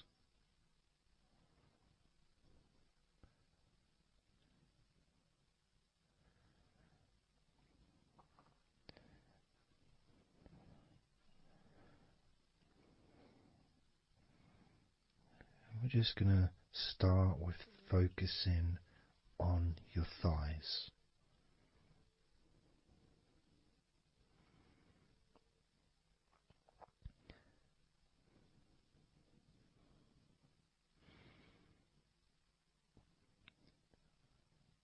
Of course, it's not the most exciting thing to be doing because I'm sure, like most of your body, there's not a lot going on right now.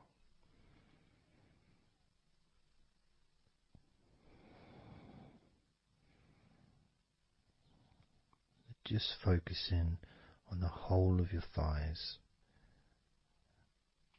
the tops of your thighs, the sides of your thighs, the bottoms of your thighs, your outer thighs and your inner thighs. Basically the whole of your thigh that leads into your hip and then goes down to your knee joint.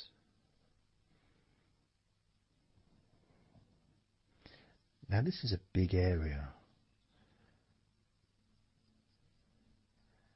It's a very heavy area. It's very strong. Probably the strongest muscles in your body are in your thighs.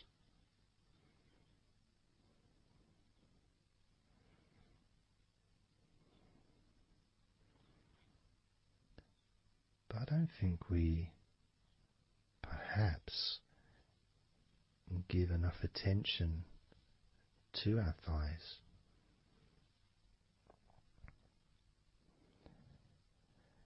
Perhaps we don't acknowledge how important our thighs are to our lives.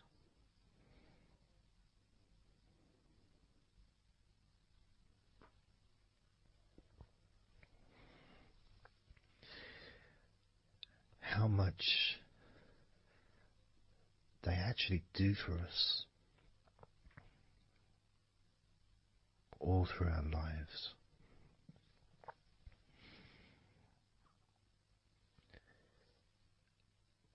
And it may sound really weird, but I think that all of our body parts, especially our thighs, need some TLC.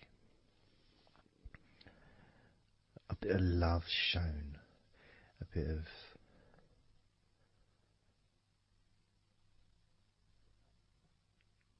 acknowledgement, a thank you, gratitude for what our thighs do for us.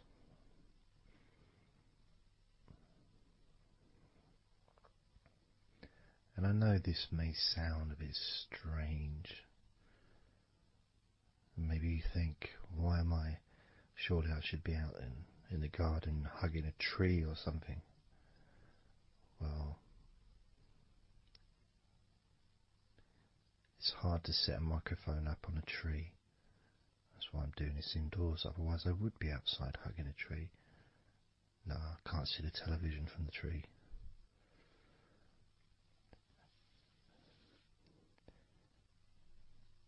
If you move down to your knees, again, such an important part. And I think we don't necessarily, I'll speak for myself here, I don't necessarily appreciate all that my knees do for me until I have a problem with my knee. So occasionally if I have maybe I bash it or it's aching for some reason, it's then that I realise how much it does. You know, the benefit of being able to use my legs without any kind of physical discomfort is a beautiful thing that's possibly not appreciated until it's temporarily removed, you know, that comfort. But as you focus on your knees, regardless of how your knees feel, you can have that sense of gratitude and love to your knees for all that they do for you.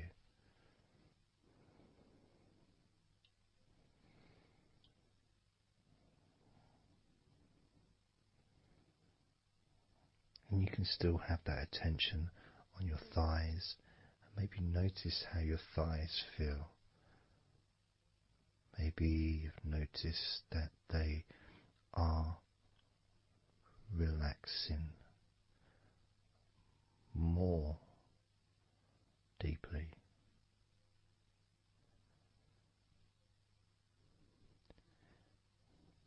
As you focus now on the bottoms of your legs, your shins, and your calf muscles and the bones between your knees and your feet, incorporating, of course, your ankles. So important.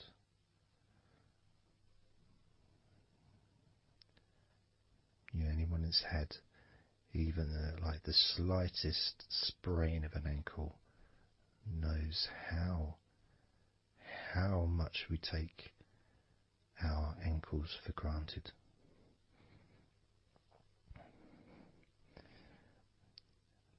And it's kind of strange in a way when you think that,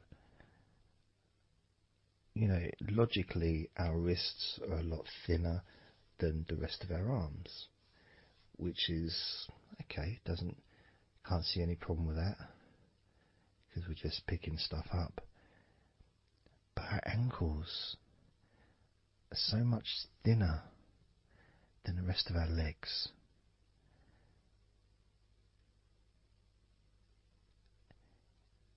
And from a physics perspective, or logical even, it doesn't really make sense that all this weight would ultimately be resting on your ankles, then leading to your feet. That thin area, thin bone, yet it does so much great work. Supports us, supports our body for a lifetime. Helps us to balance, helps you to get around and be mobile.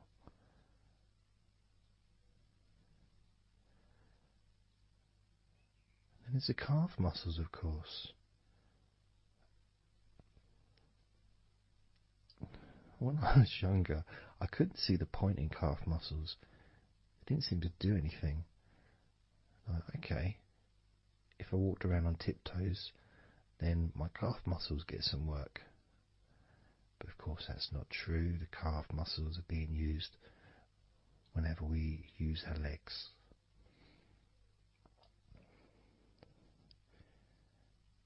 And your shins, there to protect your lower legs, shaped in a way almost as a protector for the bone.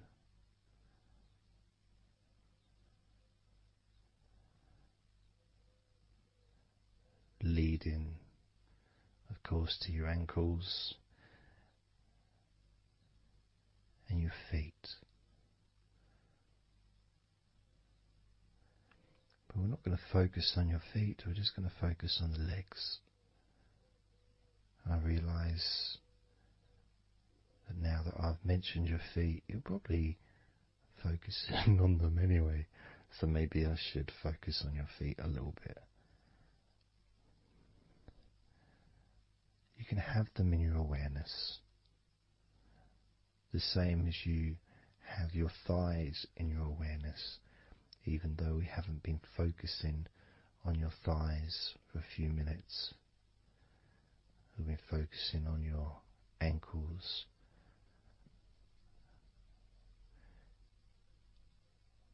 there's still that sensation of comfort in your thighs.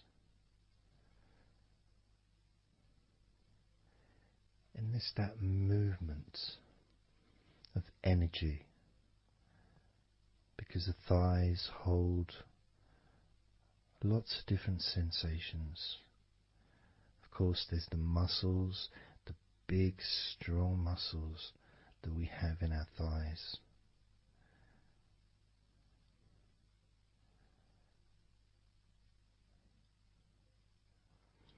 But the skin on the outside of the thighs, as in the outside of all of our body, can be very sensitive. sensitive to the touch, sensitive to temperature.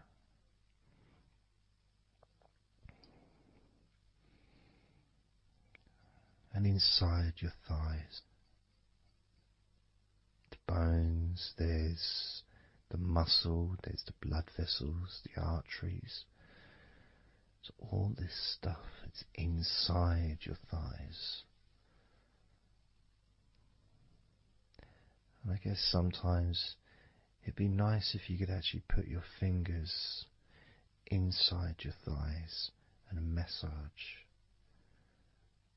So you can massage on the outside, of course, but to be able to get deep into the muscles, and to be able to just massage inside your thighs, massaging the bones of your leg, massaging all the veins, and just gently healing your thighs. And you could move down, massaging inside your knees, just massaging those bones, but with healing fingertips, spreading that healing energy deep into the joints of your knees.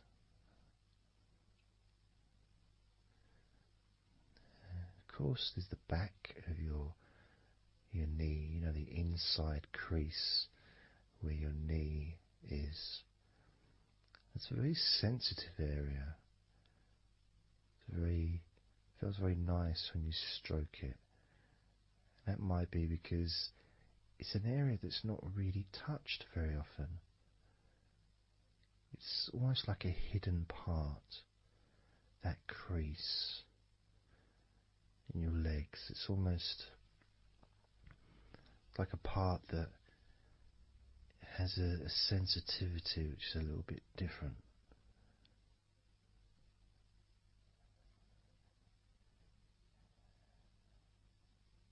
Of course, it's protected by your legs.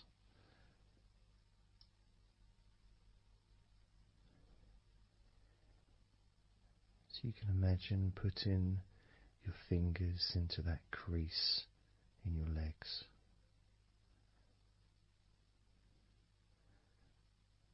That fold in between your legs, you can just massage with your fingertips. Imagine your fingertips going inside, massaging the muscle tissue. You can of course feel the bones of your knees healing through your fingertips.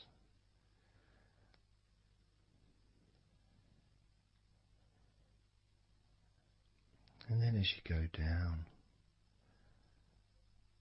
to your calf muscles, now that's a part I'd like to be able to really put my fingertips deep inside my calf muscles, massaging every single tissue of that muscle, healing every part.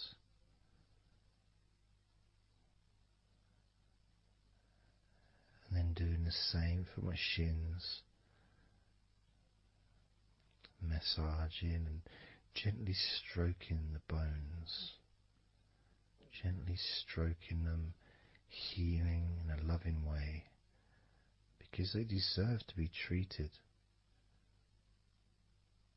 as the precious bones that they are, because our legs are so precious, as in all the other parts of our body.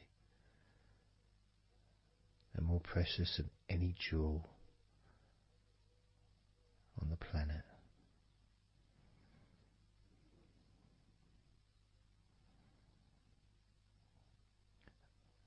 And when you start to think about your legs in this way, it can change your perspective. It might sound a bit silly to start with, the idea of having love for your legs, showing appreciation for your thighs, wanting to be able to put your hands in your thighs and massage the muscles and the bones, and to get your fingers deep in there, releasing all tension, just to show how much you care about your legs, how much you care for what your legs do for you regularly. Your knees, your calves, your ankles, the strength of your ankles, considering how thin they are compared to the rest of your legs, especially your thighs. Yet they're so strong, so flexible. Absolutely amazing things. Your ankles are truly a gift because of what they do for you.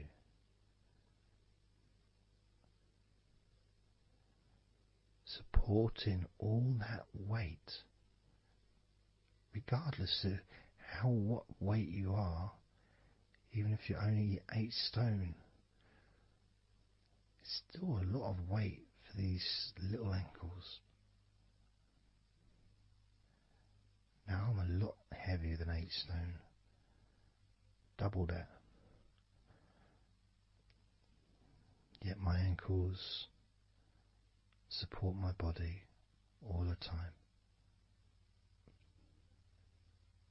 Although they do give off a sigh of relief when I sit down.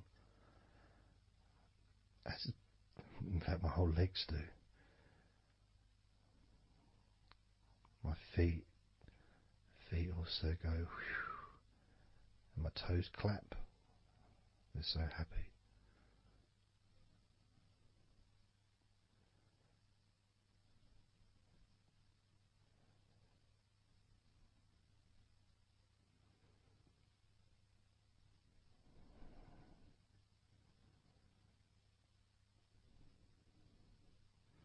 Your legs really are amazing. And I know that talking about your legs is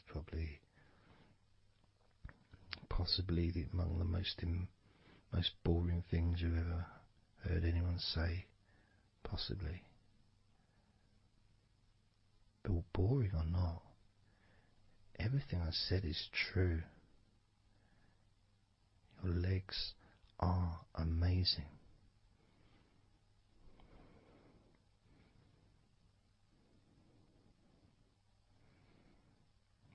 Your legs deserve not just respect,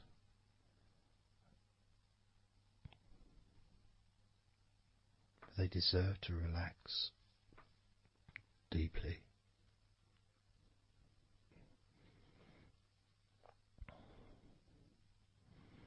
They deserve to take some time out of the day to just let go completely.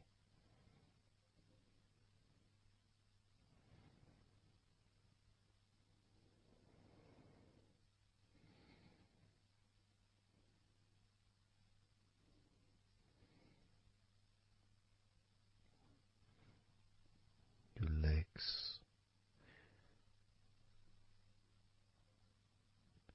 really can relax.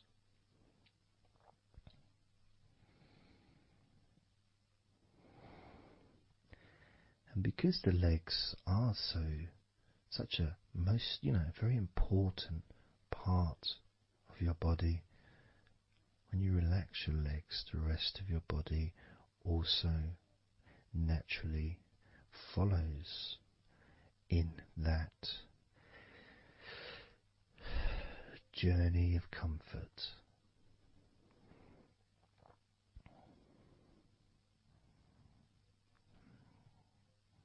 I can feel it in my hips. My hips feel really loose. And also in my lower back as well. My lower back really feels stretched, even though I'm just sitting in a chair and there's no stretching as far as I'm aware that I'm doing. But it's almost as if the muscles are just relaxed so much that there is a natural stretch as the tension has reduced a lot.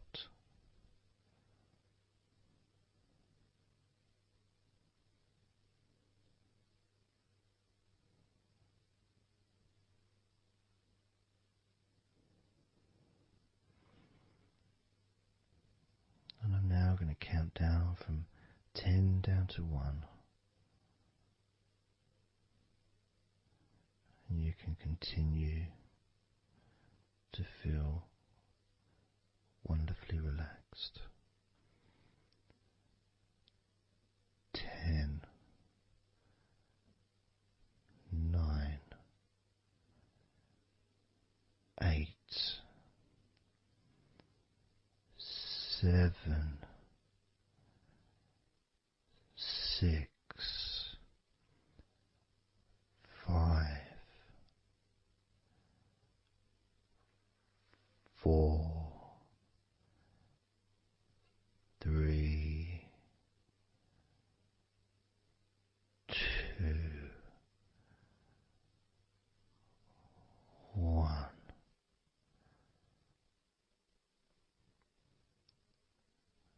Relax.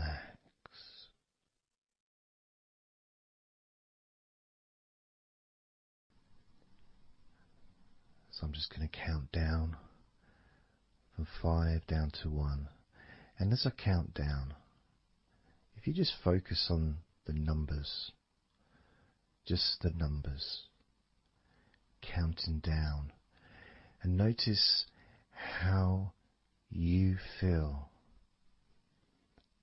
in this moment as you hear the numbers counting down, knowing that those numbers counting down represent you feeling calmer, not just in your body but also relaxing your mind. And just notice how you feel. There's nothing to do, there's nothing to say, there's nothing to think about.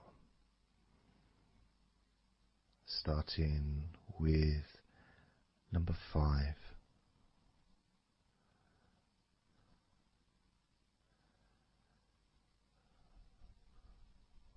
4.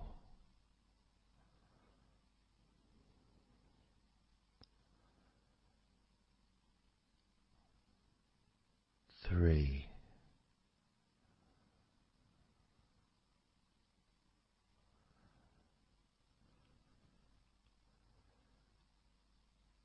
2.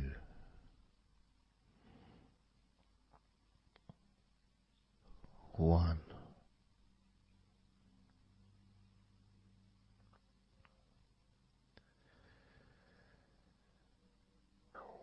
As you notice the gradual letting go of the tension in your body, you may also begin to notice and be aware of how your mind is starting to slow down. This is just a natural thing that happens. It's not really a special procedure.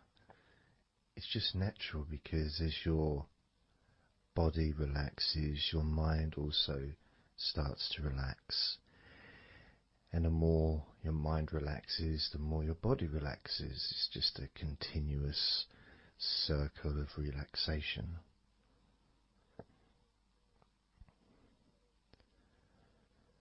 And there's that calmness that comes from relative quietness.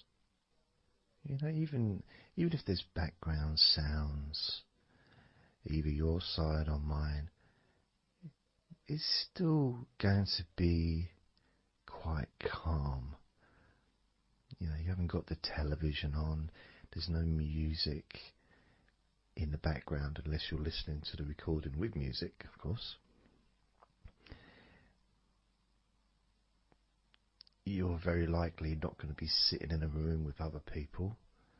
Of course you might be, but generally it's more ideal if you can do this on your own. So no distractions.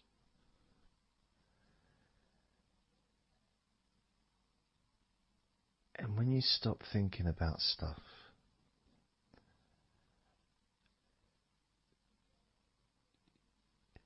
relaxation automatically rises. A sense of comfort starts to grow. And without trying to build it up into something fantastical or something magical, this is just a natural process, something that's easy to accomplish. In fact, it's almost, the sense of relaxing completely happens really when you put no effort into it. It's not something that you can really force. It's something that happens naturally. And part of the process of this recording and others is simply to allow you to take advantage of this space, this time, to just let go, to just be here, to be in tune with how you feel.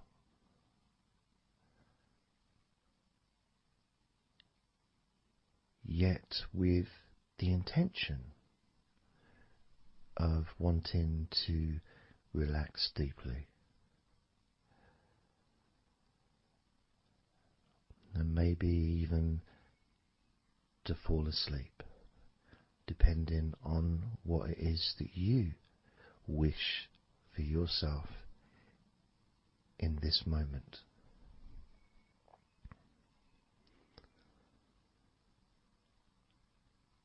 As we know, relaxing is the majority of the process of falling asleep.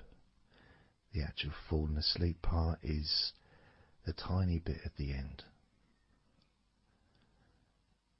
The deeper relaxed you become, the easier you find yourself drifting.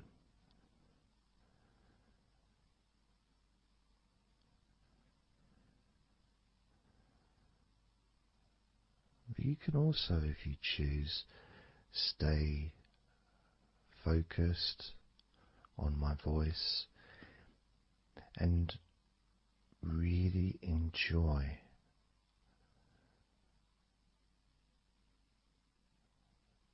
the process of gradually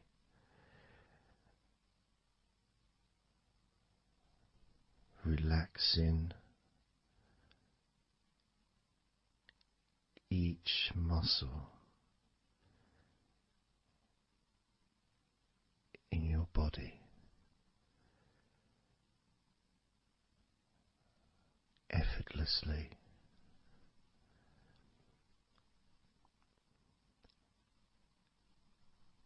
and just observing the sensation of letting go.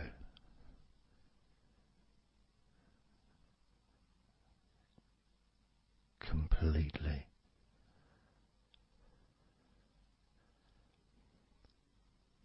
This time I'm going to count from 6 down to 1.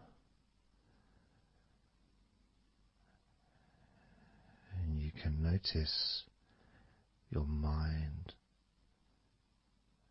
calming down more with each number that you hear me say. Naturally feeling calm and slow and peaceful.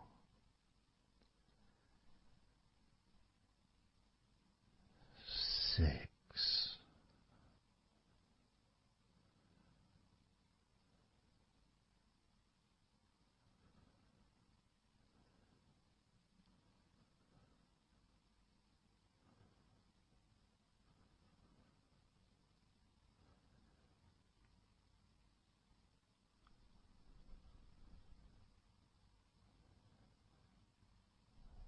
5.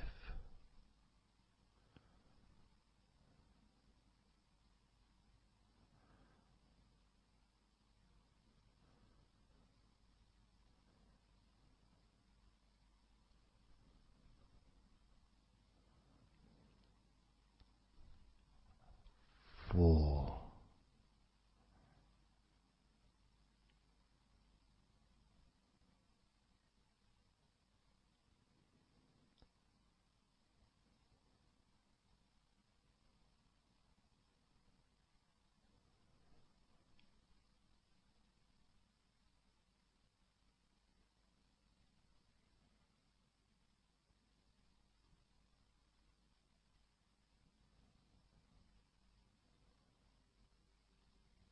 3.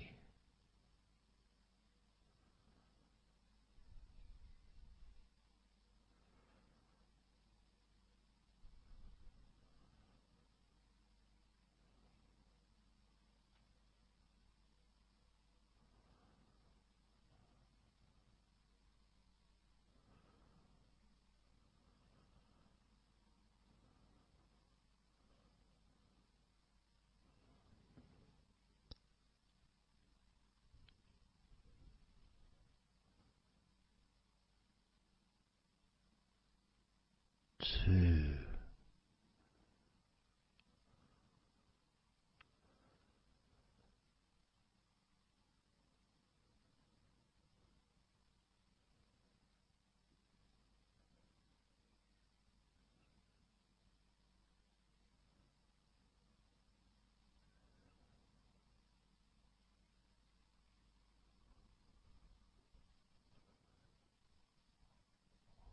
One.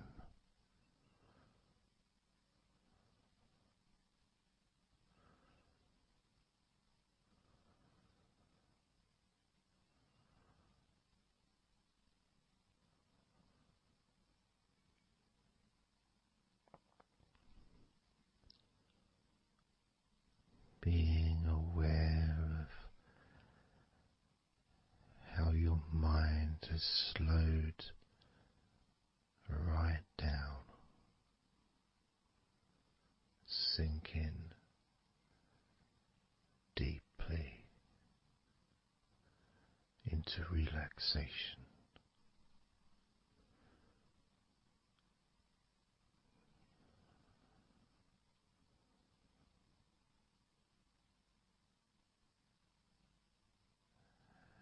And as you focus on your mind, you may notice notice that there are some thoughts still there, maybe some stubborn thoughts that for some reason perhaps need your attention.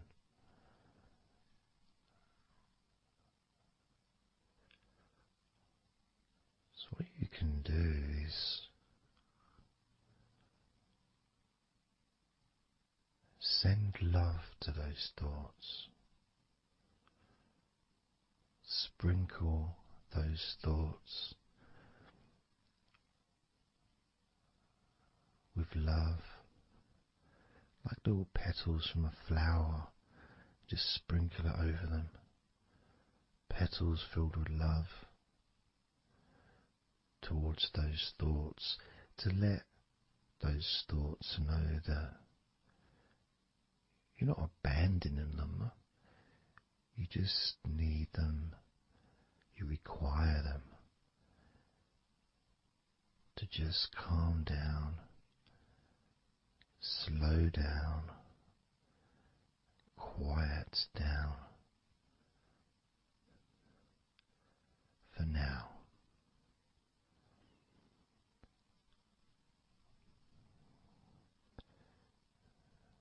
So as you focus on those remaining thoughts, as we count down this time from 7 down to 1, with each number,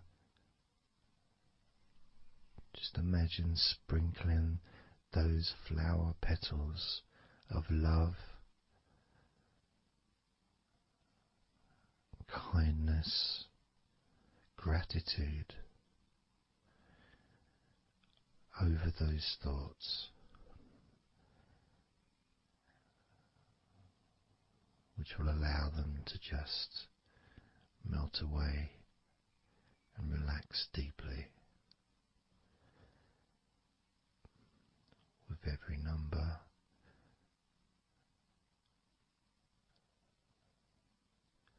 those thoughts will become more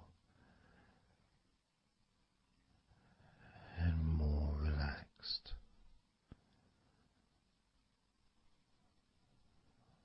Starting with number 7.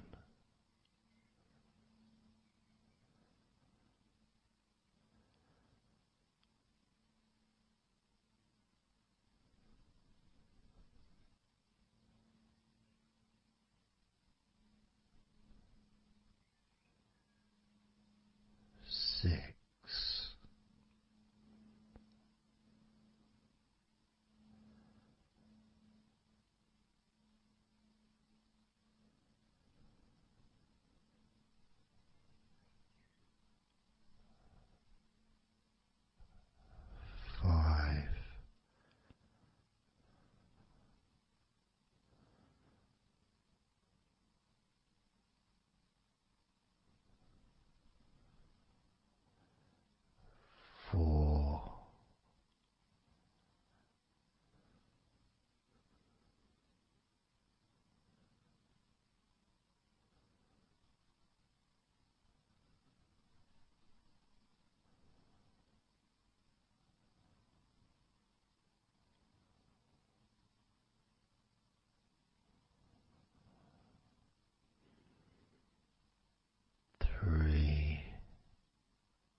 as you now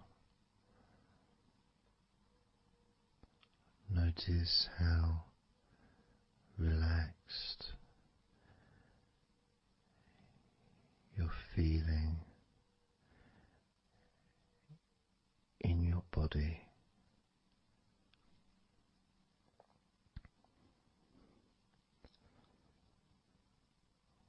We're going to focus on your hands.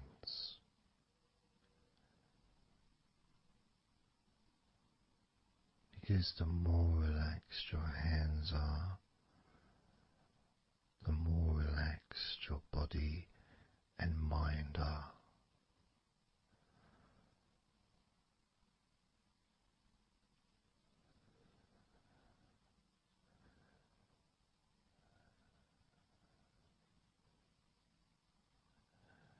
And as you focus on your hands and your fingers,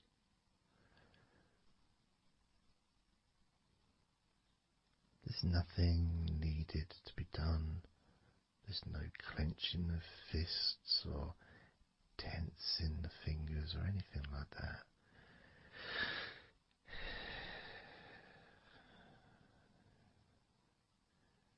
It's just noticing and focusing on your hands.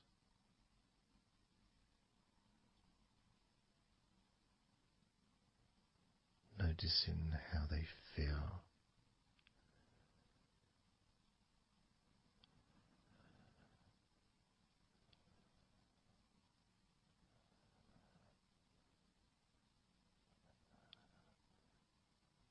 Because the more relaxed your hands feel, the calmer your mind feels, and the more comfort you feel throughout your body.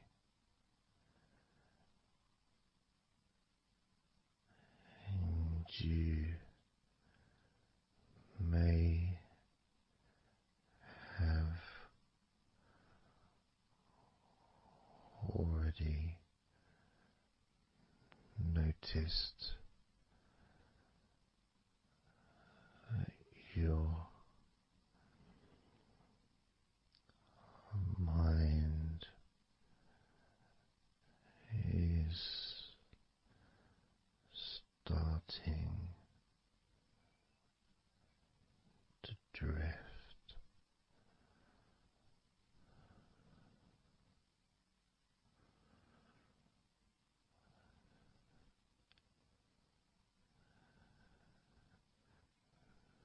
Focusing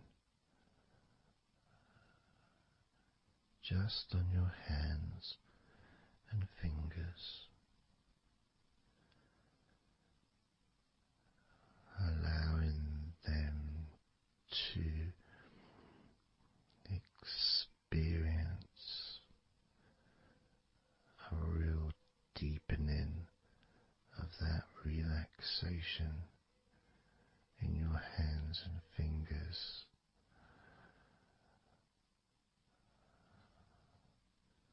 More and more relaxed with each number.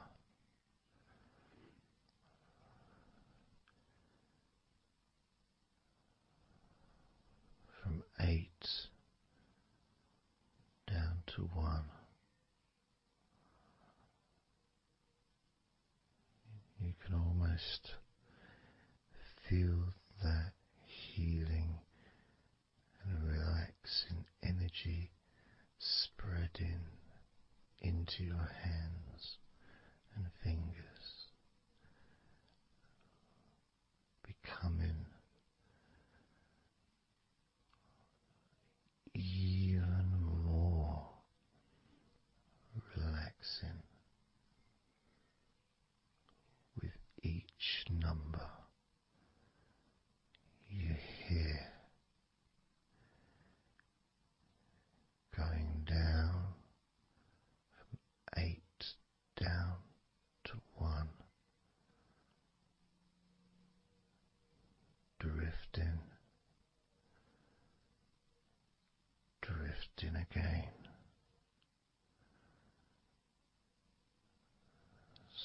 starting with number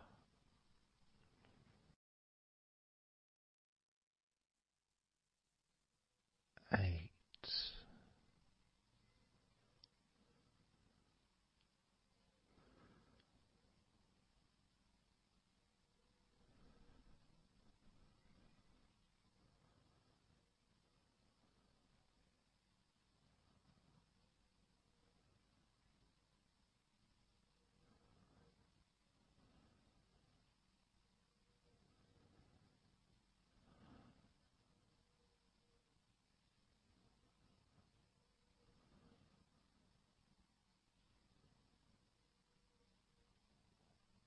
7.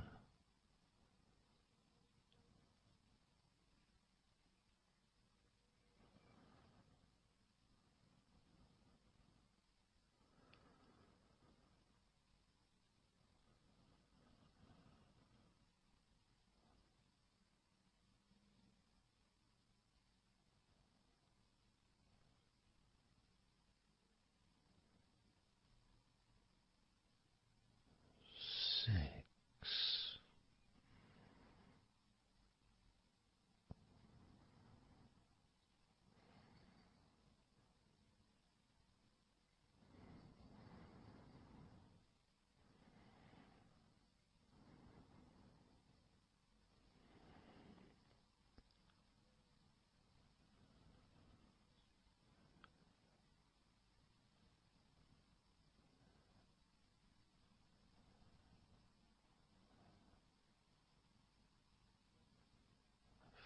5.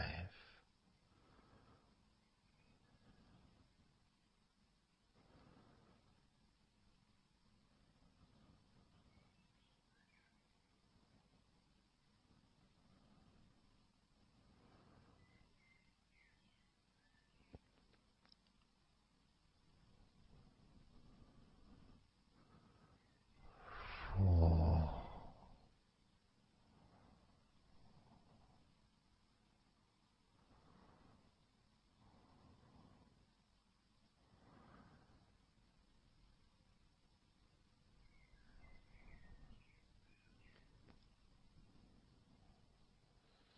3.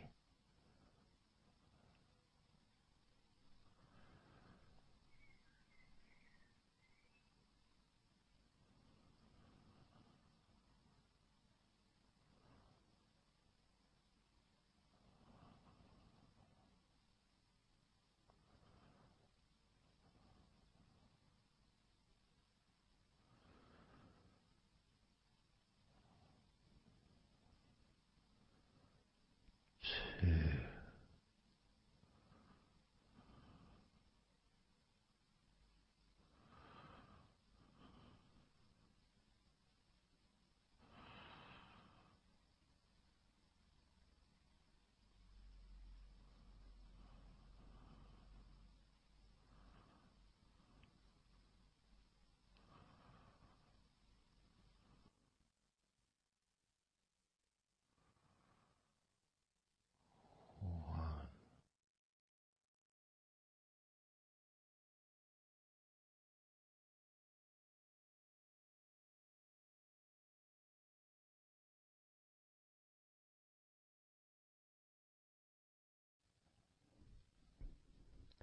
Just being here now. Nothing to think about, nothing to do, nothing to say. And everything just feels calmer. And this is your natural state of being. This is how you just normally feel when you take away all of that other stuff that we add. You know, things like stress and worrying and overthinking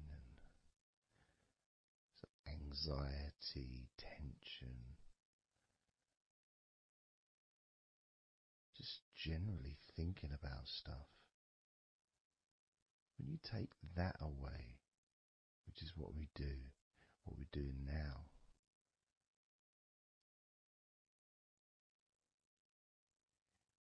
you're left with a real sense of peacefulness, which comes to you very quickly. Because ultimately, it's just a feeling. A feeling of comfort.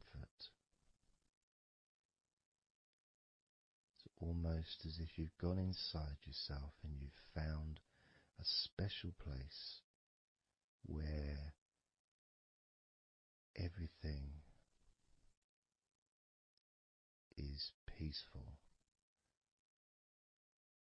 A place where you can feel relaxed and your natural sense of comfort. A place where you can be you.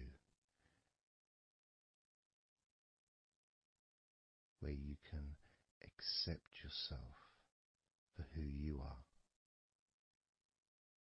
A place where you're not trying to please anybody else, ever. A place where you can actually not just love yourself, but in some ways, more importantly, you can like yourself. Appreciate who you are.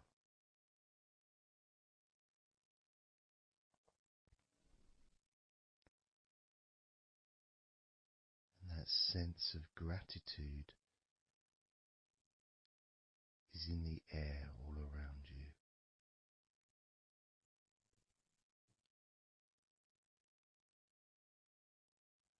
And that's also a place where you can actually feel the healing energy soaking into your body.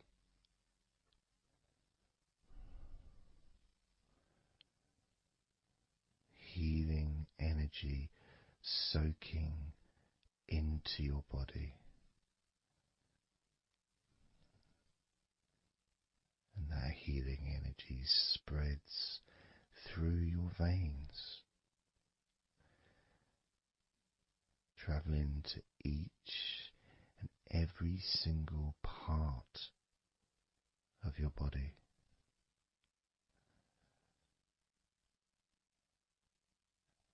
And you start to realize that actually that healing energy has not just entered into your brain, it's become part of your brain. And that spinal fluid is now mixed with healing energy.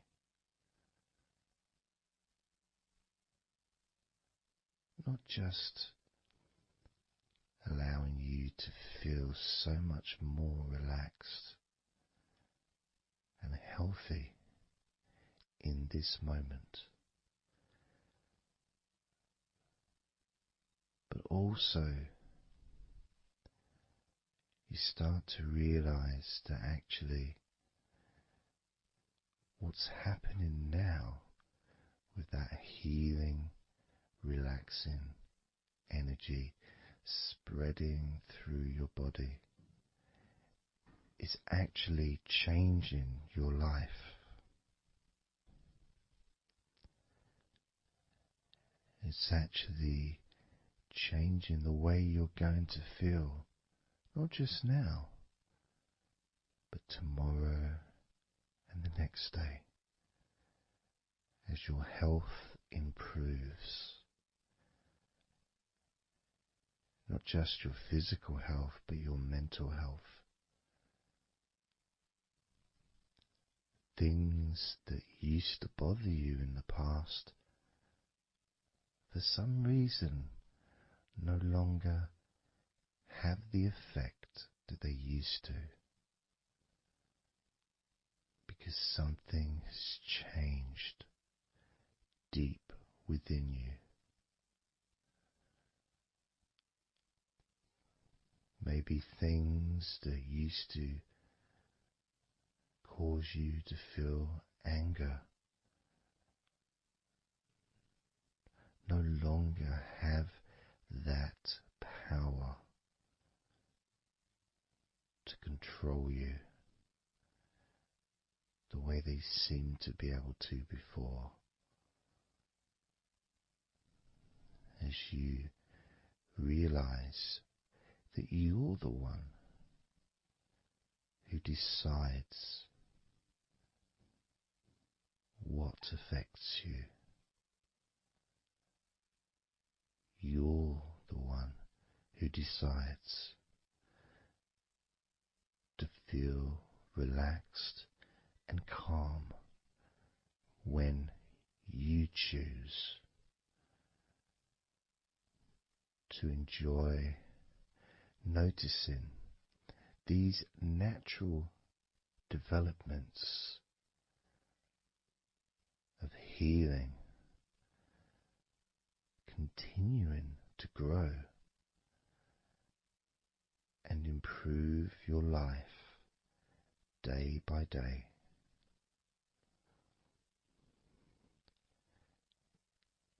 Including, of course, your ability to relax so much easier and sleeping is the most natural thing in the world to you, because falling asleep is something that you've done so many times in your life, and you know that you were born, as we all were, with the ability to fall asleep naturally. We were born with that ability to just drift off into a deep, healing sleep.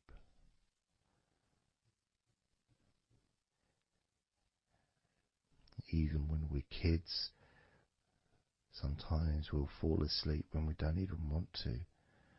We try to stay awake.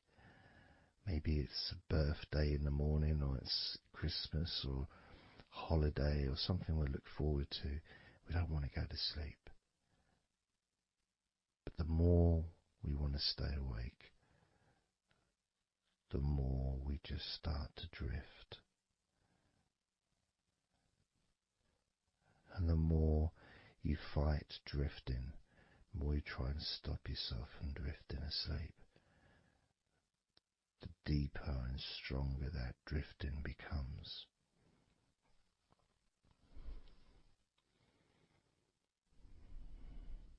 Because we're born not just with the need to relax deeply and to naturally fall asleep, but it's our birthright. It's part of our DNA.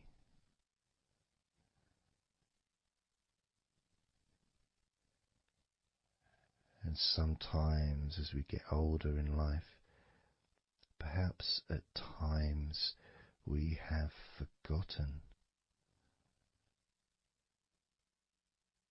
that relaxing completely is not only a wonderfully pleasant experience,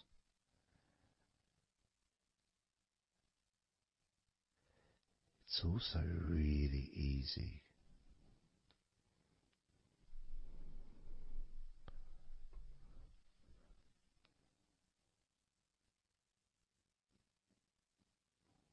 very, very easy to let go, because that's all it is. It's just deciding to let go.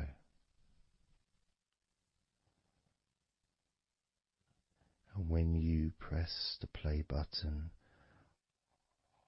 on my recordings, you have given permission for my voice to relax you. When you press that play button, you have given me permission for my words to affect you in a positive, only a positive way, opening up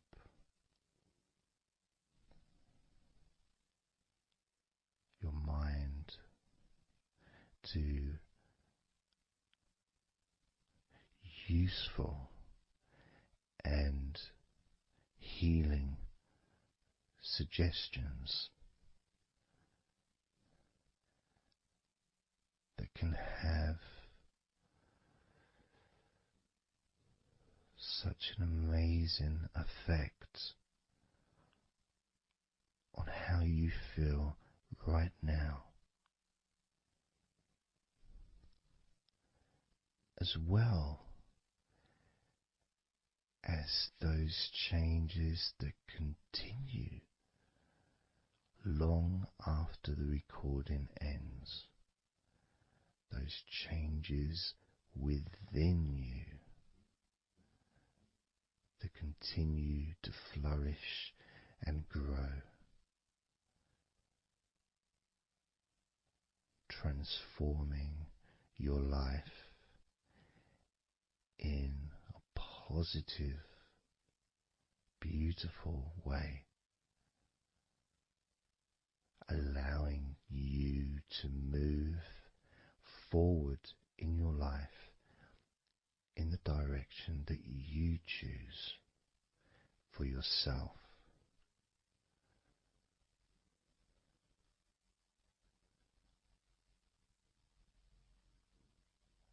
And this feeling that you can experience of safety, comfort, calmness,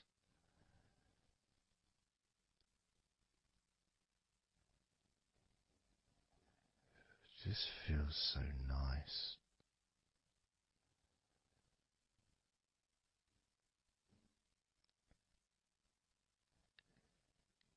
It's such a healthy place to be.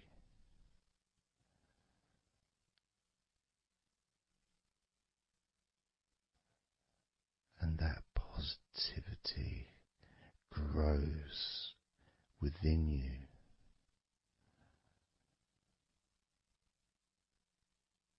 Each and every day, moving forward, you're going to find that you're more relaxed physically and in your mind is more relaxed. And it's not that you're thinking slower, it's just that your mind will be less clogged up with unnecessary negativity. Because from now on, your mind rejects negativity. From now on, you're going to start noticing when negativity arises. And you can just say stop. Stop. And that negativity will turn around and leave you alone.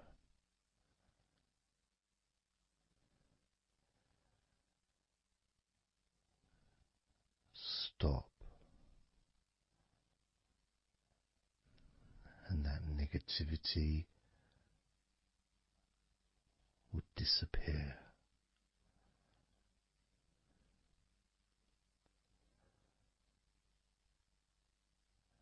And as you notice that you feel way more relaxed than you probably expected,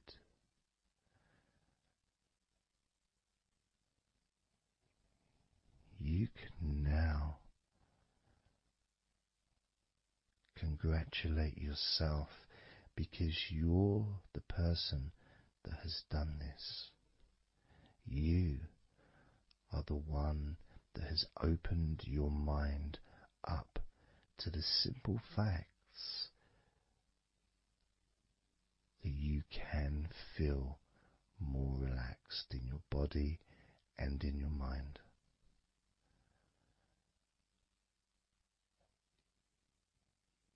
You've opened your mind up to the birthright of being able to just fall asleep easily when you choose.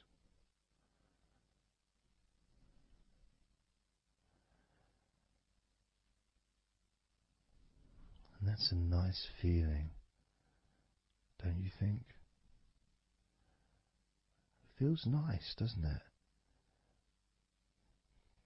To feel calm with all that healing energy spreading through your body and your mind.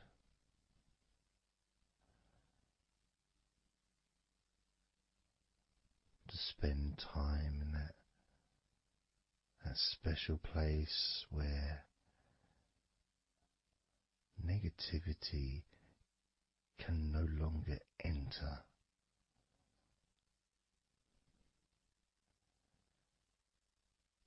Negativity is banned, it's barred, it's not allowed entry.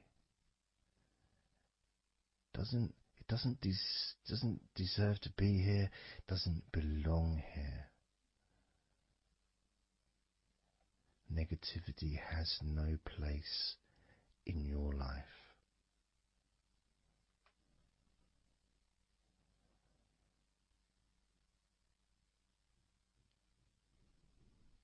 Which makes room for more comfort, more healing, more relaxation, more peace.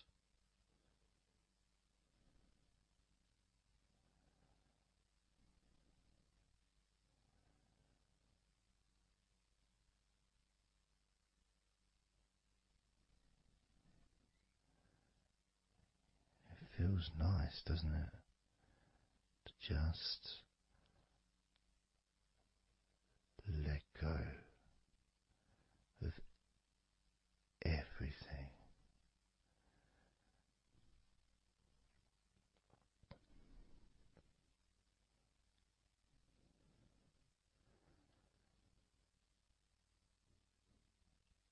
And I'm going to count down now from 20 down to 1. You can continue to relax. If you choose, you can drift to sleep. With every number you hear me say, you can feel twice as relaxed. Or if you choose, you can feel twice as sleepy.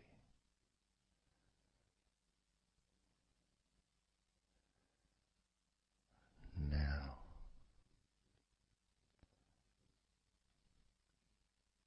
20.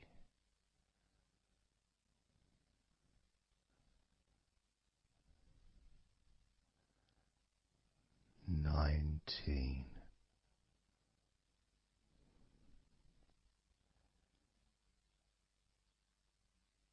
18,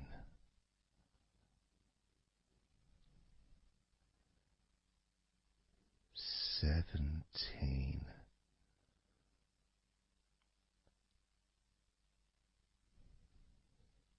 16,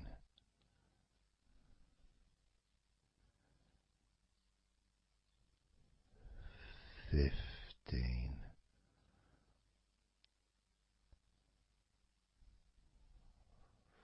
14,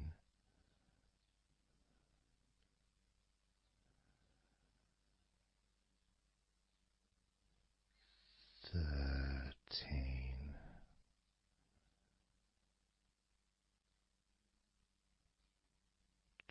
12,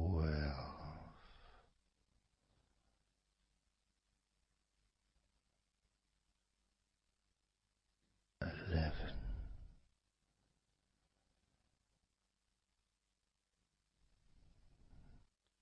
10,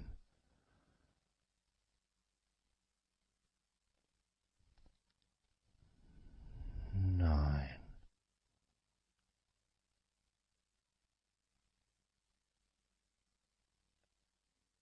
8,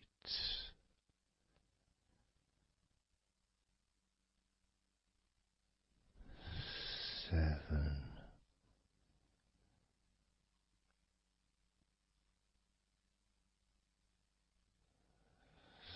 6,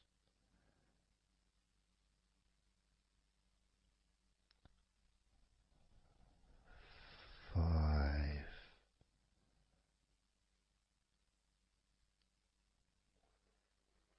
4,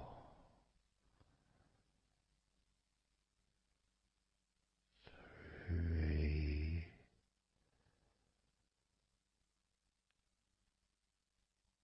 2,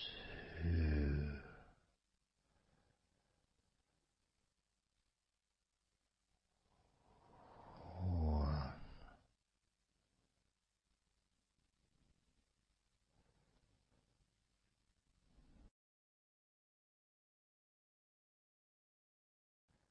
This is your time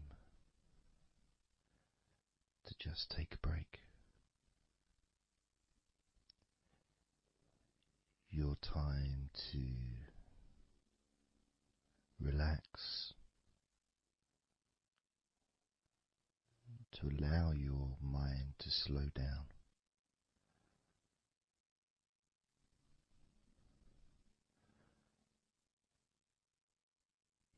To give yourself permission to take a break from everything. And you're the only person that can make that decision. You're the only person that can actually tell your mind to just relax.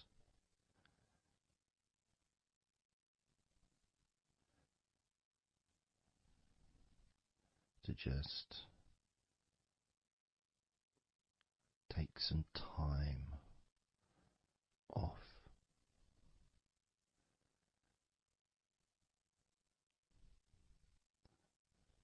So that you can focus on your body, getting in touch with how you feel physically.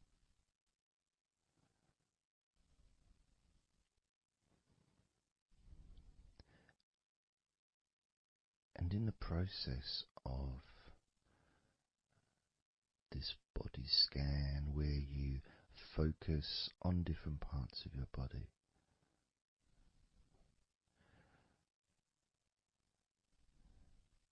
those parts that you focus on and observe, even though you're not purposely requesting for those parts of your body to relax, it's kind of expected. You expect, when you listen to my voice, to feel more relaxed naturally.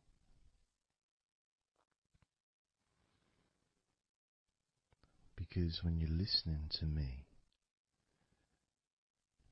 your attention is focused on my words. And as my words guide you to focus on those parts of your body, your focus increases.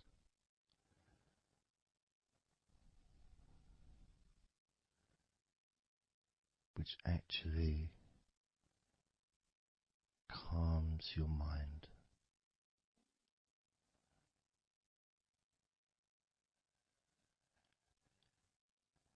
And when your mind calms down,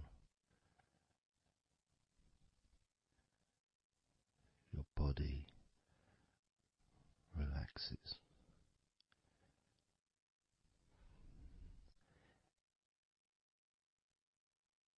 And when your body calms down,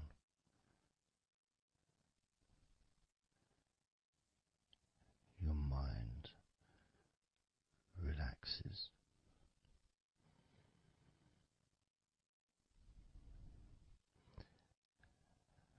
And even though we've not really started to focus on your body, you can already feel that healing energy spreading through your body, pushing out stress and tension, healing all the parts of your body, including your skin, your bones, your blood, all of your organs inside your body, all of the muscles, all of the fat, all of everything. Every hair on your body is filled with that healing energy.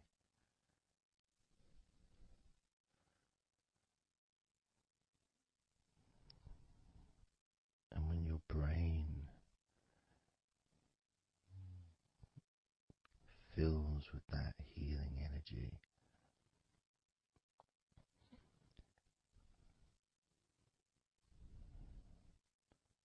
the feeling of comfort and relaxation increases.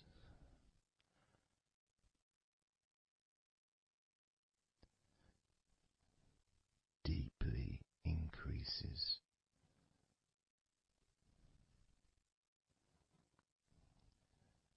In a way that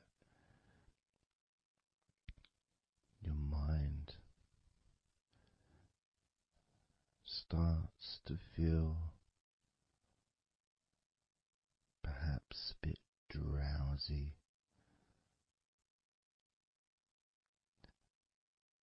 because it's not needed, and it may start to drift.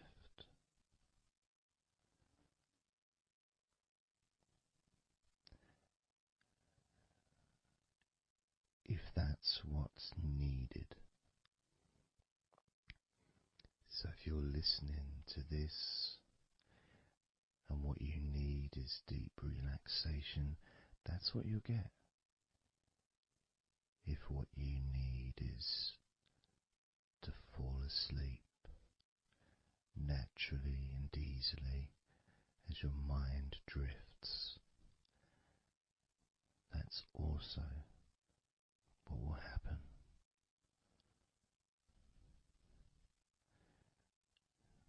Because by pressing that play button on the podcast and listening to me, you give permission for your body and your mind. In fact,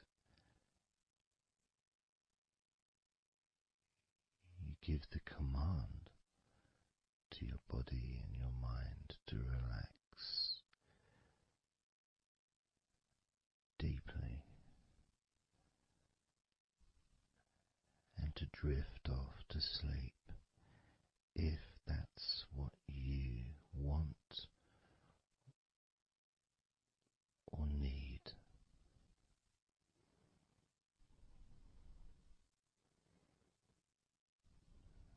And as I focus on the different parts of your body, you may start to just drift, and then you come back again and you hear me talking, and I'm focusing on a different part of your body. And you may find yourself drifting, but you don't realize you're drifting until you stop drifting and you're alert again to my voice, focusing on a different part of your body starts to relax even deeper. Because that drifting is basically you already in the sleep zone.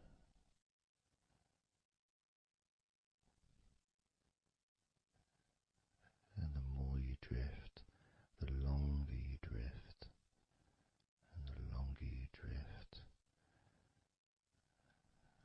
eventually that drifting continues into sleep.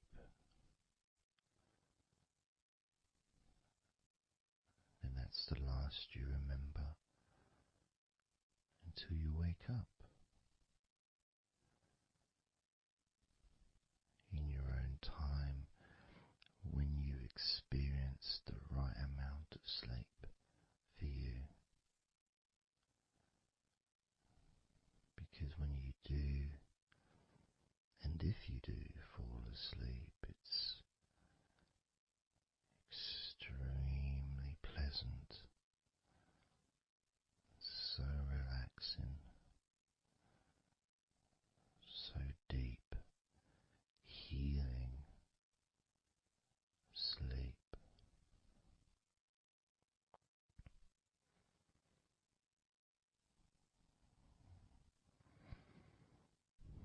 And it feels so nice to relax into your own body and mind as you feel that healing energy spreading through you, relaxing you so deeply,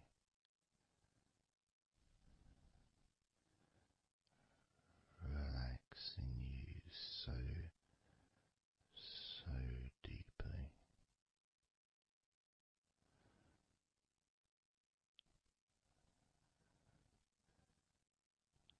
As we start to focus on your eyes,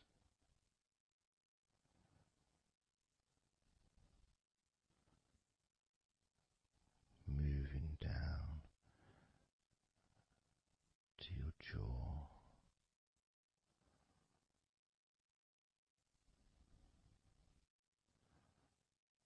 down to your neck,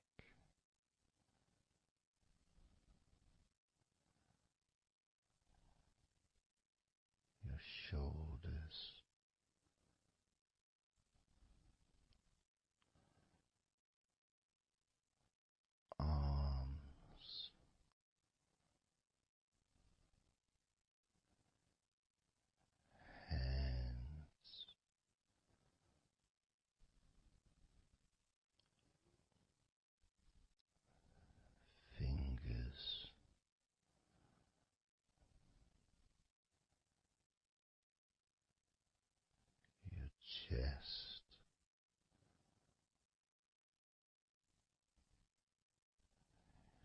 stomach,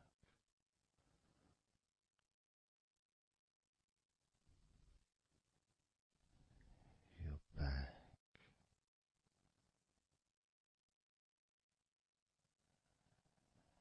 your spine,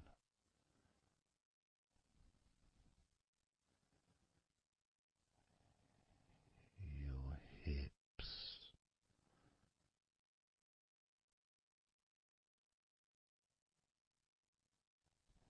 your legs,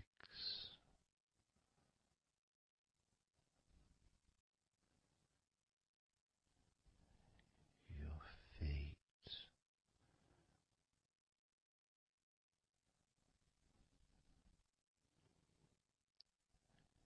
your toes,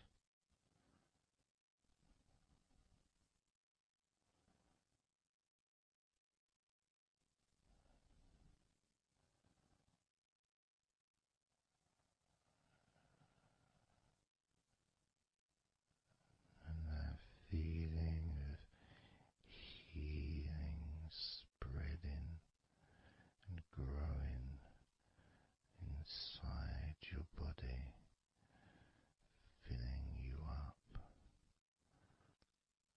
Now, let's focus again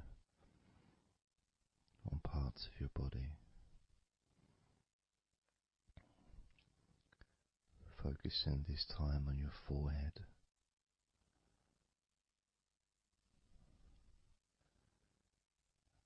Now on your mouth, your lips, your tongue,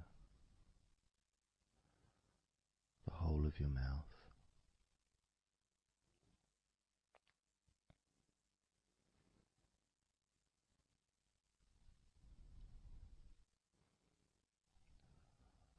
Focusing on your fingers.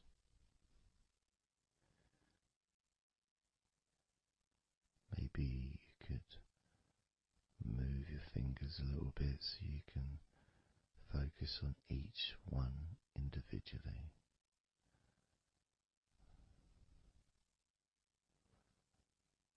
Both hands. And even though as you focus on both of your hands now, they almost seem to just melt into one.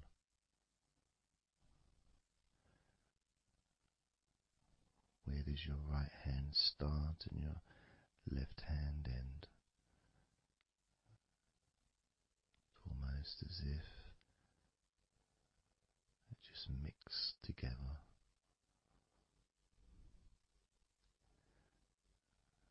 Now focusing on your knees.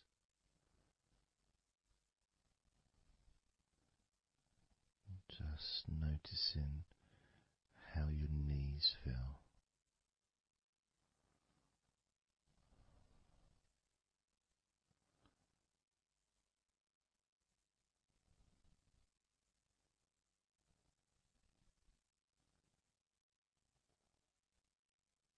Now focusing on your elbows. Focusing on both of your elbows.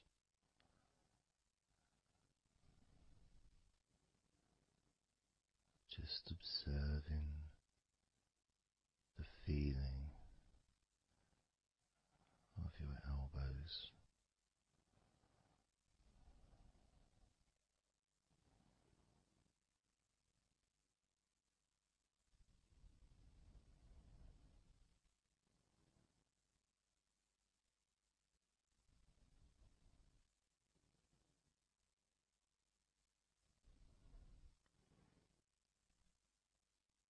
Now focusing and observing the back of your neck.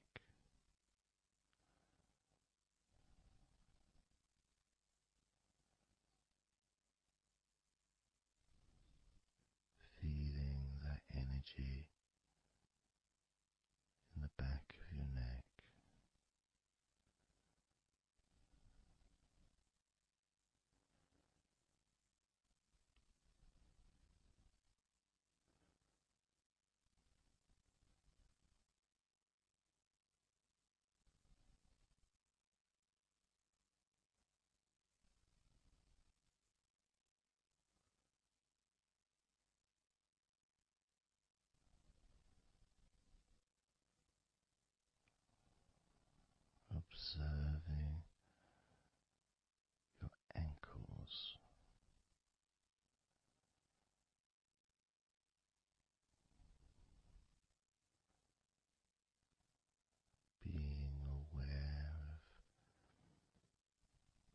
physical sensations in your ankles.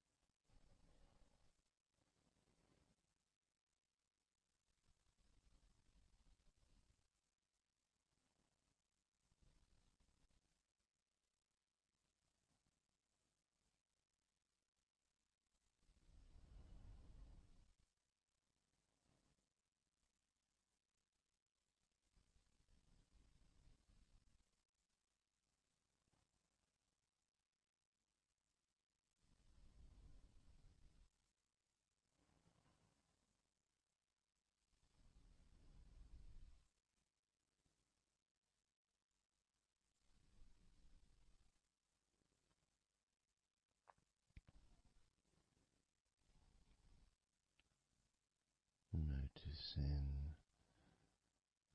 now your toes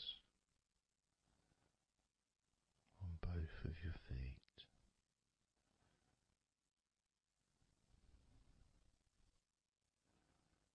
being aware of how your toes feel right now.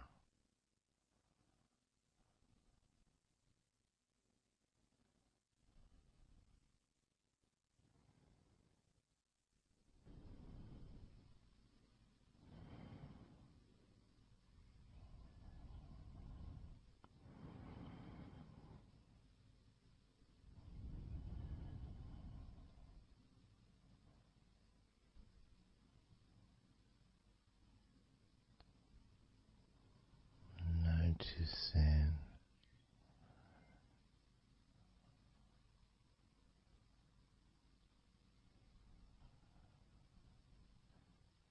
how your entire body feels.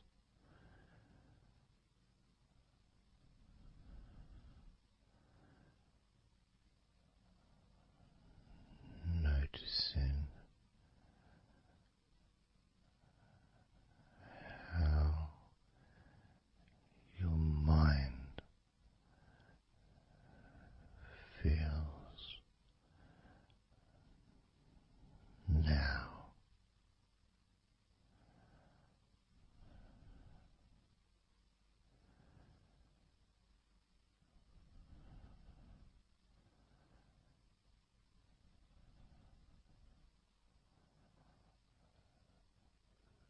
Letting go.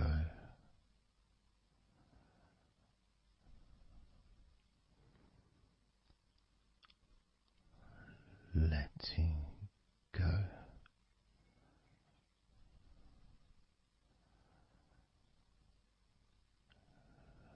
Letting go of everything.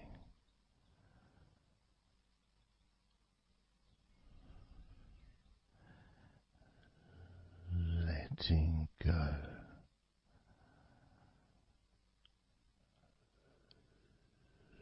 Letting go.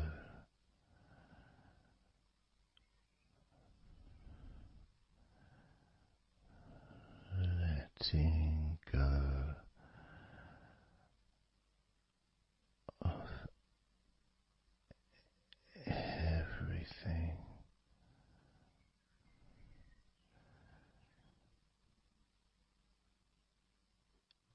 Everything.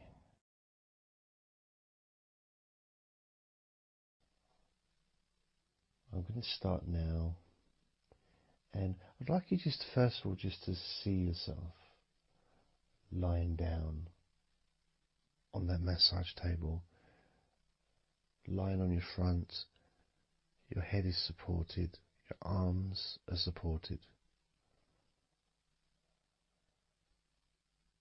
and you feel comfortable, and breathing is really easy, and you feel confident in how you look as well. So there's none of that issue of body problems or shyness, because I'm a professional, and this is a therapy session. So none of that stuff matters whatsoever. This is about you. This is about how you feel and how you can enjoy that sense of comfort and relaxation that comes from letting go and allowing my hands and my fingers to relax you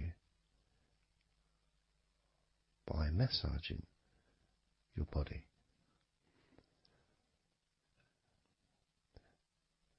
So I want to start off just by placing my hands on the back of your head, just gently, just so you can feel what my hands feel like really on you. So you can maybe feel the warmth of my hands on the back of your head. And I'll move my hands to the side of your head, not pressing, but just holding them there very gently. Maybe over your ears and a little bit on your face, just so you can feel my hands, so you can become accustomed to them.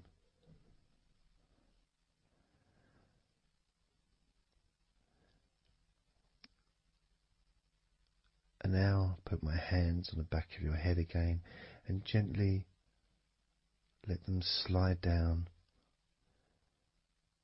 onto the back of your neck.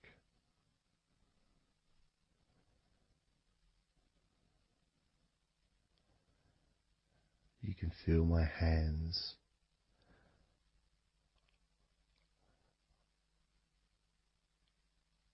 gently stroking the back of your neck to start with,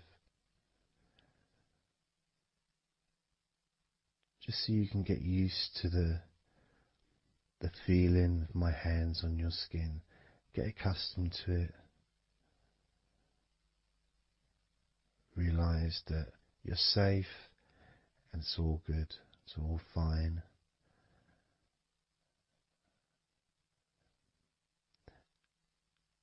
And I'm going to start gently massaging the muscles in the back of your neck.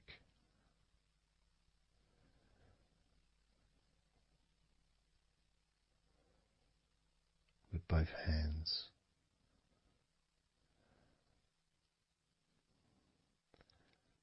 Now this is a very trusting situation really, because our necks are so fragile, and to have someone have their hands around your neck in that way can sometimes be problematic for people, which is why massages are quite good, because it allows you to relax and to get in touch with trust, to feel peaceful and calm.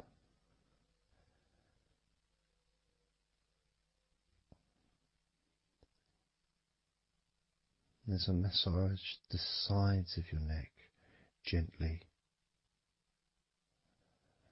moving from the bottom of your neck, which would be sort of near where your shoulders start, I guess, all the way up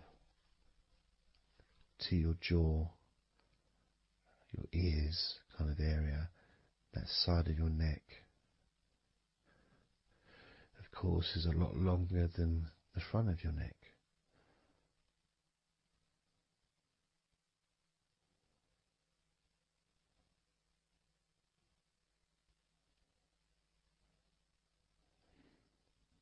And then massaging the back of your neck, especially that area where perhaps we hold tension. And as that area is massaged, you can actually feel a sense of release in the back of your neck.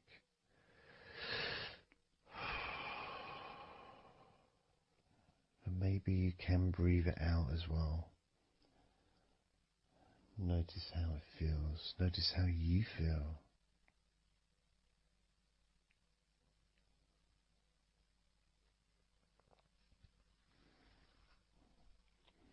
Then moving down to that area between your neck and your shoulders, that muscly area, starting to massage that area on both sides. I mean, this would be the area that a lot of people would massage if they were going to give you like a shoulder massage. Even that's not technically the shoulders, but it's all the muscles that lead to the shoulders, from the neck. And again, that can hold tension and stress. And when massaged, sometimes a nice deep massage is useful. And you decide how deep that massage is.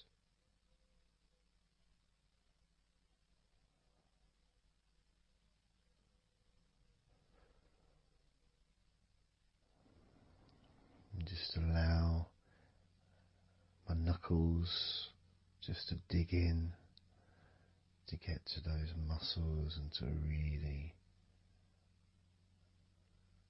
relax them. All the time being firm yet gentle with you.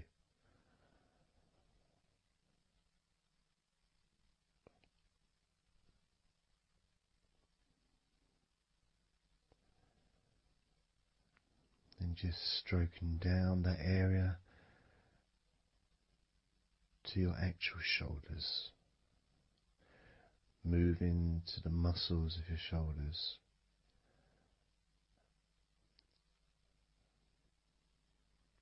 And maybe initially just pulling up the shoulders a little bit off the table, just to give you a little bit of a stretch, but very gently.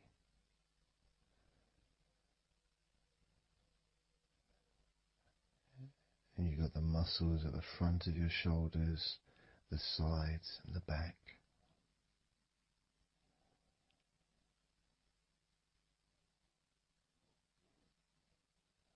Again, this is a part that can really take quite a bit of pressure, quite a bit of needing, if you wish, to really release the tension, to really get into those muscles, and you can let your fingers in there and it can feel really nice. Sometimes just being stroked gently or being massaged quite strongly can all be beneficial to the relaxation of the muscles in your shoulders.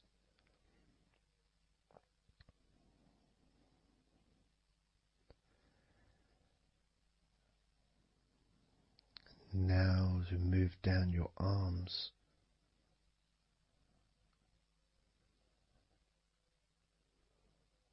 we'll do one arm at a time, starting with your right arm.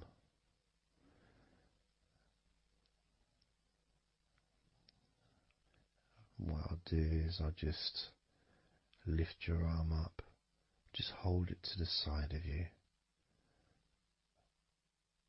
Don't worry, it'll still be attached. And I just massage the tops of your arms.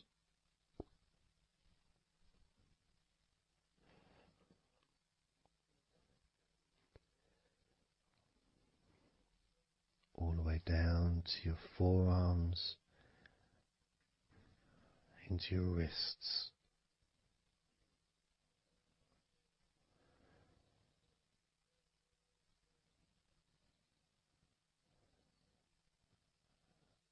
gently massaging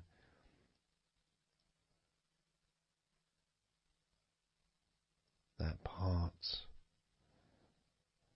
the softer part, which is the under part of the arm,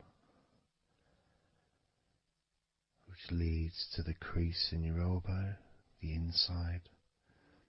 It's much more sensitive skin.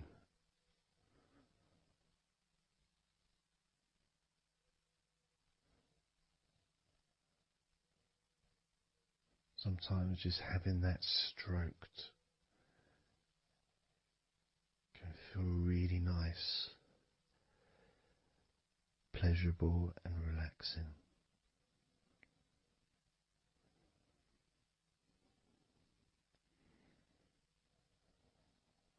Now moving down to your right hand.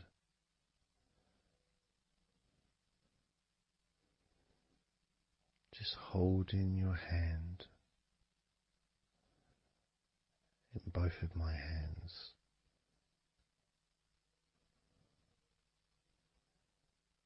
Just pressing gently on the back of your hand and stretching your fingers ever so lightly.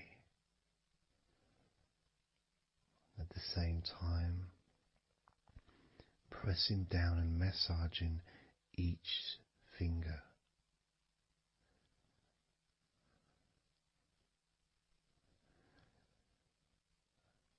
And then starting to massage the palms of your hand.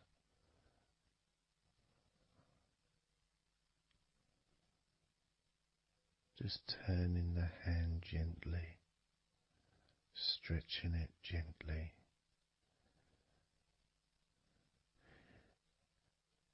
And actually having your hand held can really be an emotional experience sometimes, even if it is with a stranger, someone you don't know very well, like a massage person or a therapist maybe, because it's intimate.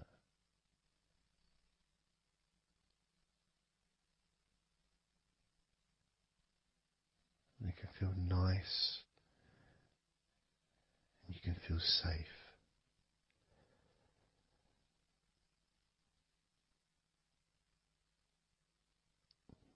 And as I put that right arm back down where it was,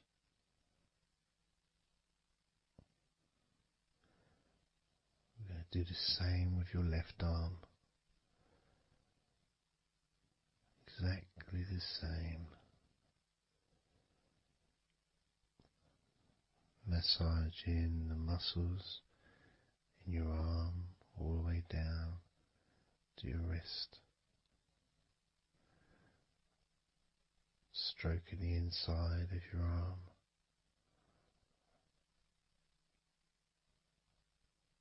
Just being gentle or as firm as you require.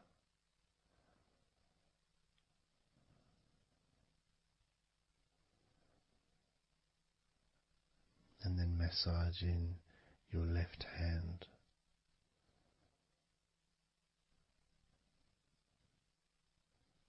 Stretching the fingers gently. Massaging the palm of your left hand.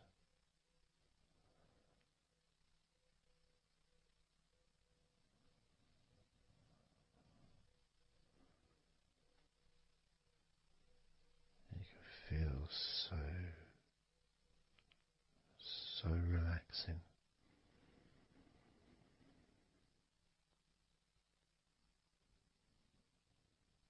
So comforting.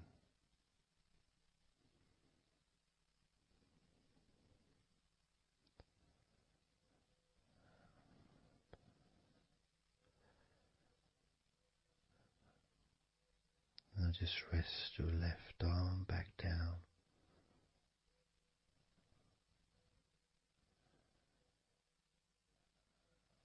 Start to massage your back, the biggest part of your body. starting at the top, starting again where we already have been, that area at the top, in between your shoulders, near your neck, going back and massaging that area again, but this time moving downwards.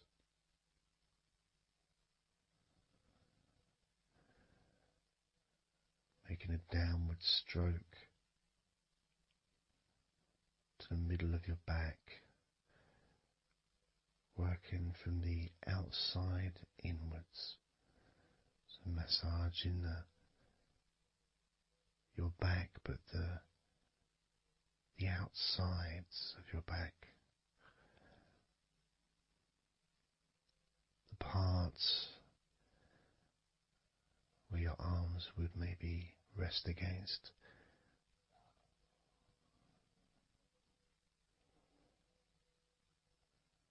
Almost the part that connects your front to your back.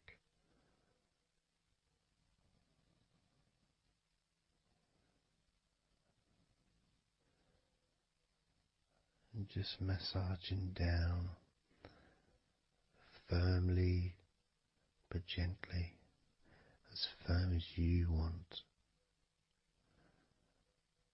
Moving down and then moving across a little bit and moving all the way down again.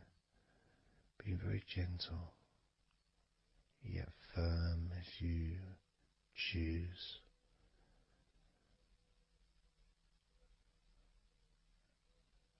Eventually we get to the spine.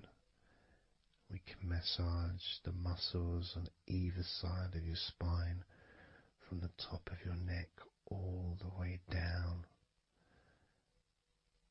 to your lower back.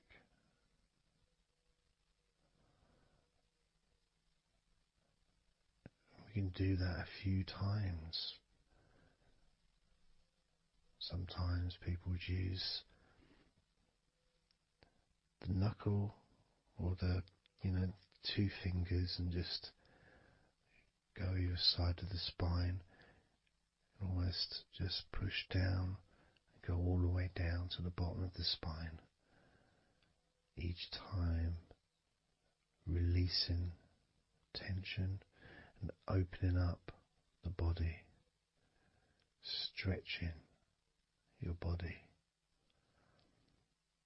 so that you feel more relaxed, but at the same time rejuvenated.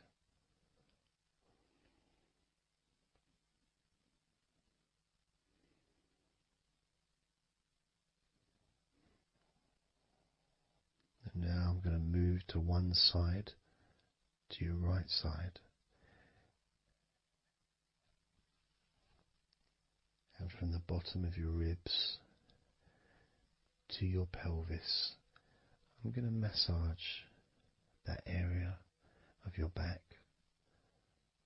I'll stretch over the other side and I'll pull the muscles gently and massage and push from one end, that side, all the way to my side, to the middle, in fact, to where your spine is, massaging that side of your spine, the opposite side to where I'm standing. It's almost like kneading bread. There's that big area which is firm, yet lots there to massage. Potentially one of the most important places to actually have a massage, because you really feel it. You really feel the release and the pleasure of having your lower back massaged. It releases so much from your body that's not useful, starting a healing process which will continue long after this recording is over.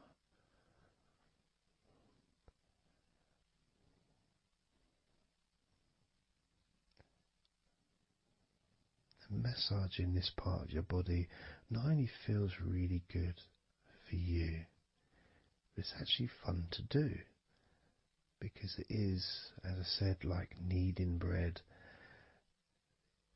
It's a part that you can really get a hold of and really massage deeply,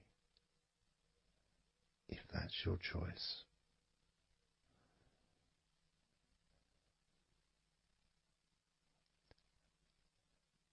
Then I'm going to move over to the other side of your body and do the same with the opposite part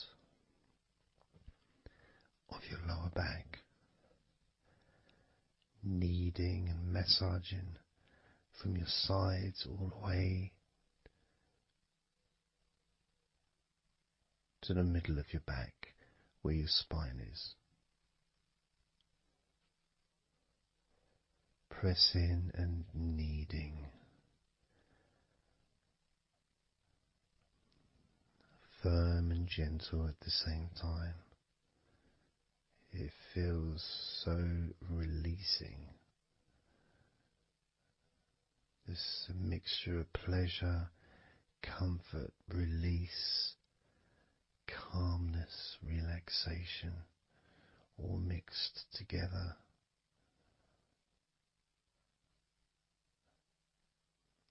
Plus there's that feeling from your stomach as it's being stretched. Even though you're on your stomach now, you can feel it being stretched because that whole area is connected to your stomach.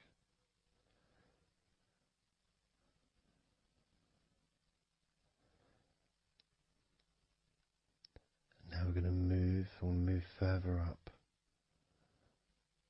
to your top of your body, and I'm going to do the same. This time starting with your upper back, put my hands forward over and massaging that area up to your spine, from the side of your body up to your spine. So some of that massage area, the muscle tissue, or whatever, fatty tissue even, will be possibly from your chest, because it's all connected. The chest and the back connect together. I'm going to be massaging and just pulling some of that skin from your side up and massaging that area of your upper back all the way to your spine.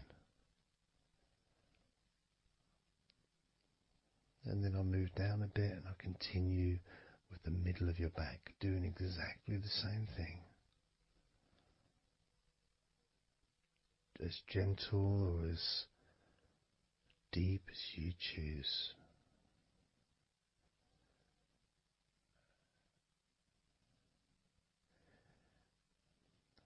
Now I'll move the other side again and do the exact same thing with the top of your back on the other side, from pretty much underneath your arm area really,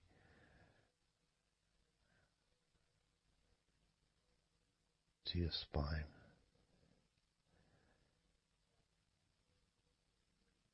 And then continuing that all the way down, including your middle of your back.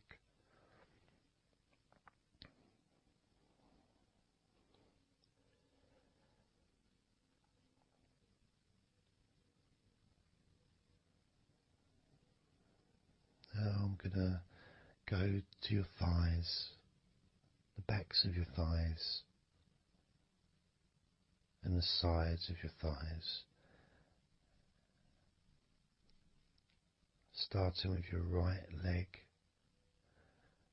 massaging the back and the sides of your thighs, gently and firmly. There's a lot of muscles there. It's an area that can be very tense at times and maybe needs a little bit more pressure than the rest of the body. But that's up to you. You can gently stroke the back of your legs where, opposite your knee joint or underneath your knee joint. It's a very sensitive, gentle area.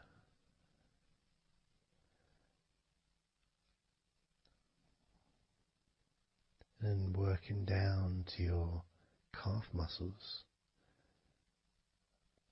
massaging your calf muscles thoroughly and deeply if you choose, using both hands and fingers, digging deep.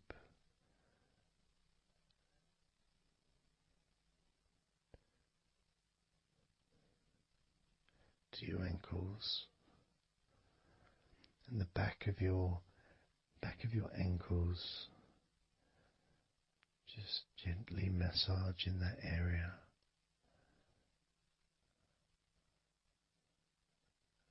Maybe lifting the leg and stretching it a little bit.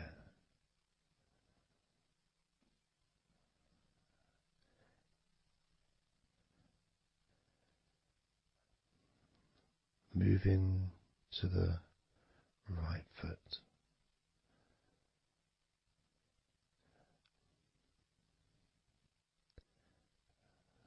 Massaging the bottom of your feet and the sides of your feet.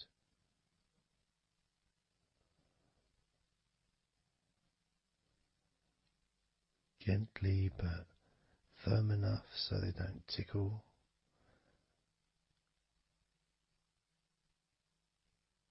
And just allow the pleasure that you get from having your feet massaged to just overtake you. As I continue to massage your feet, the bottoms of your feet, the sides, your arches, your heel.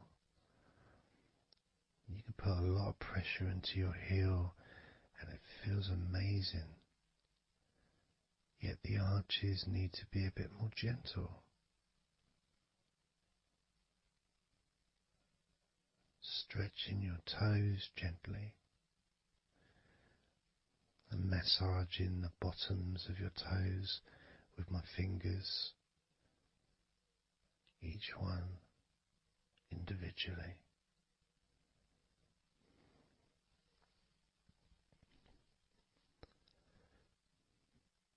And moving over to the left leg to do exactly the same thing. Starting at the top of the thighs, working the back of the thighs and the sides, massaging deeply and gently that whole area, working all the way down.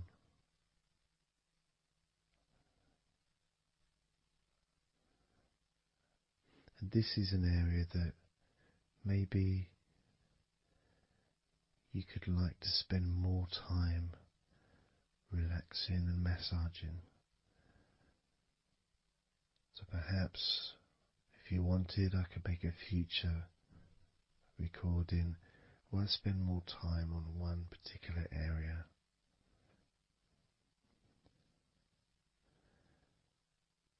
As you move down to your calf muscles,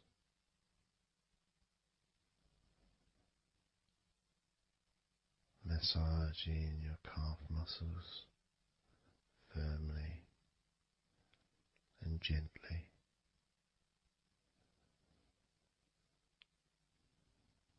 Moving down ankle and to your feet, massaging the backs of your feet, the bottoms of your feet, stretching your toes and massaging each toe individually. And that feeling of pleasure and release that you experience when you're having your feet massaged feels really good.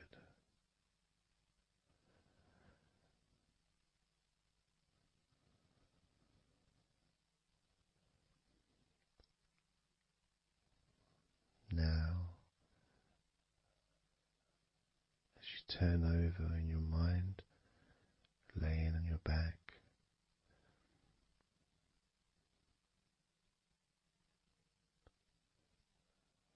I'm just going to start again at your neck area.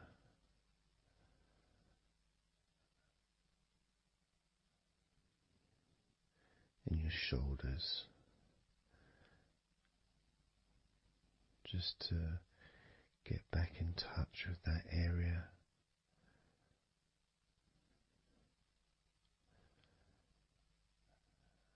And as we move up,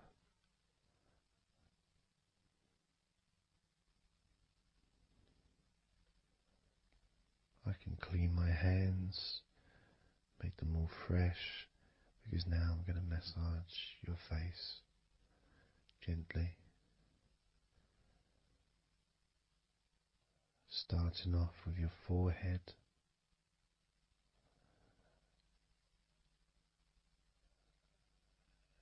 your eyes are closed, and I can just stretch your eyes a little bit, pushing up on your eyebrows.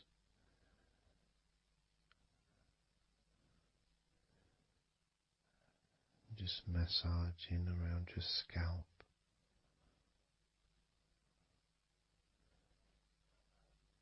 Massaging down your cheeks, around your ears, into your jaw, gently. The sides of your neck,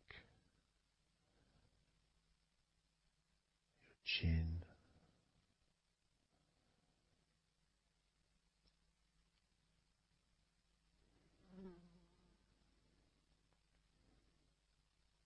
then just moving down from your neck down to your chest, starting by massaging the very top of your chest, where the collarbone is, either side of the collarbone.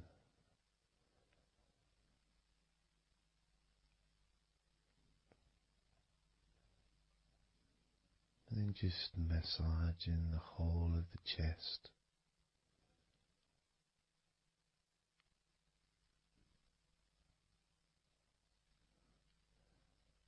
Moving the chest around.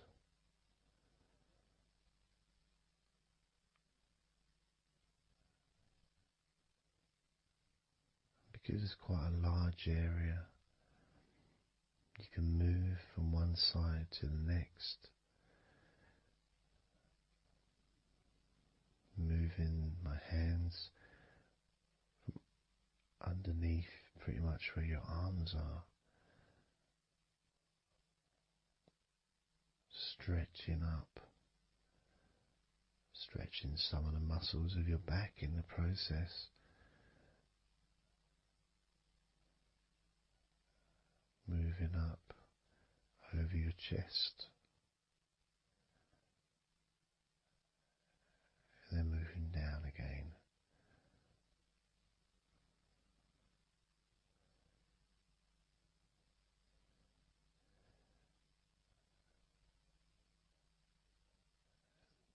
And then allowing my hands to just massage gently and slide down towards your stomach, starting in the middle of your chest.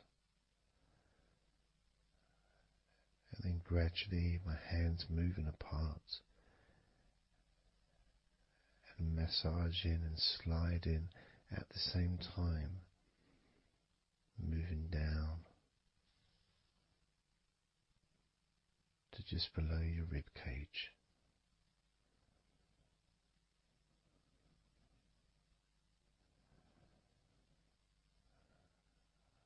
Moving down, then massaging up again, giving your chest all the attention that it needs to feel completely relaxed.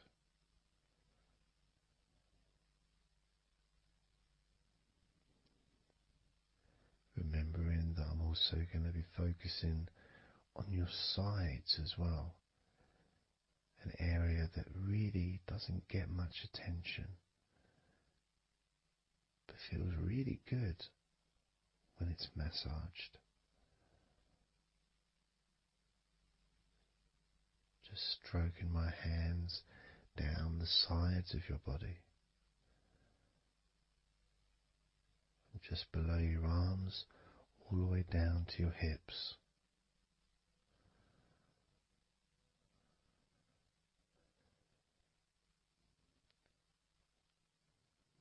Now, moving to your stomach area, I'm going to stand one side of you like I did when I did your lower back. I'm going to do a similar process of just stretching the muscles from your side gently, massaging from one side to the next, moving that whole area from below your ribs all the way down to below your belly button.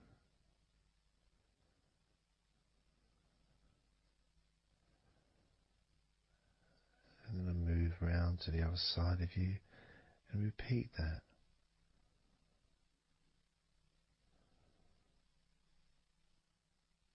Process of relaxing deeply, calmly.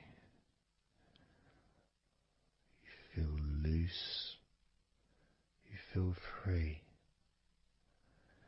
And there's something about having your stomach massaged that's different from any other part,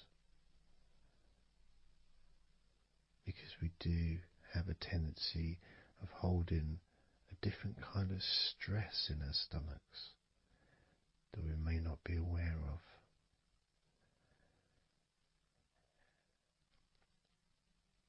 As I now massage your stomach, the front of your stomach, making circles around your belly button,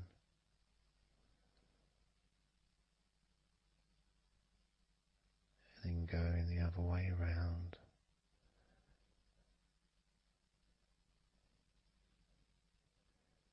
There's a gentleness and a freedom that comes from feeling how you're feeling.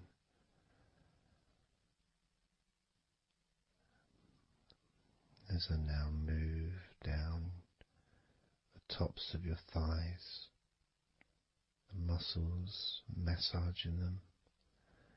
And I can do this two legs at the same time, pressing down, massaging deeply those muscles in your thighs, the front of your thighs.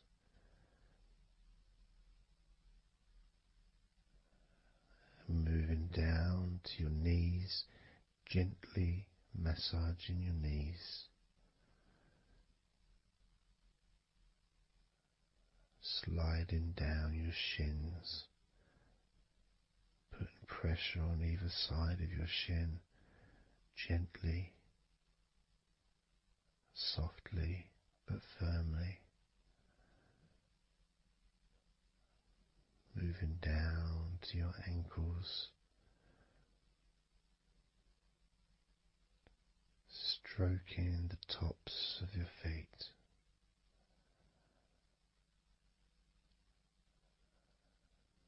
And then with each foot in each hand, just gently massaging the whole of the foot. The top, the bottom, your heel, your ankle, your toes. Massaging every part of your feet. It feels so good just to let go and enjoy the process.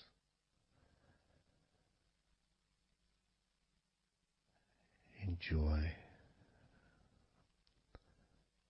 feeling so deeply relaxed.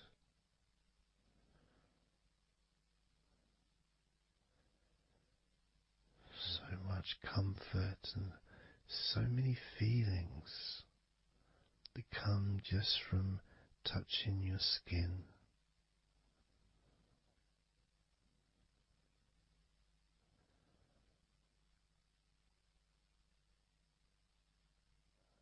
And you can just lie there for as long as you choose, enjoying the feeling of deep comfort from being massaged by me.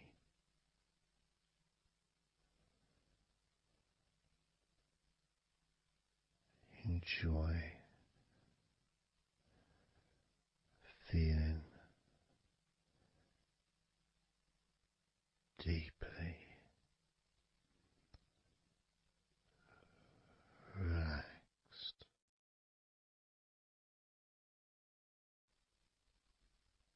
And all we're going to do is blow out some candles in your mind.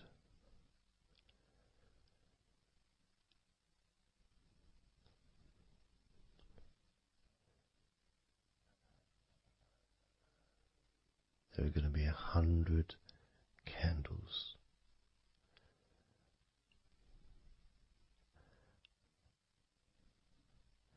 And you're going to blow each one out individually, one by one, starting at 100 as I count down,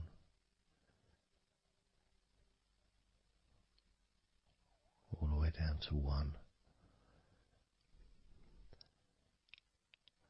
And each time I say a number,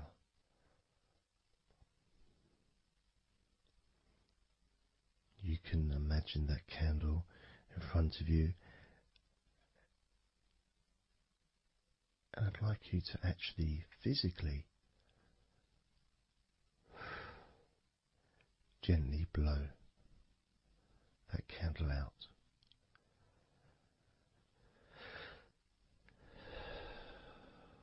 Just so it's not a big blow, it's just a gentle,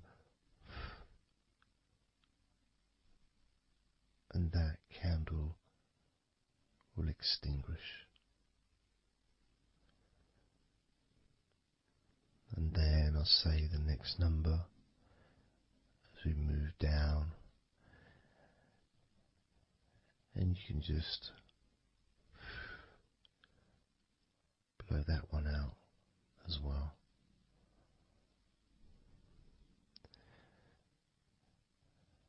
And as we move down the numbers, you'll find yourself feeling more and more relaxed. And if you need to sleep, you'll also find yourself becoming incredibly tired and sleepy. In In fact, you may struggle to blow out all 100 of these candles.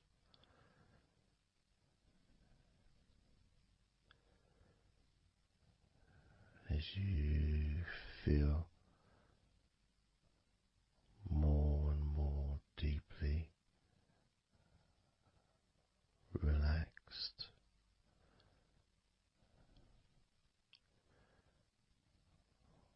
more and more deeply tired, and the further you go down, the more your mind starts to drift.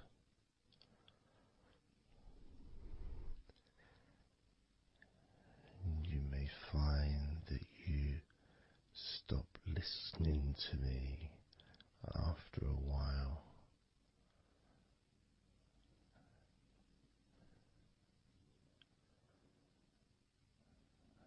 And even though there may be background sounds where you are, you'll be aware of those sounds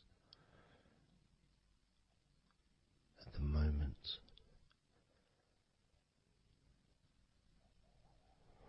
You may start to just not even notice them at all, because they're unimportant.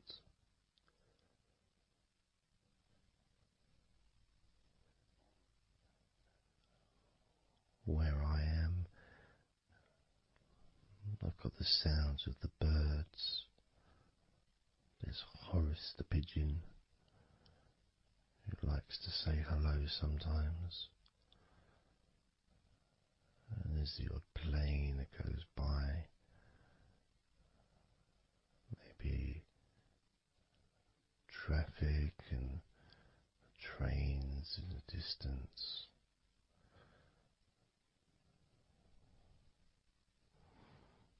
But none of that seems important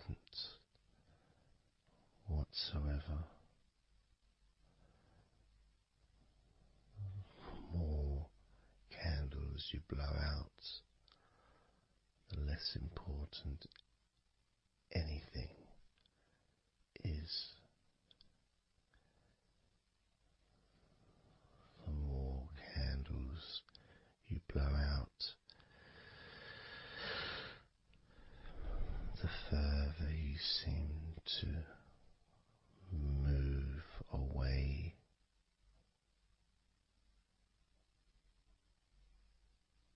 from sounds and from general day-to-day stuff. Seems to just move away on its own. As you feel more calmer with every candle you blow out,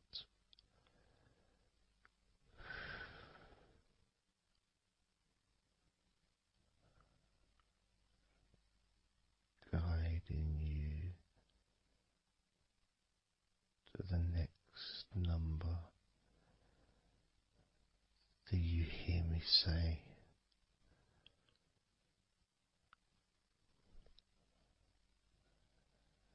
And then you blow that candle out too.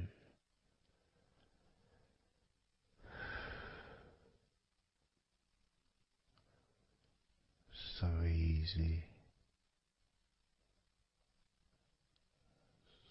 so simple.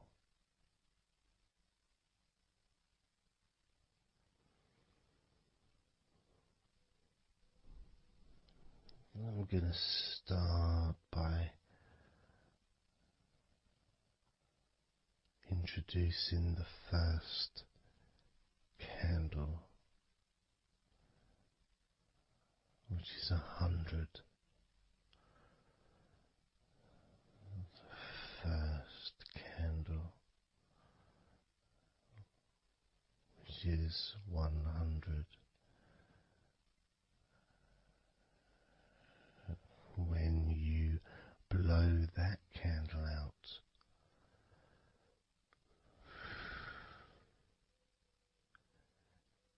you'll find immediately a slight change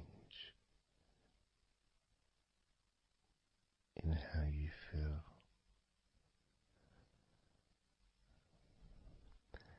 as well as a real sense of positivity growing within you.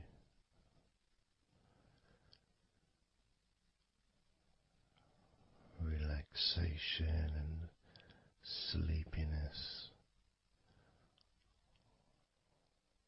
expanding,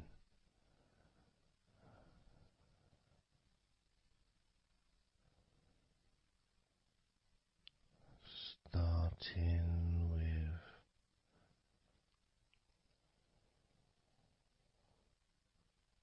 100. Blow out that candle now.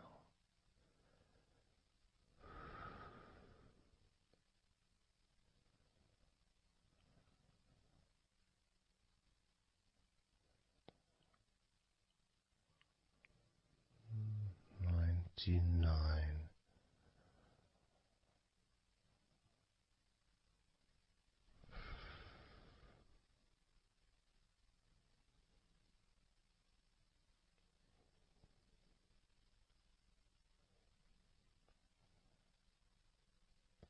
Candle 98.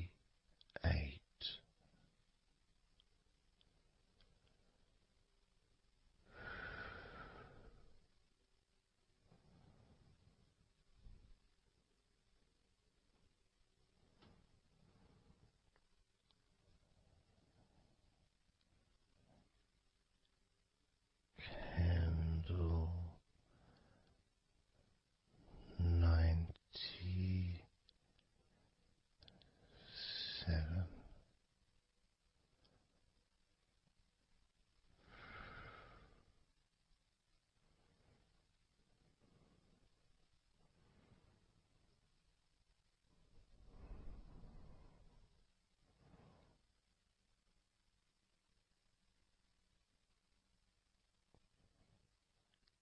Candle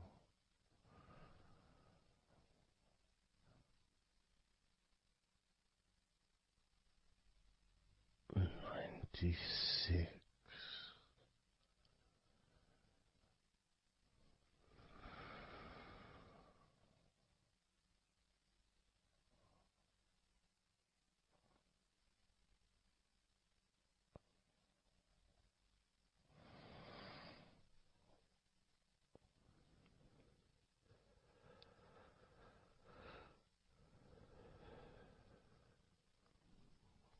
Candle 95.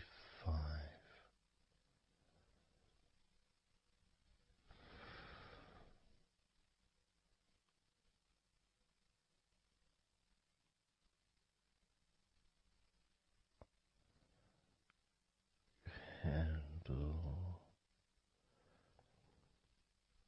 94.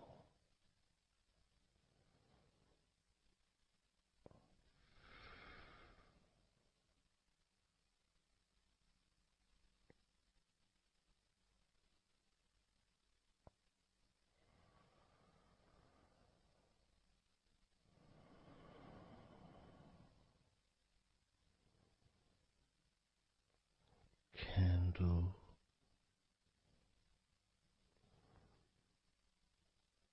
93.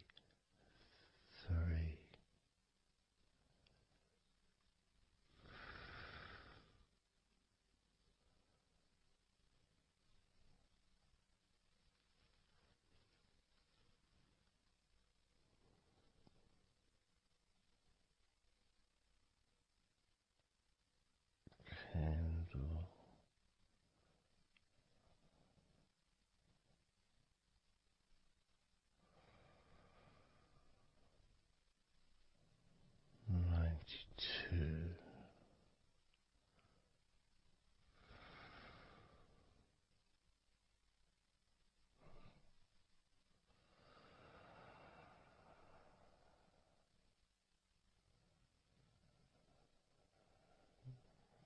Candle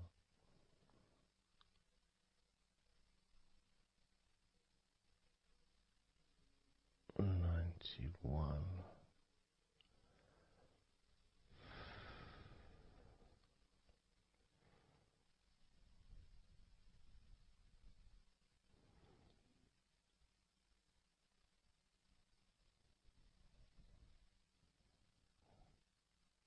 Candle 90.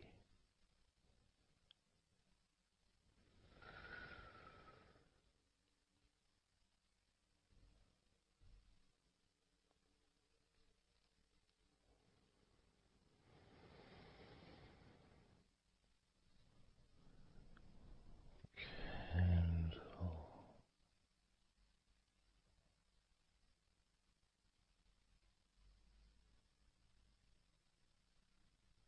89.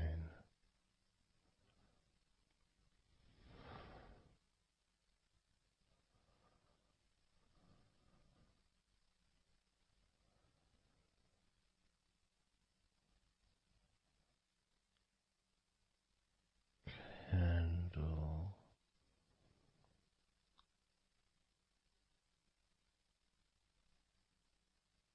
88.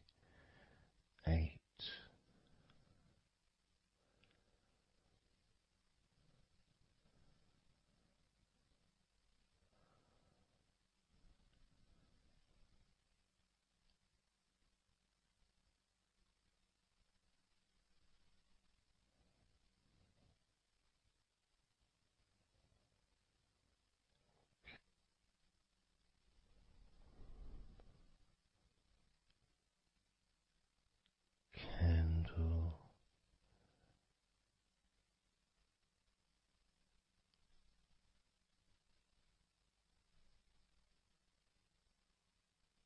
87.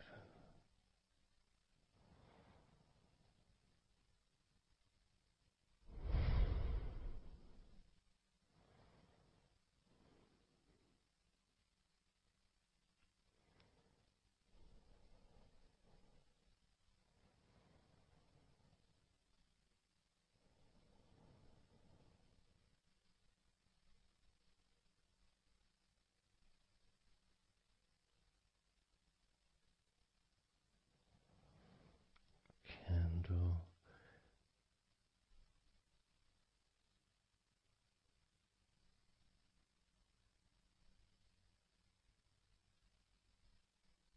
86.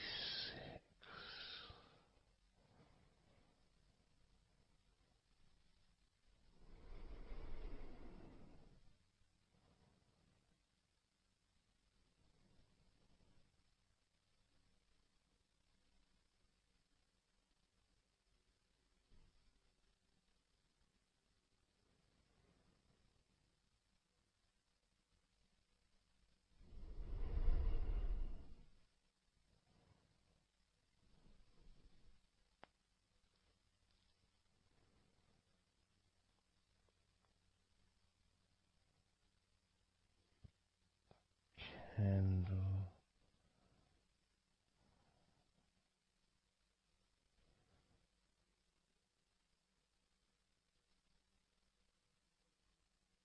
85.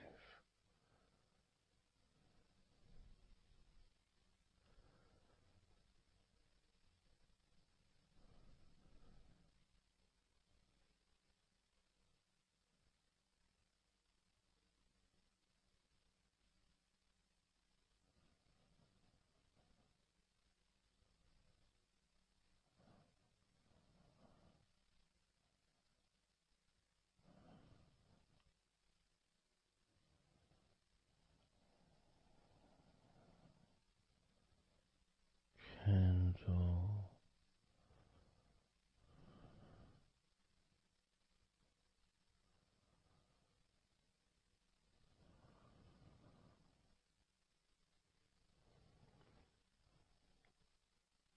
candle,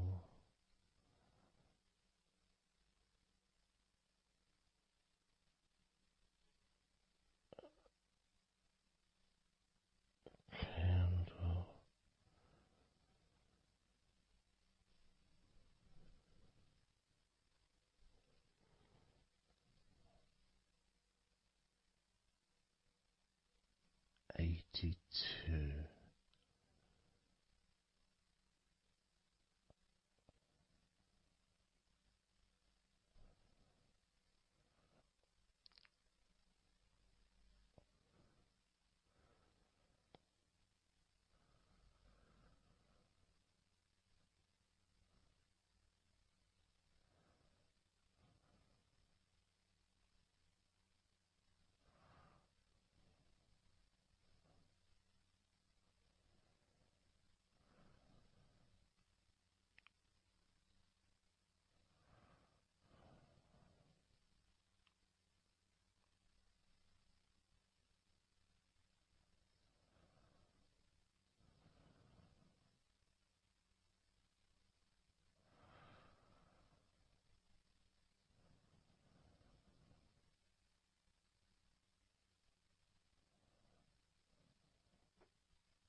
81,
candle,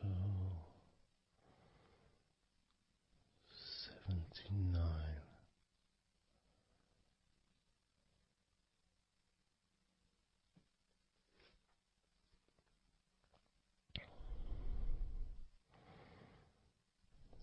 candle, 78,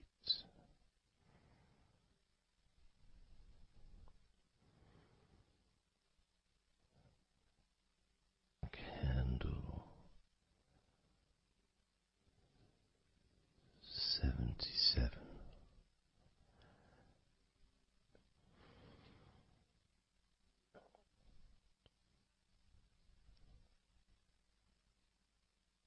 candle,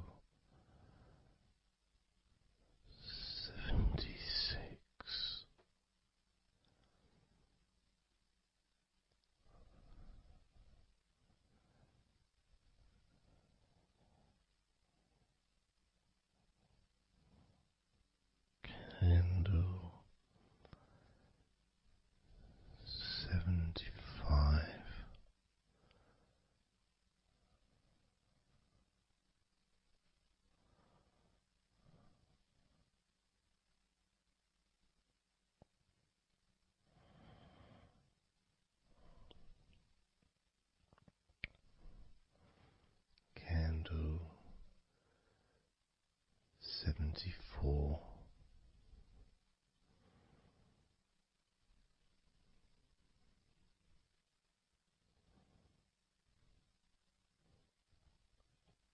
Candle 73.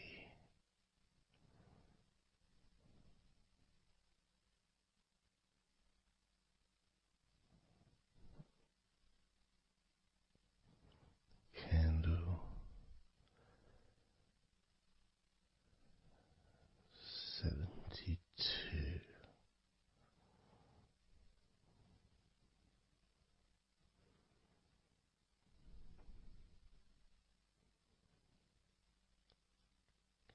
Candle 71.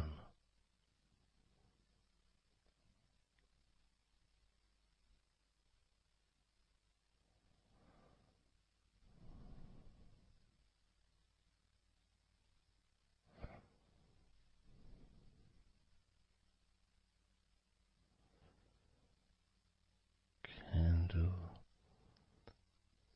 71.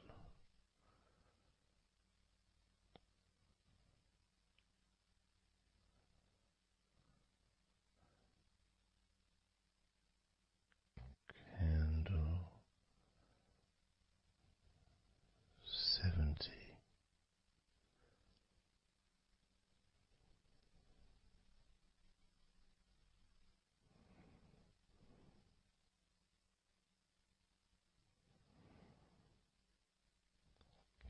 Candle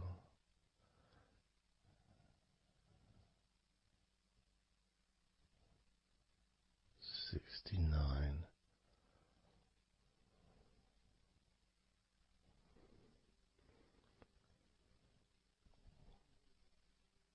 Candle 68.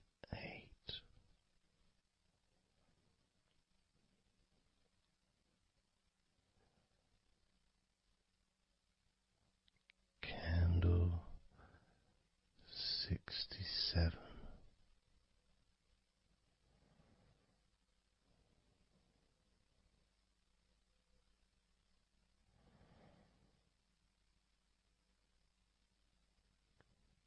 Candle 65.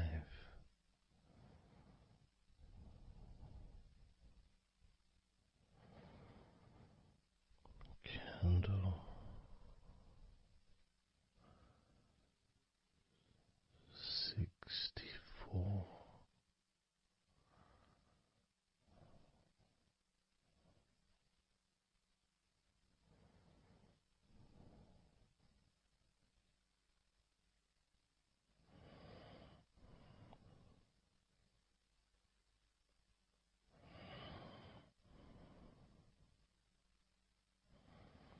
Candle 64.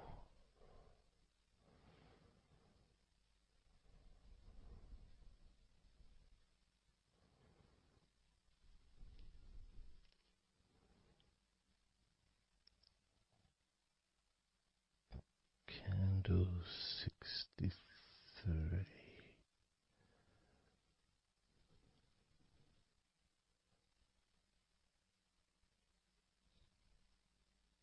Candle 62.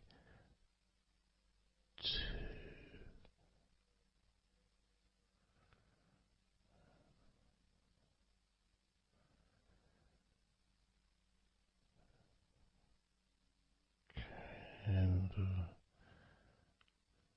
61.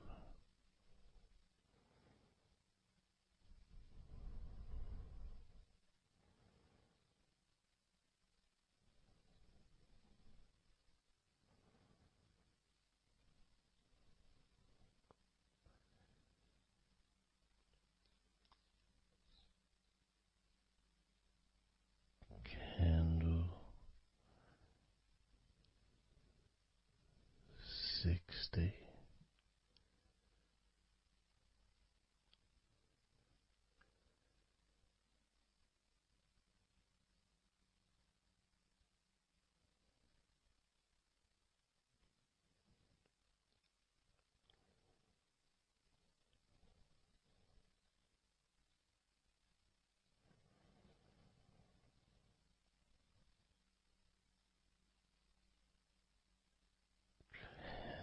Candle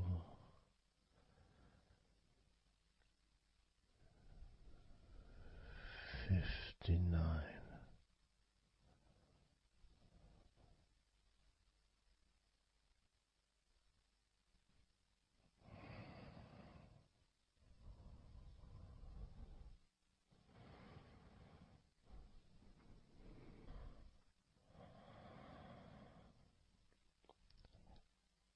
Candle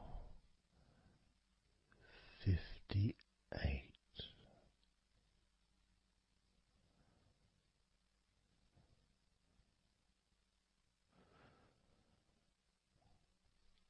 Candle 57.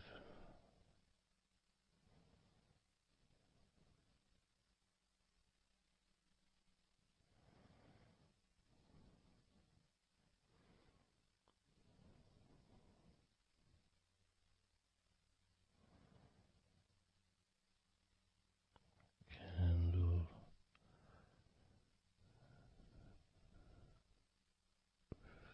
56.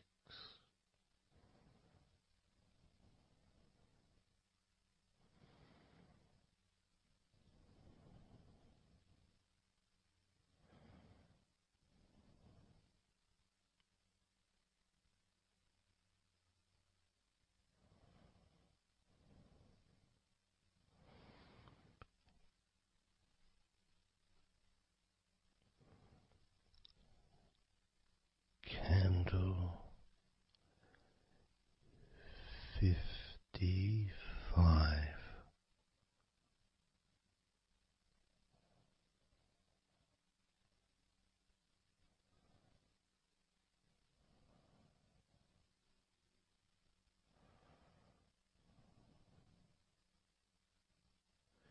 Candle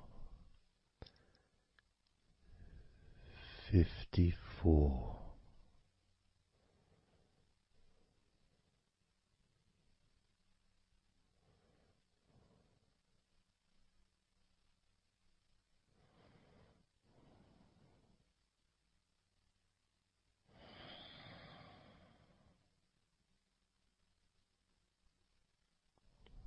Candle 53.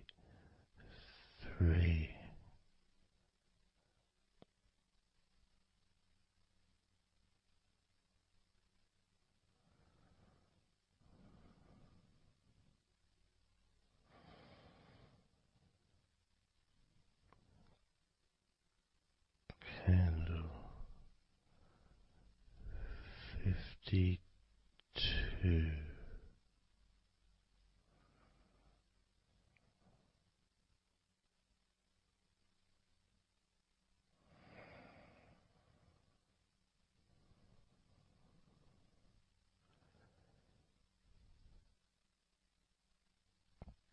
Candle 52.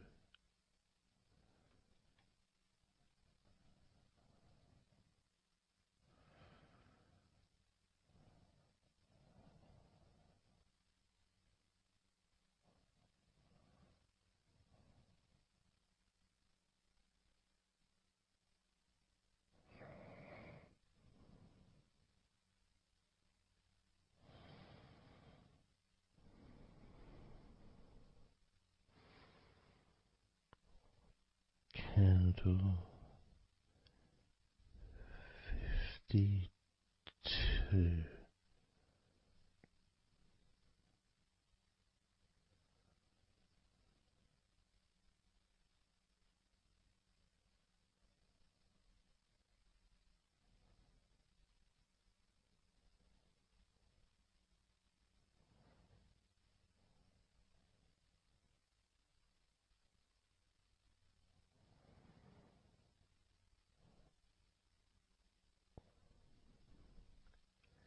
Candle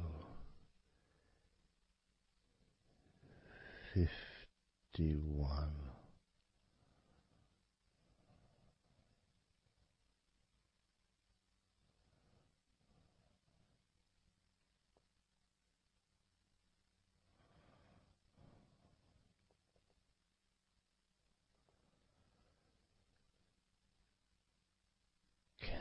candle 50.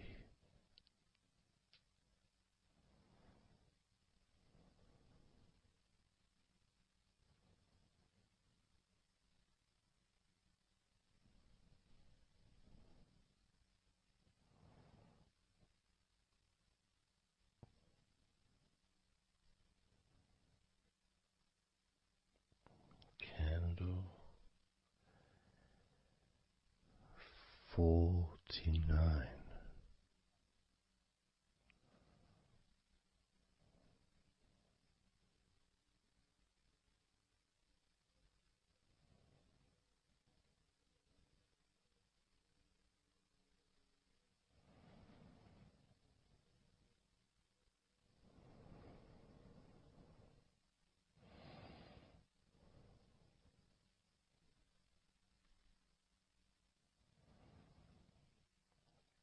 Candle 48.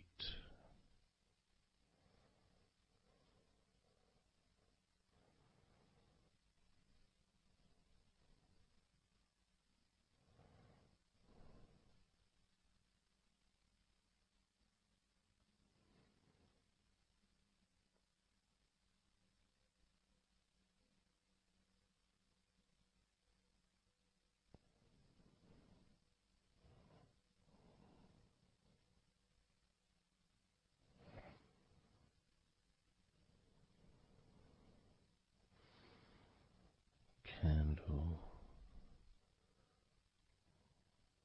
47.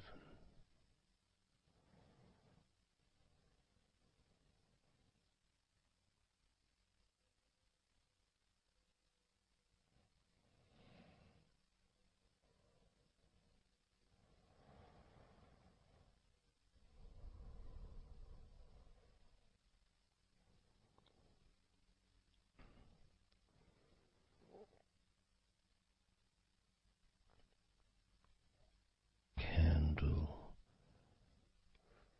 46.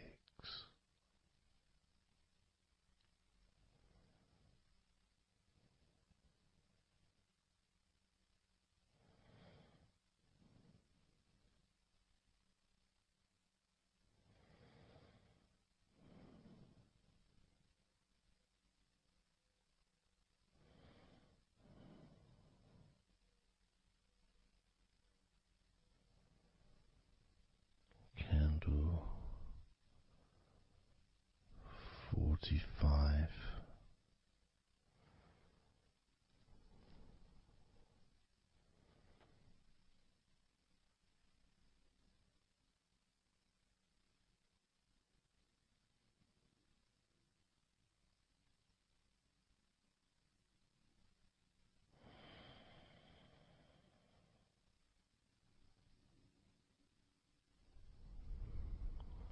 Candle 42.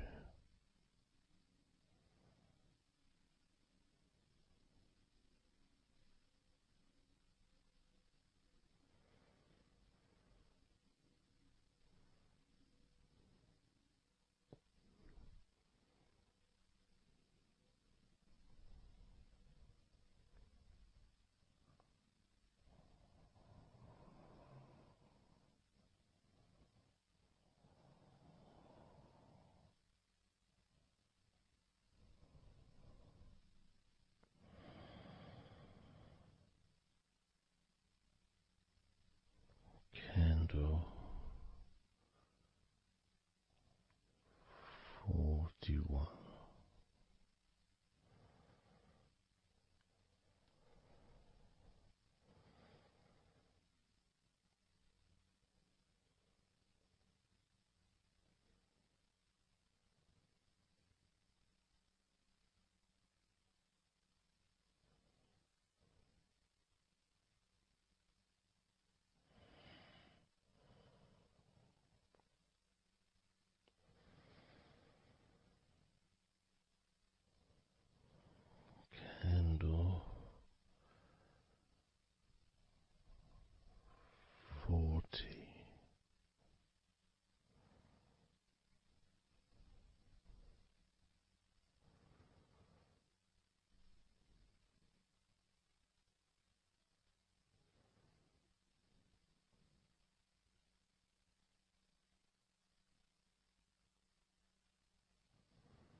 39,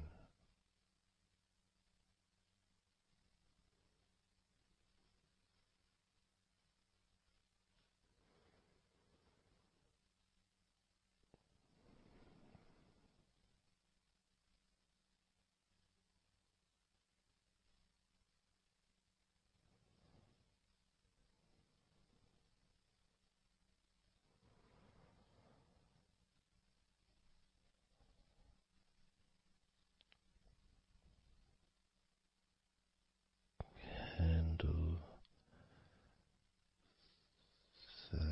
38,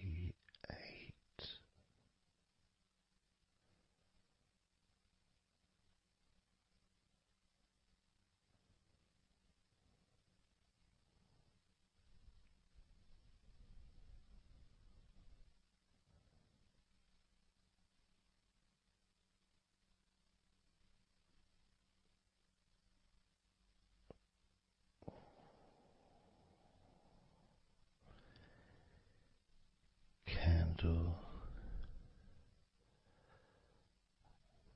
37,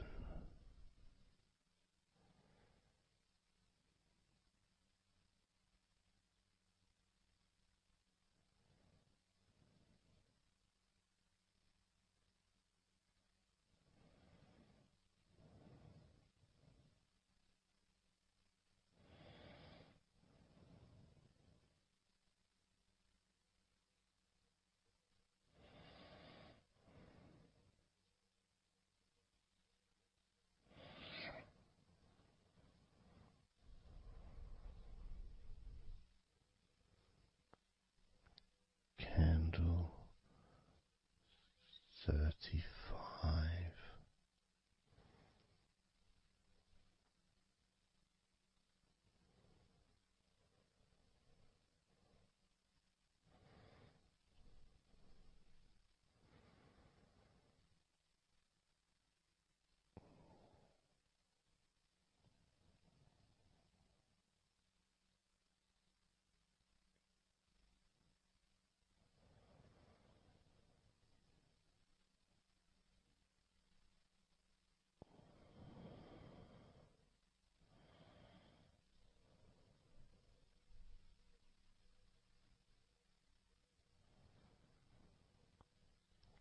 candle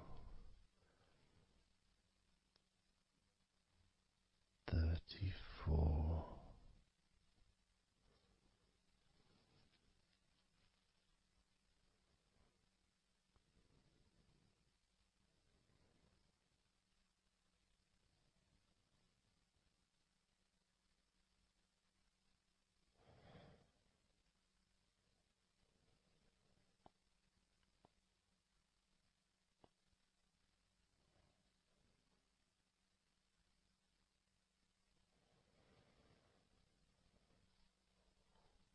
candle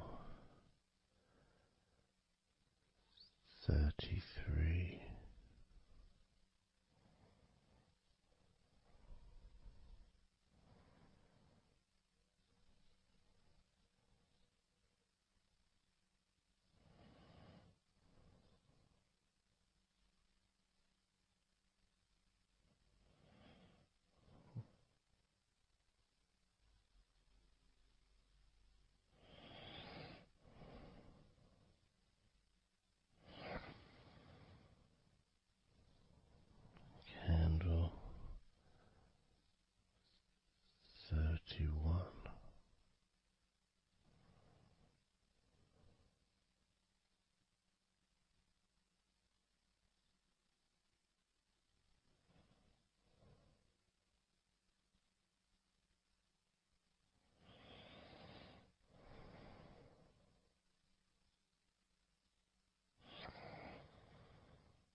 29.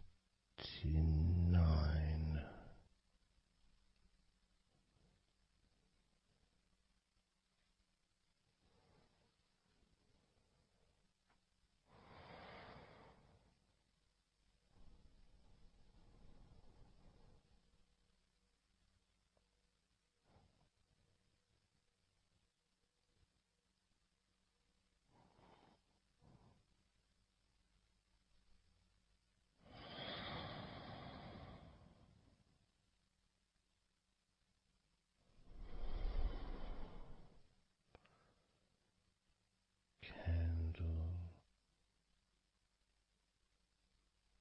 28.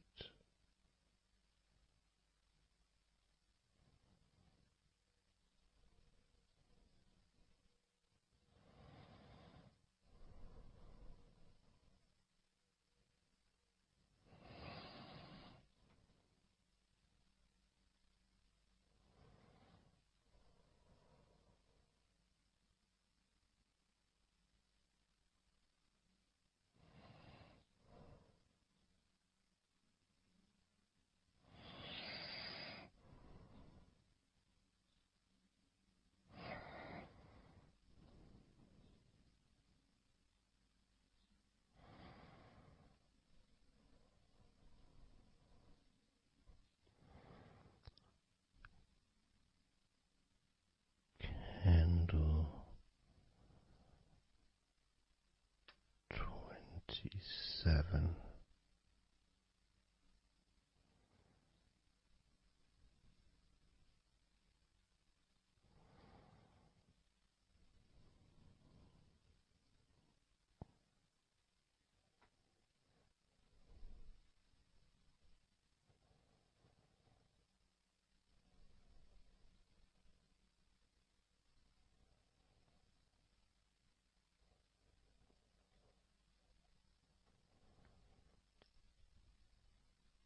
Candle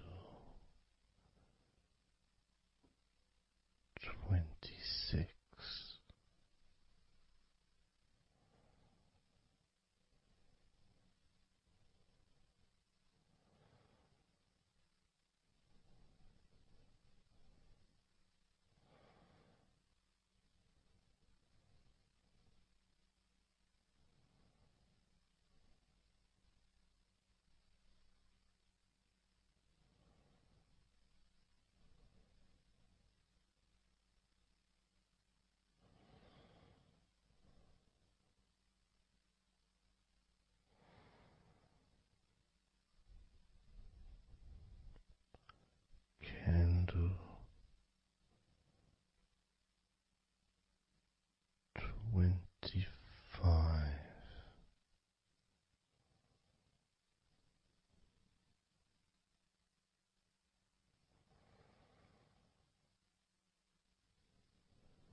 Candle 22.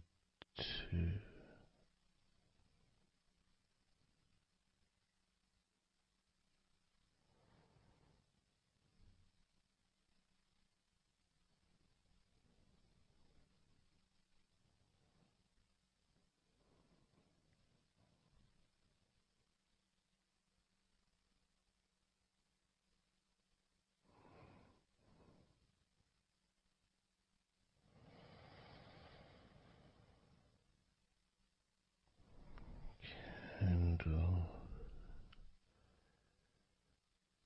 21.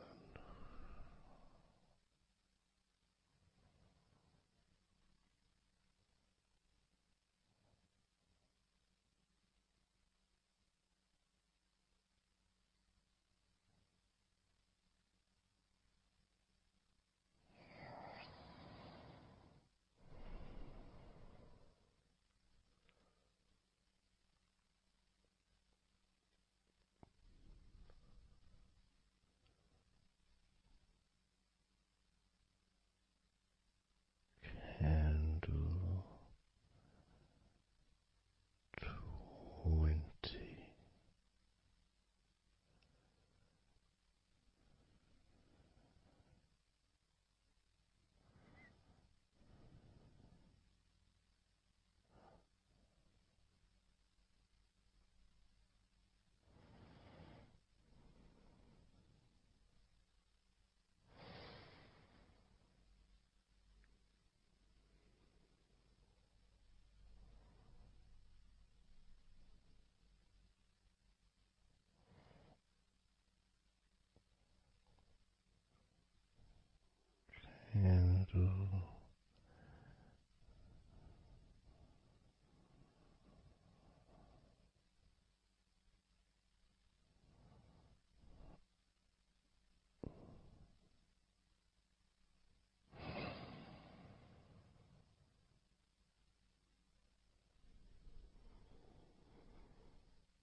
Candle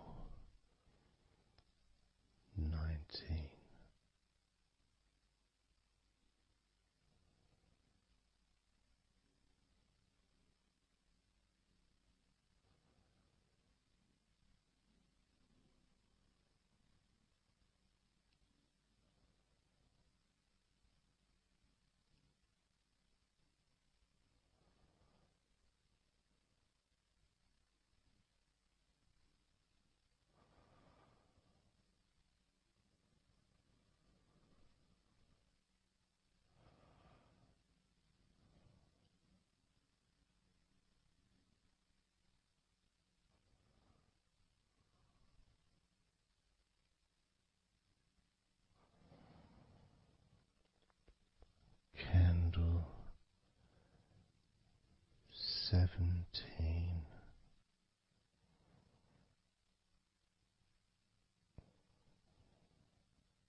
14.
Candle 12.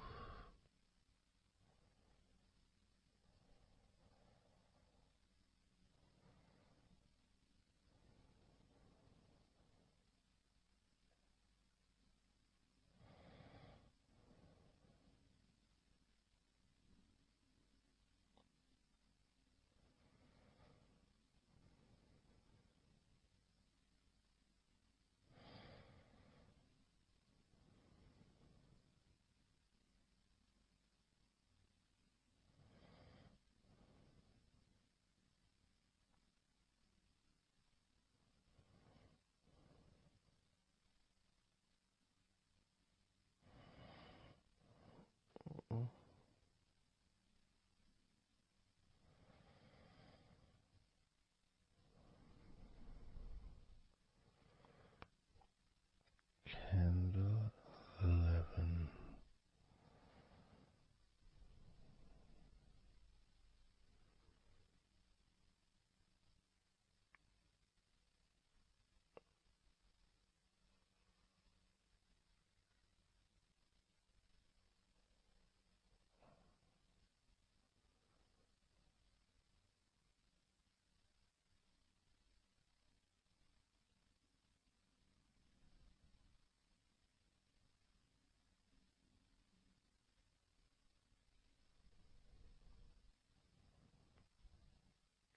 Candle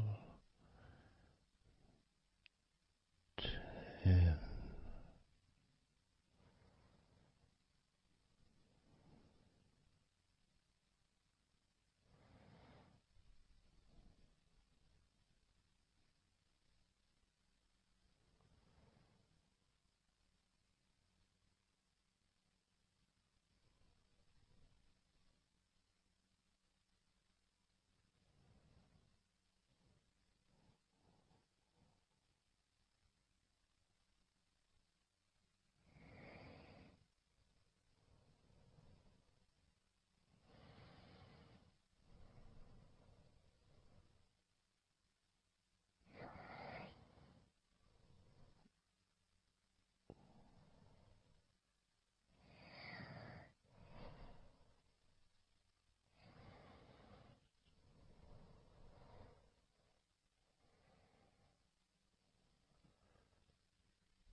Candle 6.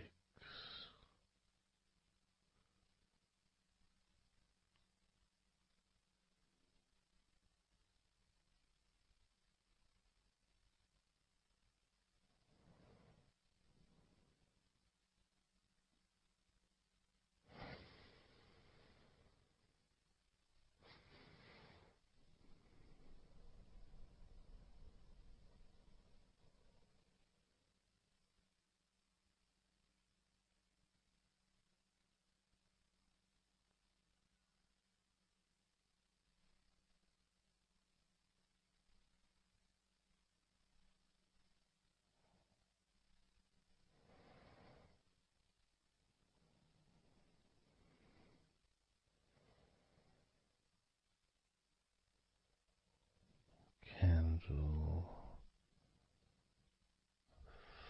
5.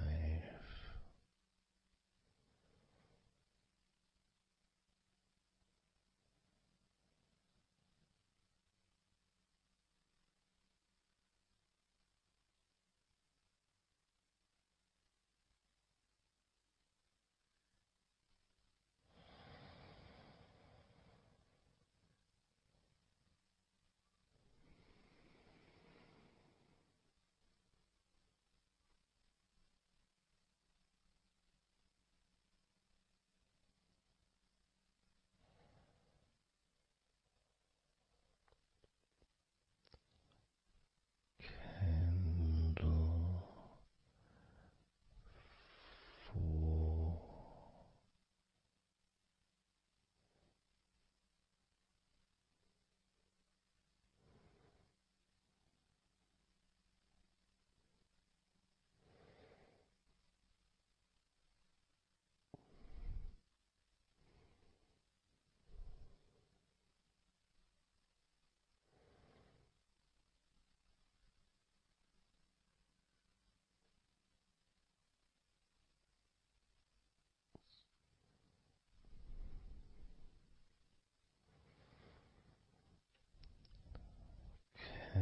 Candle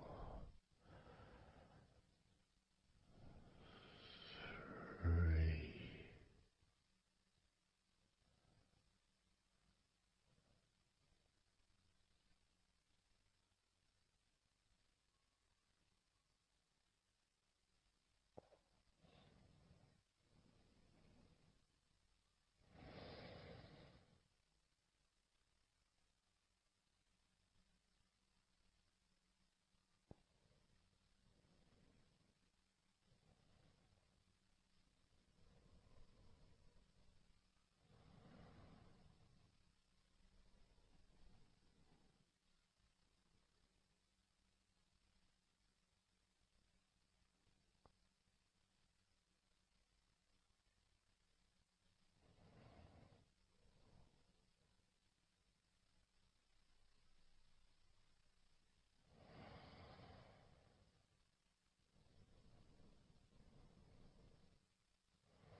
Candle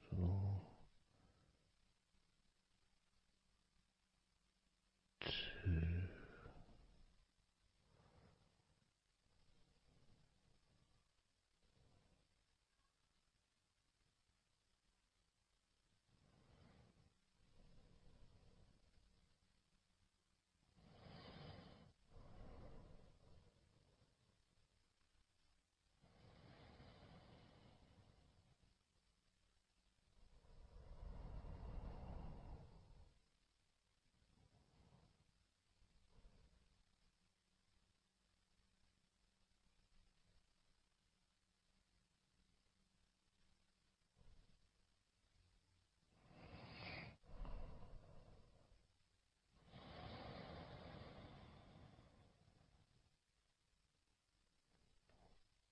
Candle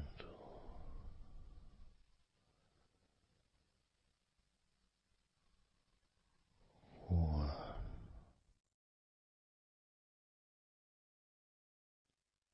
Let go of all of those thoughts, worries, concerns about the past, thoughts about the future, and even things you've been thinking about today. Just let it all go, because none of it is useful in this moment. This is your opportunity to just focus on feeling relaxed, allowing yourself to get in touch with that natural sense of peace that we all have within us. It's available for everyone. It just sometimes takes a little bit of effort to set up the right time and place in order for you to just let go. Because when you do decide to let go and relax, that's what your body starts to do. Because you've chosen to just allow your body to unwind, and your mind starts to slow down. And it's a nice feeling. It's a nice feeling at the beginning just to know that you have chosen to decide to relax deeply. And because you've made that decision, your body will just follow suit.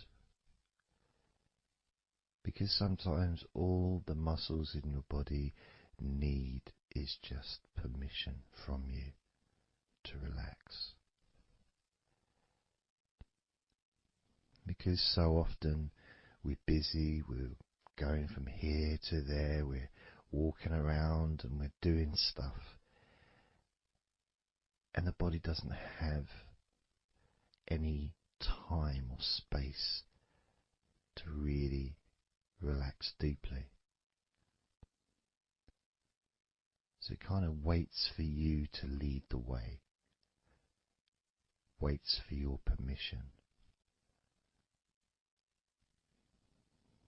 And when you do give your permission, when you give the say-so, when you say, okay, it's time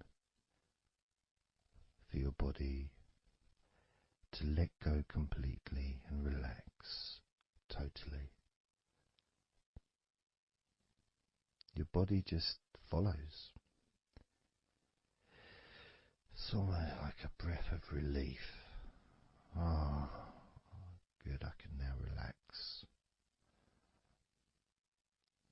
That feeling at the end of a day, of a very physical day that you may experience in the past, where you get home and you just sit down on a chair, maybe you kick your shoes off and feels so nice.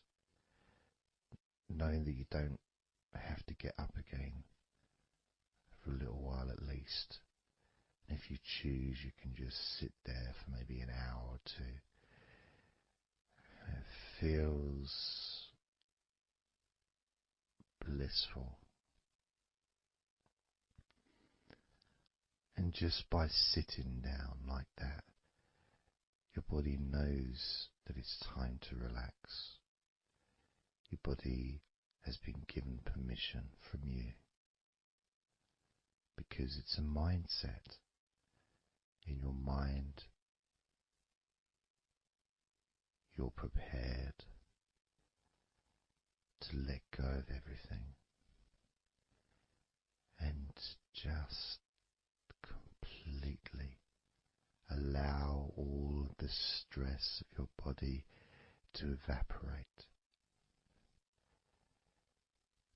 Any tensions can just gradually vanish.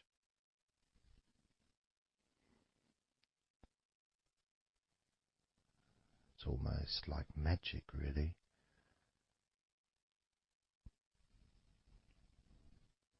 Because that sense of relaxation in your body is a very natural state. It's not something unusual. It may feel unusual when you first start to relax if you haven't really spent a lot of time focusing and giving yourself this space to let go completely and relax. It may seem almost alien, but it isn't. It's actually the most natural thing in the world to let go completely, to relax totally. The most natural thing in the world to allow yourself to feel really calm in your mind. And it is almost like a literal unwinding. It's like you press a button and all the tension just releases. And it's like a wheel, like a cog, like the inside of a clock just unwinding. And it's almost like you could see the little wind up knob that's used just going the opposite way that you would use to wind it up. And the energy, that frenetic, stressful energy, gradually winding down, losing its power, losing its strength, as the sense of relaxation becomes stronger and deeper. And you may find that the more relaxed you feel, that your mind starts to wander. Maybe you seem to stop listening to me for a while and your mind goes somewhere else, and then you realize you're listening to me again. And that was just your mind drifting to sleep, which is quite natural, because sometimes when we're stressed and tense, we may not actually be aware of what we need, what we physically or emotionally need in this moment. But when you allow your body and mind to relax completely, and you let go of all thoughts, concerns, worries, ideas, all letting them go, allowing them to drop onto the floor,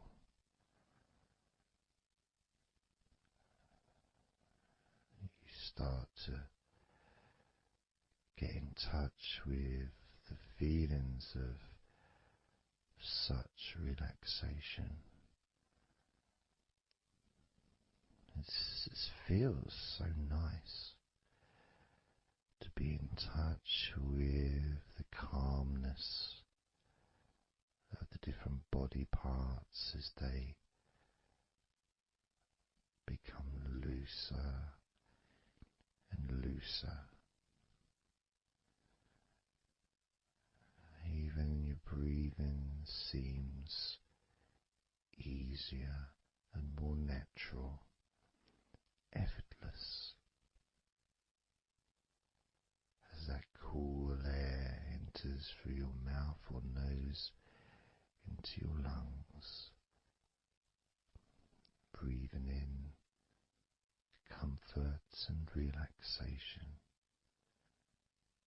and then just breathing out any excess remaining tension or stress from every part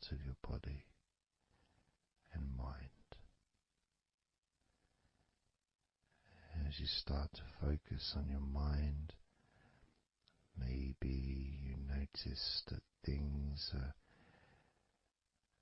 come to a standstill, or maybe just much, much slower than before,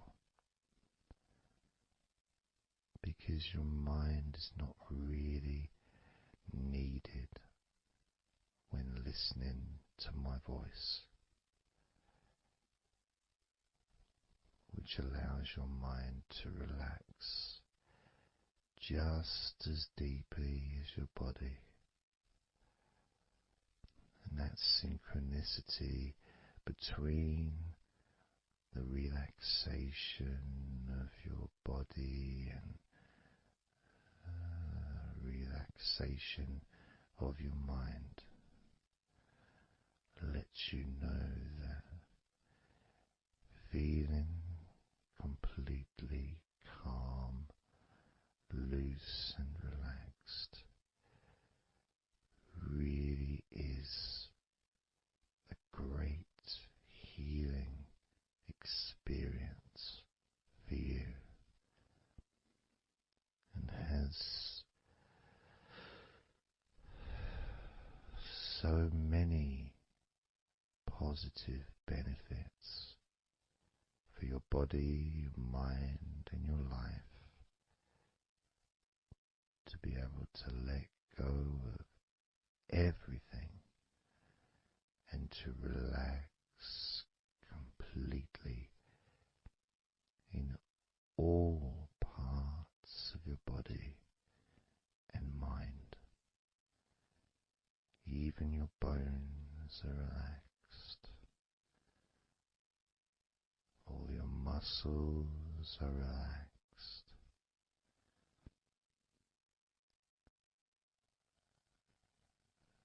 Even the skin that covers your body is relaxed. Every hair that you have is also deeply relaxed.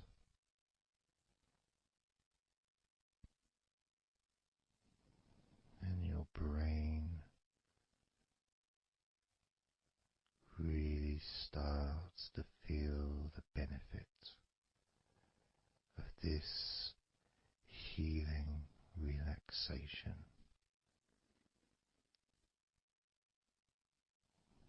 And as you focus on the inside of your scalp, where your brain is, you can start to realize and notice the benefits of your brain relaxing deeply.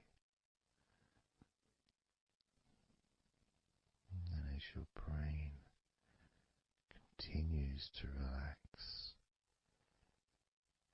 it sends those messages to the rest of your body and your mind to really relax even more deeply, relaxing even more completely, letting go of any remaining thoughts or concerns. Allow them just to drop onto the floor, because they're no longer necessary in this moment, of deep relaxation and calmness, filling your brain with deep, concentrated healing,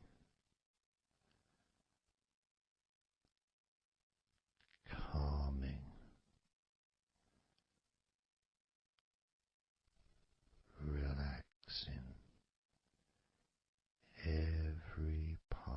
of your brain, feeling so loose and comfortable, so relaxed and peaceful. Your brain feels so light and so healthy. And that sense of deep, deep comfort really does allow you to enjoy those ever increasing sensations of comfort that are spreading throughout your body, relaxing each and every muscle of your body even deeper, even deeper, much more deeper than before, much more comfort spreading through your body and your mind, feeling so peaceful and calm, so very, very peaceful in every part of your body, letting go of everything, everything, so peaceful and calm, so relaxed. With every second that passes, you feel deeper and deeper relaxed, deeper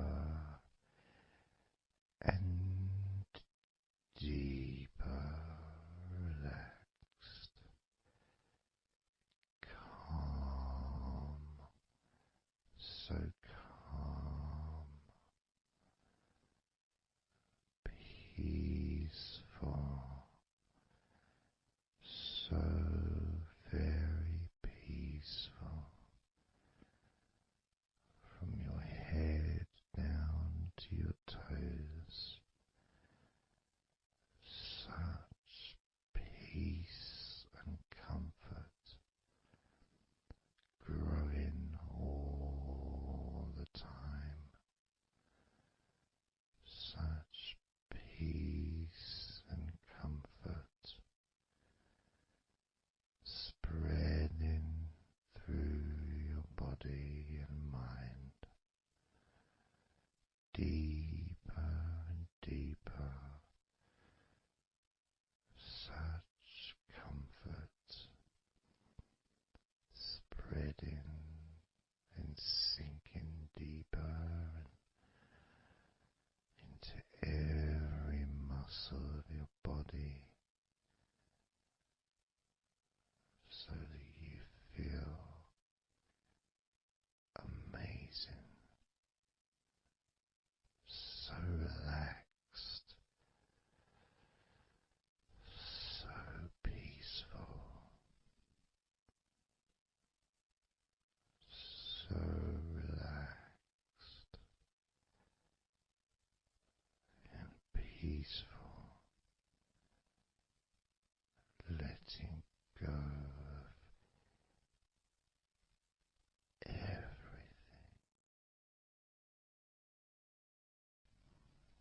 to do a body scan, focusing on firstly how you feel in your body, not trying to change how you feel, not trying to relax, not trying to move away from any discomfort or stress or tension, but just accepting, observing and accepting how you feel in the different parts of your body.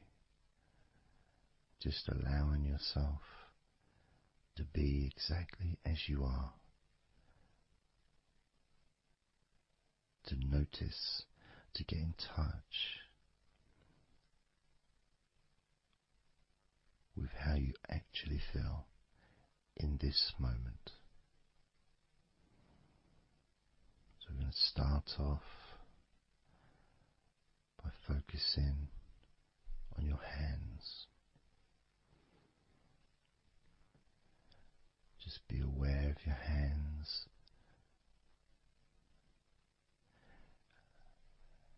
I'd like you to move your hands around. Just maybe move your fingers a little bit,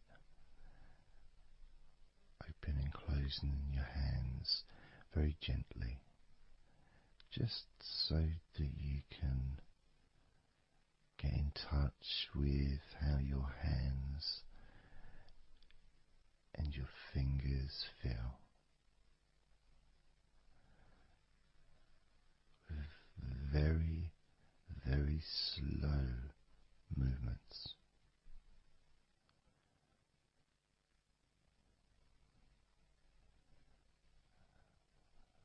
Focusing now on your feet.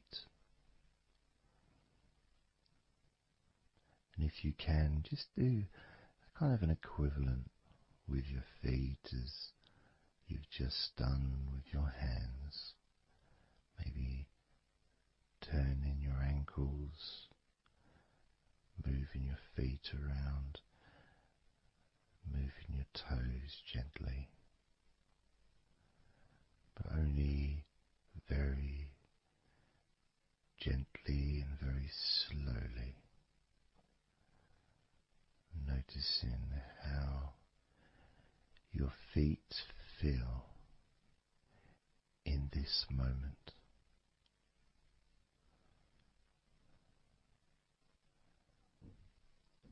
Focusing now on your eyes. I'd like you to just focus on your eyelids.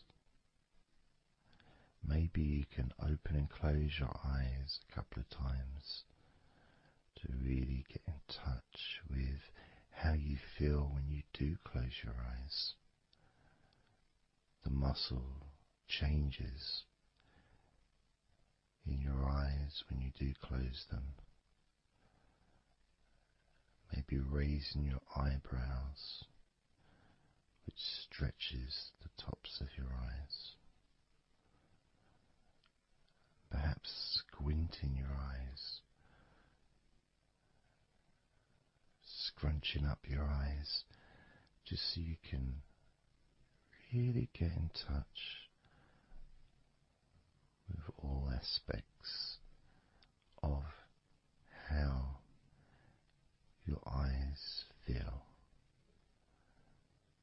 right now.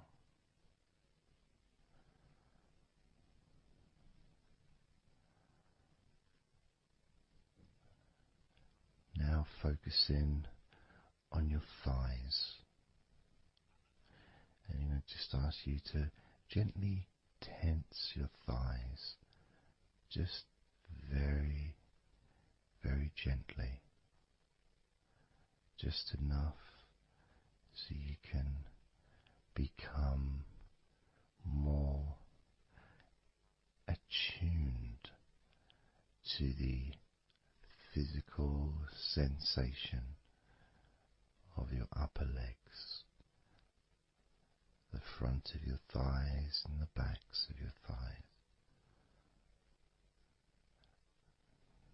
Noticing and observing how your thighs feel right now.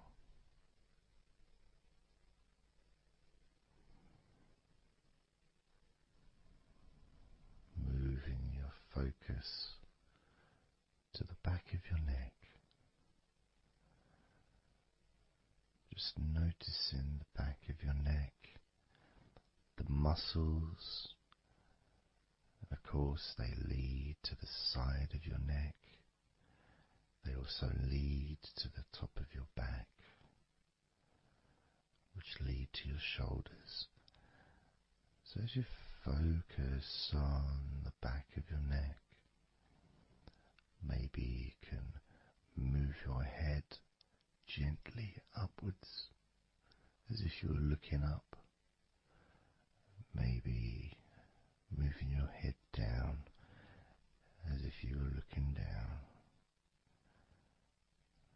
Perhaps moving your head side to side, right to left, but only very slowly and very gently. Not trying to force anything. It has to be very, very gentle,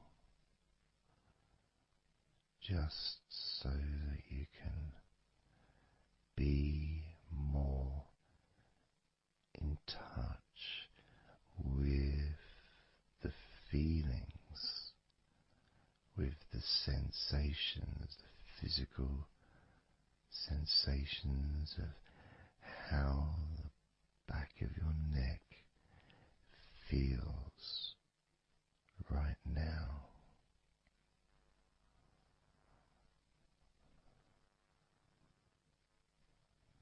As we now focus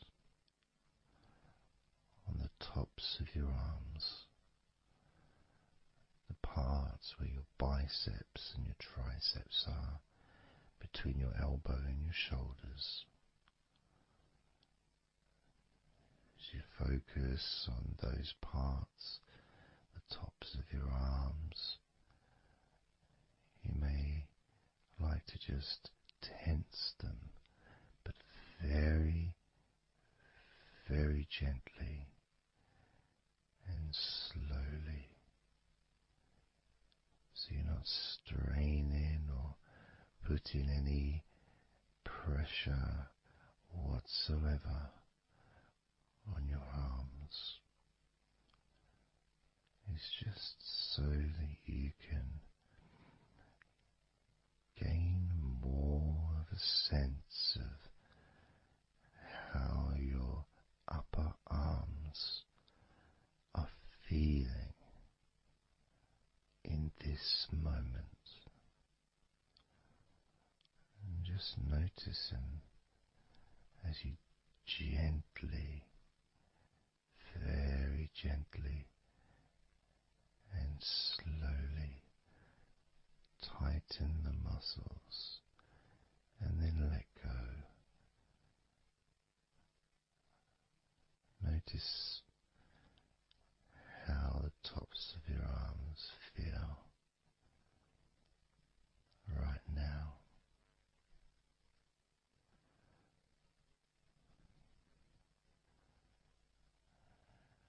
As we now focus on your stomach,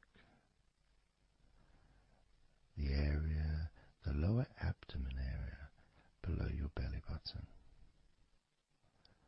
moving all the way down to your hips, just above your groin.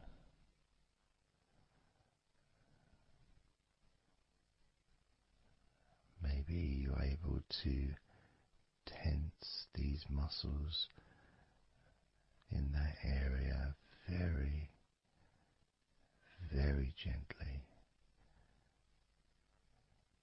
and slowly.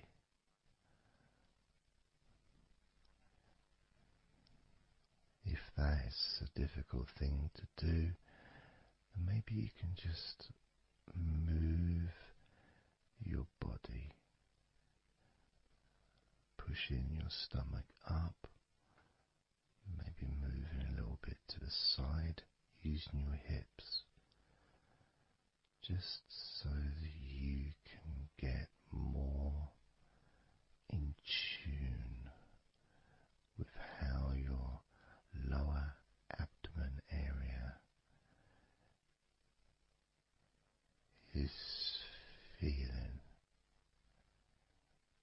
in this moment.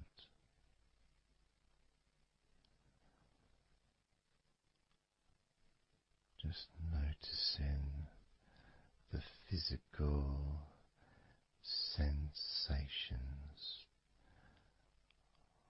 of your lower abdomen.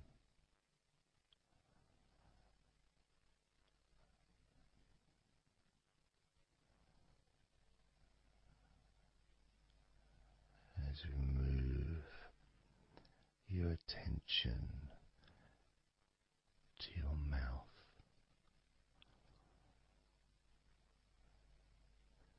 noticing your lips and inside your mouth, your teeth, your gums, your tongue.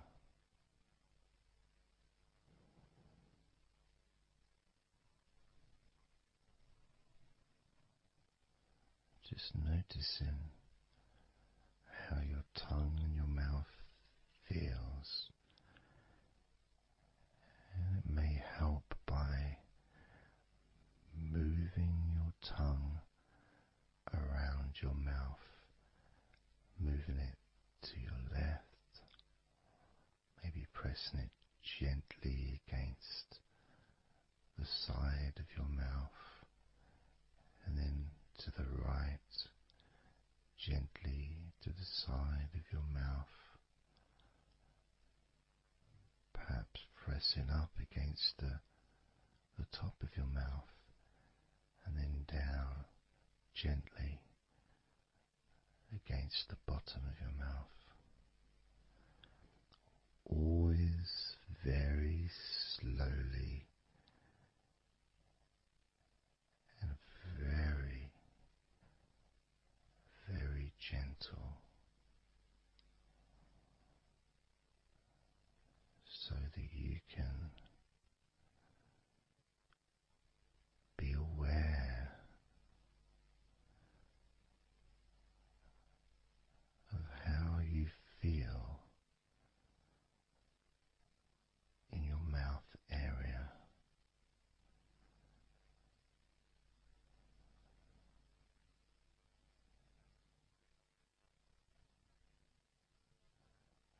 Now we're going to focus on your wrists.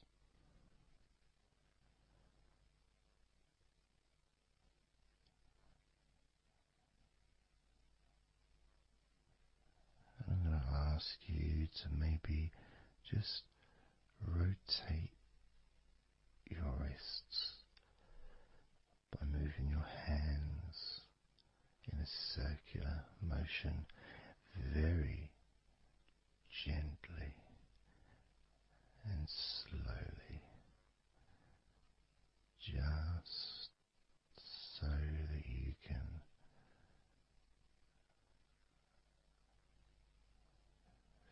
feel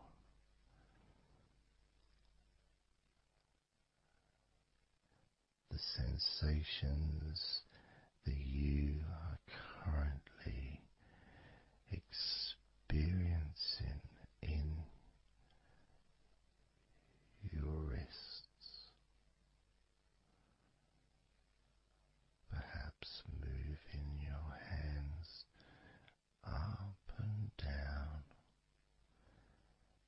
again very, very gently and slowly.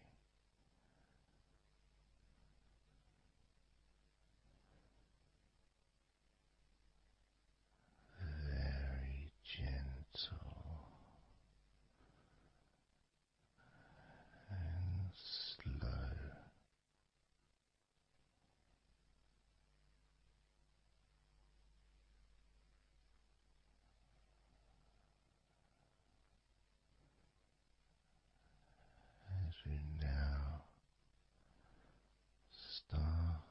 to observe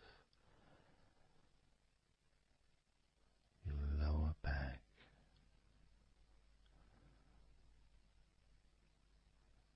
That back part is just above your hips,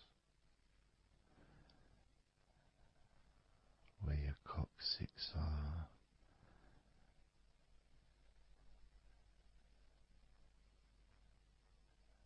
That whole area, which also really does include the sides of your body, because those muscles are very much connected.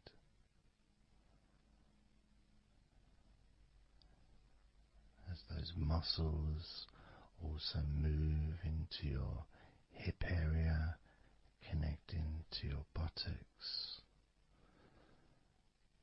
the sides of your hips.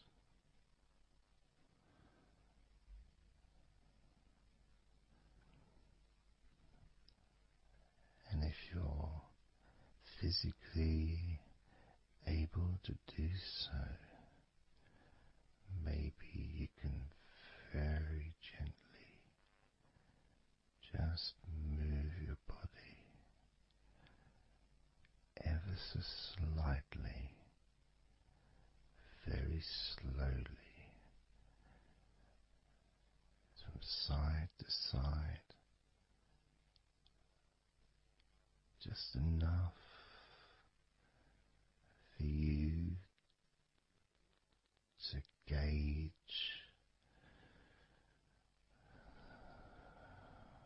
how you feel in your lower back.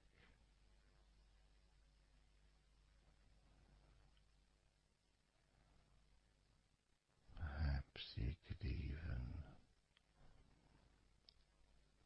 move your hips gently up and down, gently and slowly,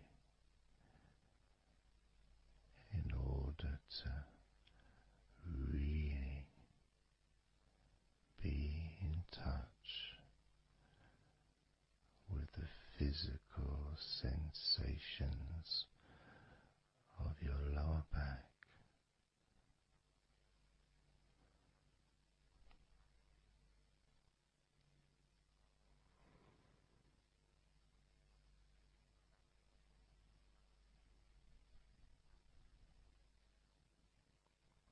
As we now move your attention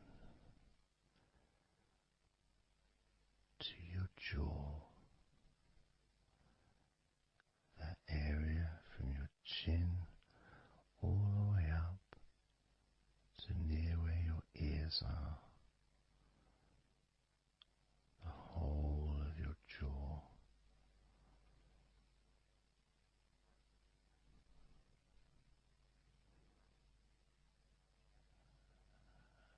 And you can just, if it's okay to do so, gently open your mouth,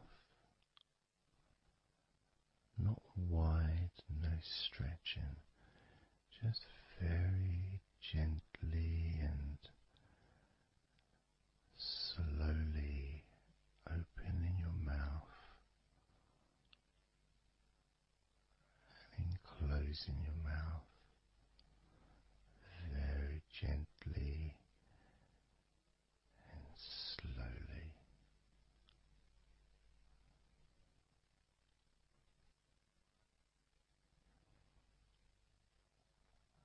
So you can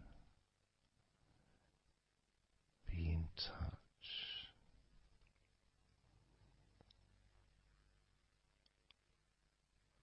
with how your jaw feels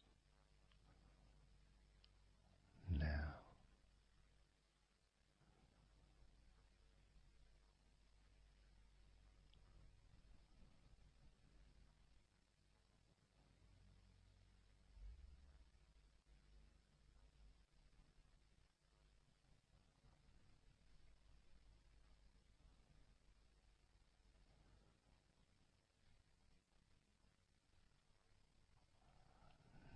noticing now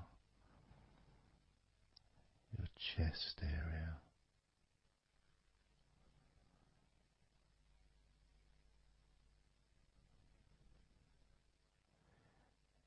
And you don't need to do anything to move your chest because it moves every time you breathe.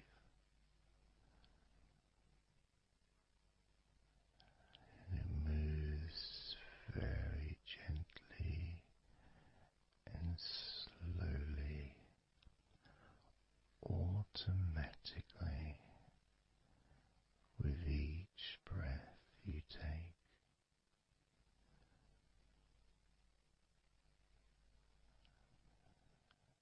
As you focus on how your chest feels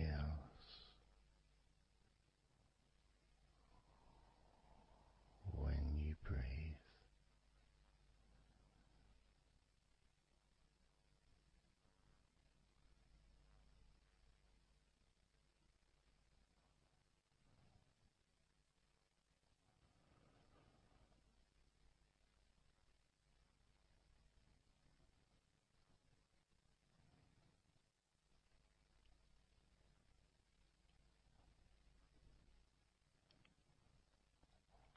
Moving your focus to your forearms and your elbows.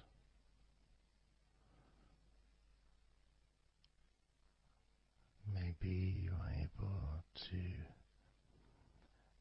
very gently and slowly tense the muscles in your forearms. And when you do that, you can feel your elbows as well.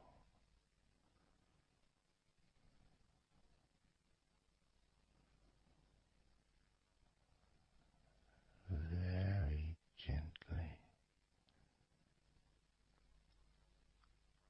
and slowly.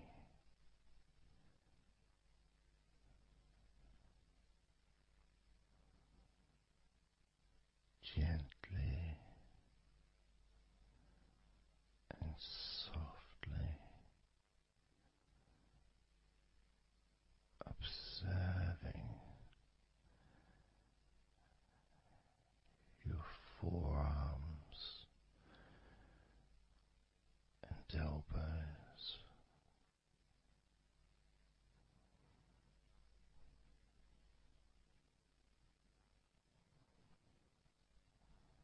Now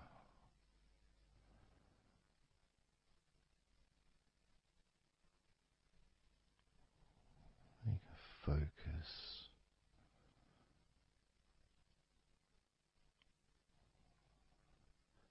on the rest of your back,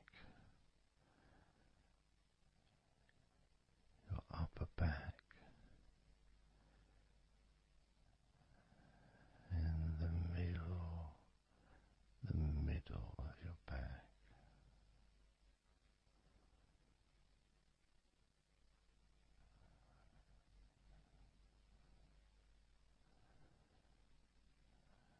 And again, this part of your body moves also every time you breathe. You may not notice that usually,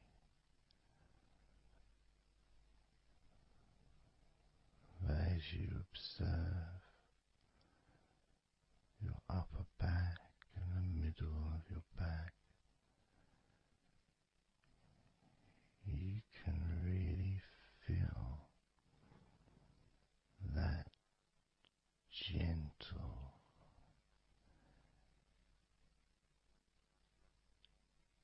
and slow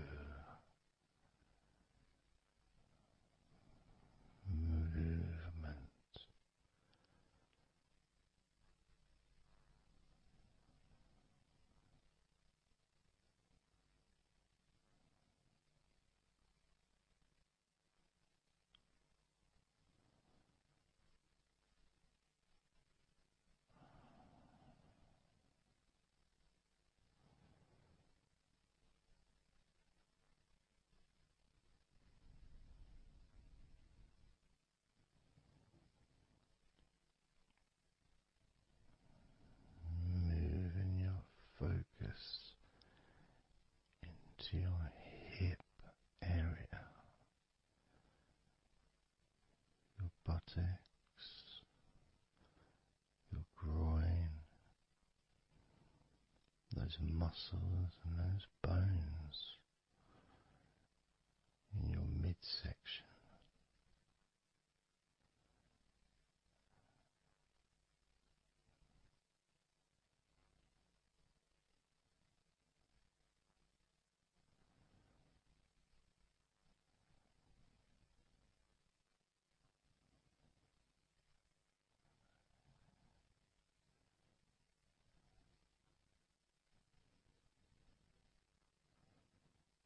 Just noticing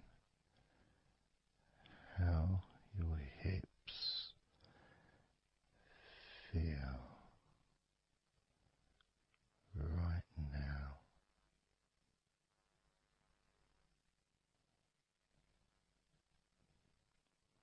You can very, very gently move your hips,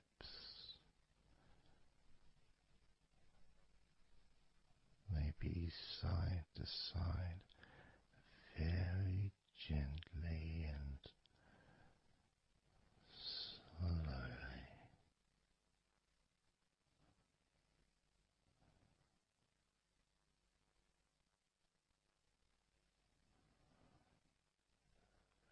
Very,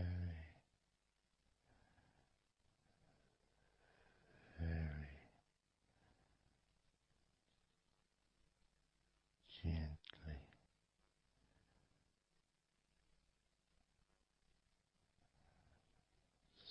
softly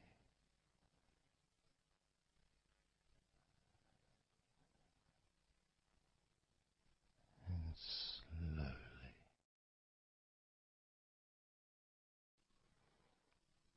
Everything starts to slow down,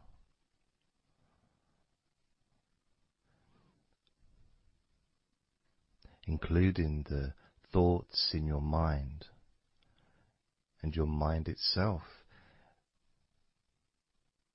just starts to gradually, it doesn't have to be instant, but just gradually starting to, it's almost like time is stretching.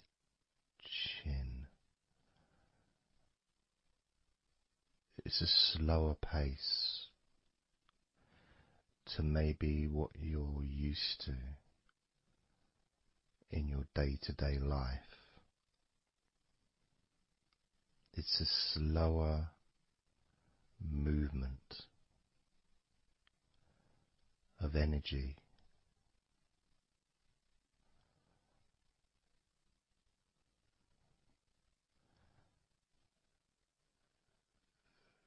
Very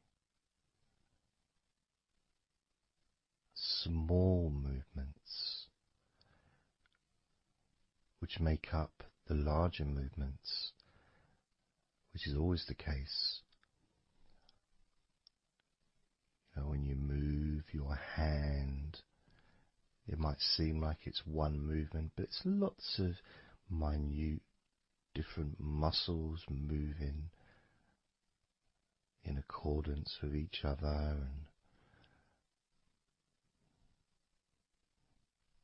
what happens in this space that we're sharing is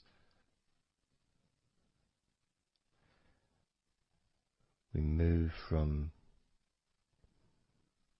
that big movement into those smaller movements.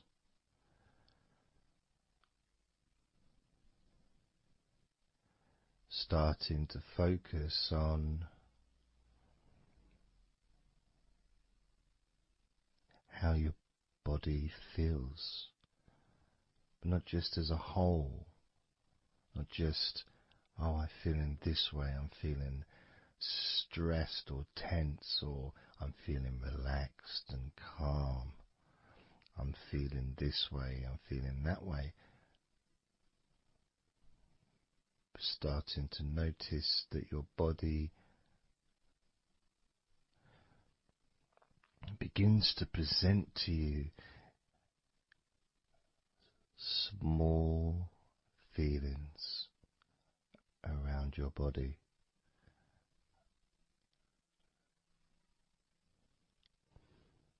Small physical sensations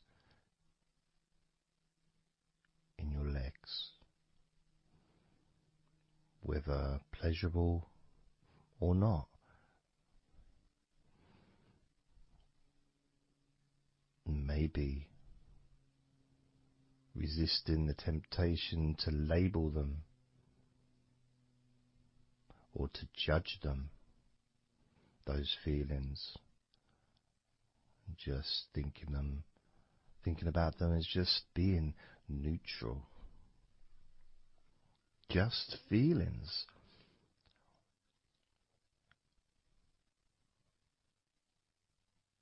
Not being particularly concerned, but just noticing what your body is telling you.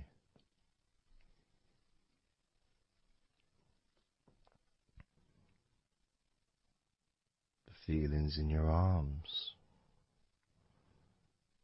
Instead of feeling the whole of the arm, maybe notice those individual feelings, all those different muscles and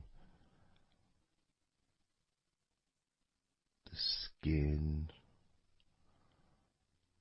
the hairs of your arms, all the internal parts of your arms, the veins,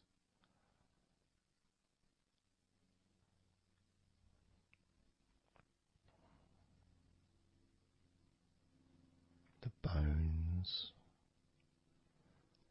Just being aware of maybe your elbow on your right arm has a certain feeling. Maybe your left wrist also has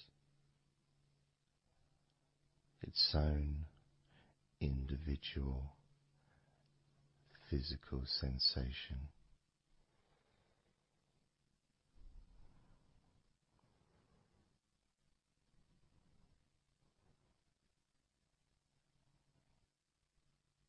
What about your forearm on your right arm? Your right forearm.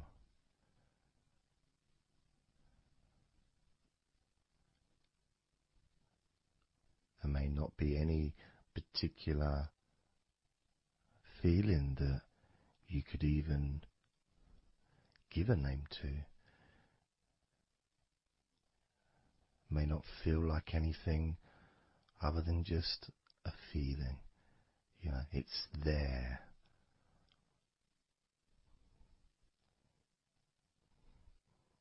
The feelings in your shoulders. Perhaps your shoulders, when you think about them, they're kind of almost like they're the same, you know, the same feeling. Almost like both of your shoulders are just one thing. But of course they're not.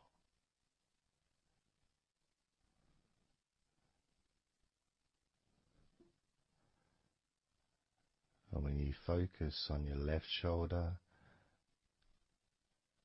and then on your right shoulder, maybe you find that you move the muscles a little bit. Maybe tense the muscles gently.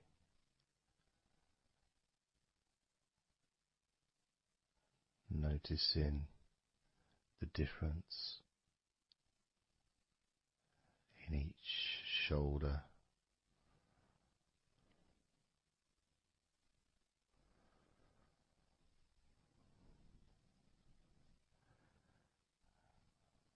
Your lower back.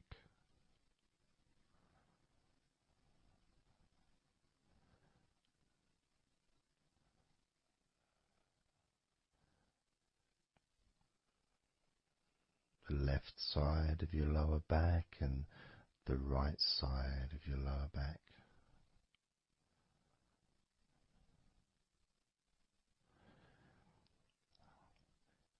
Of course, that connection to your buttocks and to your hips,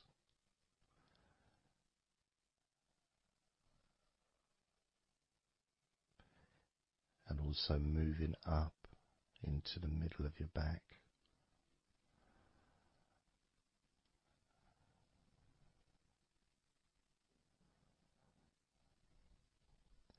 And sometimes, like right now actually, when I focus on that part, when I focused on my buttocks, and then I focused on the middle of my back, it almost felt like the muscles in my lower back were being stretched very gently,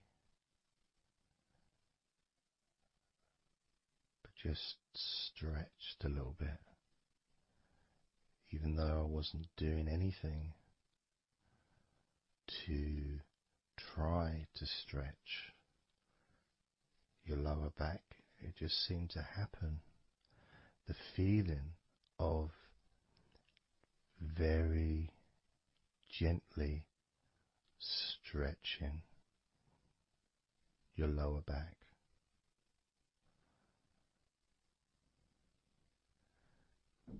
Comes along, that feeling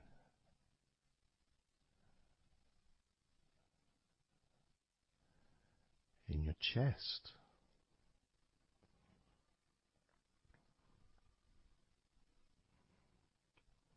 Just noticing what sensations you are experiencing in your chest right now.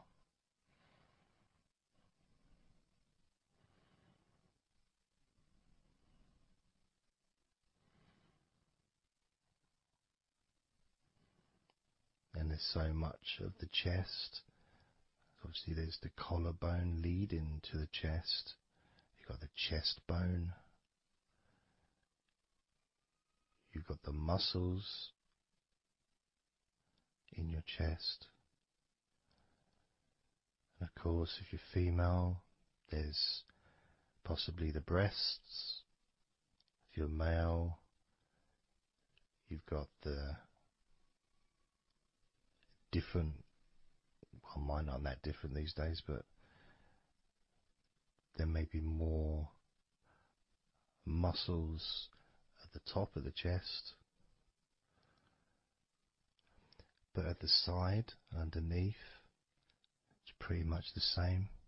Whether you're a man or a woman, there's muscles there, muscles that stretch out to your back, as well as breast tissue which stretches and moves into your back. So just being aware of your chest,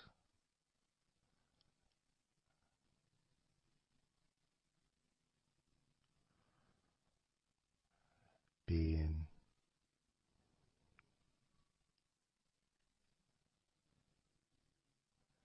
with whatever feeling there is in your chest.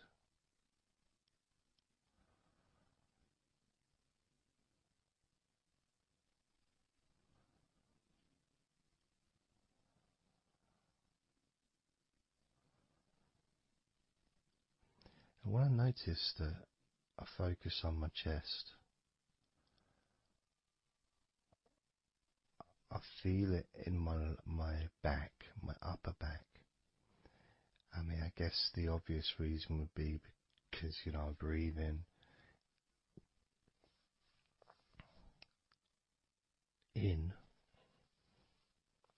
and it stretches my chest and my back at the same time.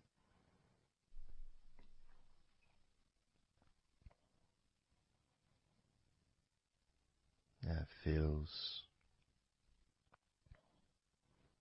okay.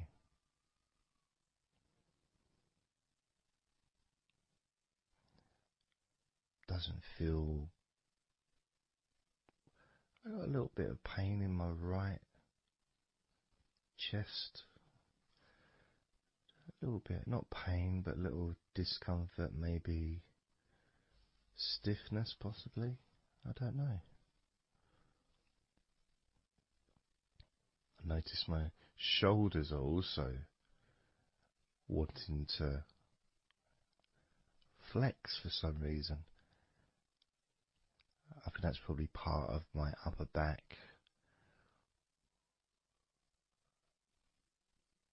That connection between my shoulders and my upper back. Because I can move my shoulders and stretch the muscles in my back.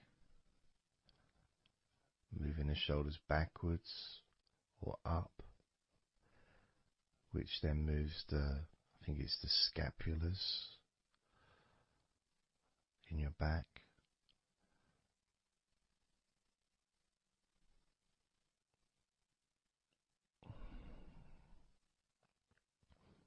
It feels quite nice actually.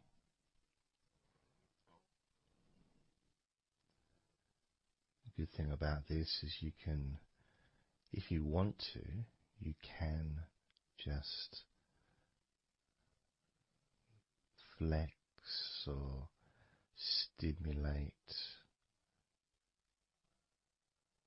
the various muscles in your body gently in order to get more of a sense of how they feel.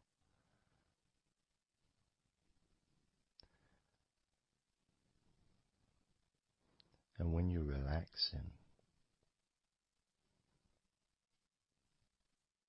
when you do tense a muscle and you let it go and you let it relaxes way more than it would normally.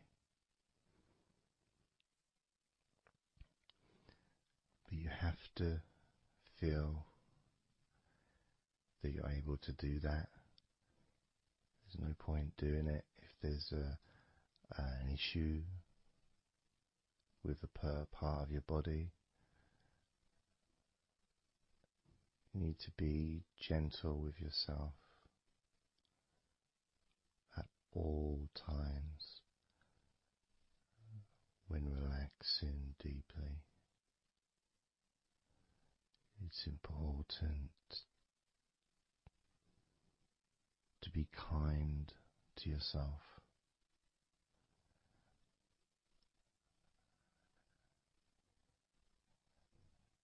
As you notice your mind,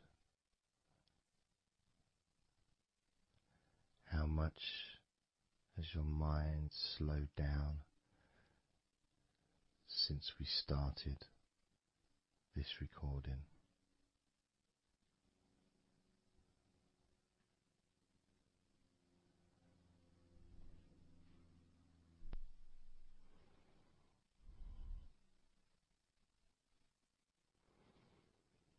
How calm and peaceful is your mind right now?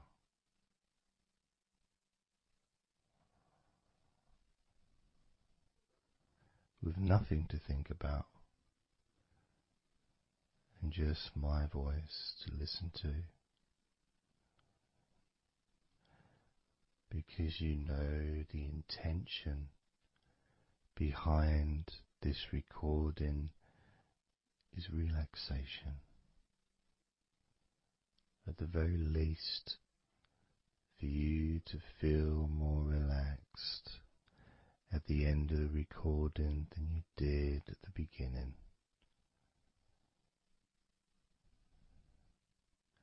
At the very least, for your mind to slow down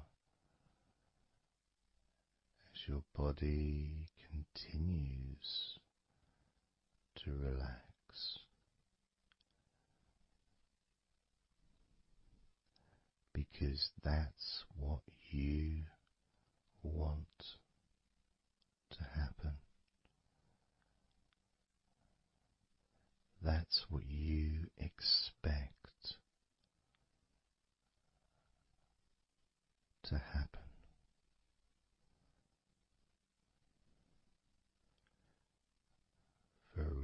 relaxation,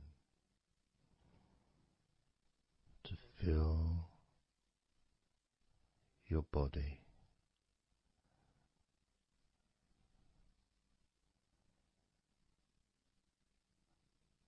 Maybe calming your mind to the point of boredom when you start maybe to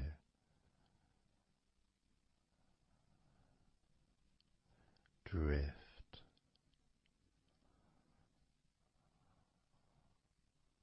away.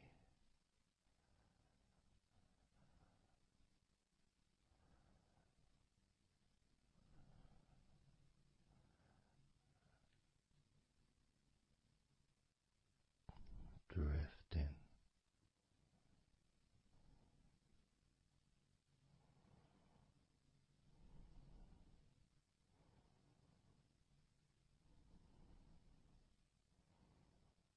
It's almost as if you're moving further away from your body and your mind, just leaving that there.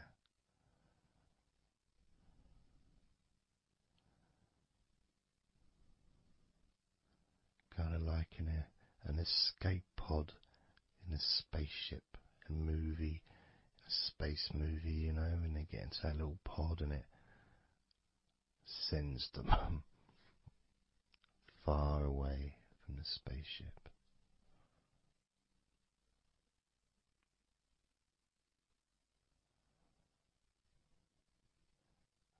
Safe to dream.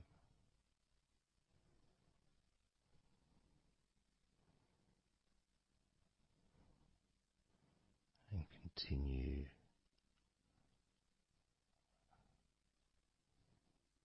to relax.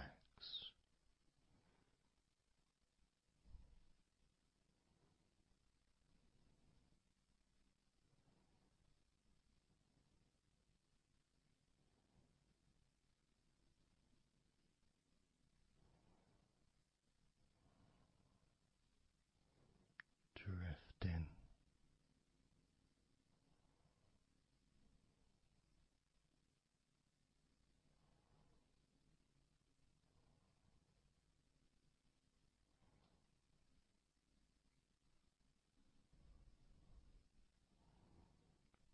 So slow.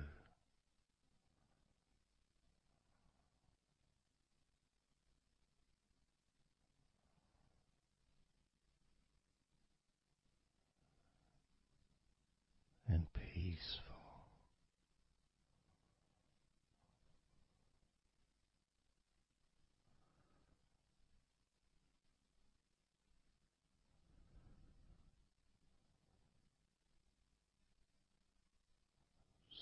So relaxed.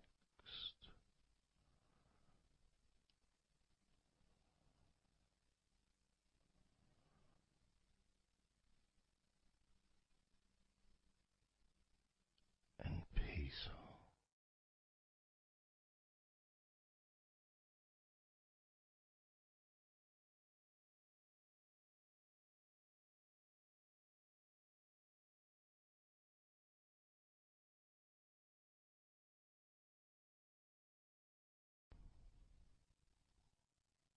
And focusing on the feeling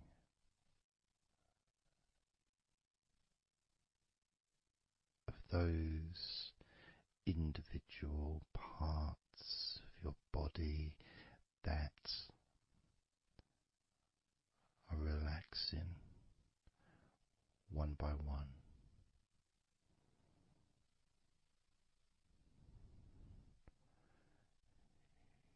You may find that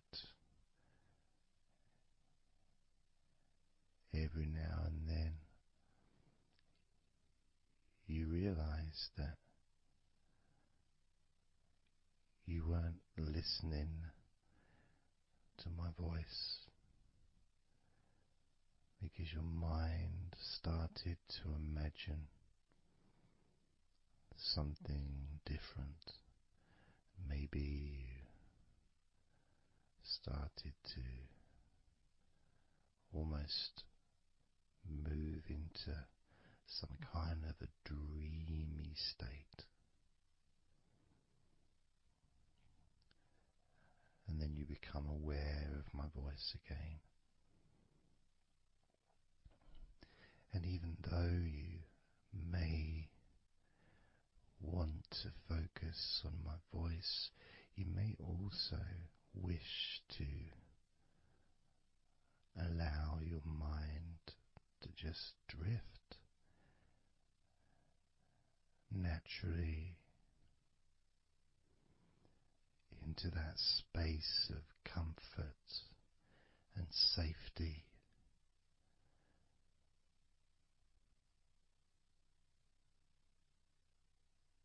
As you feel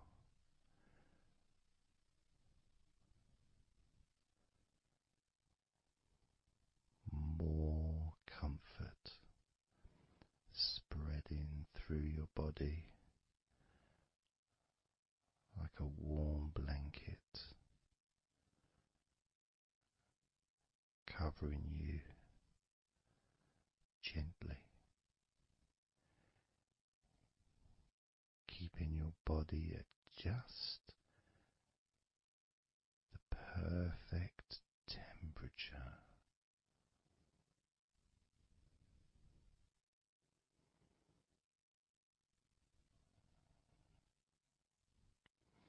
And even if you can hear background sounds,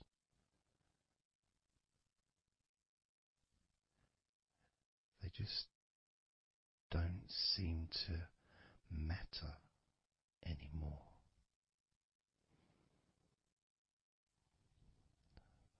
As that sense of peace spreads through your mind,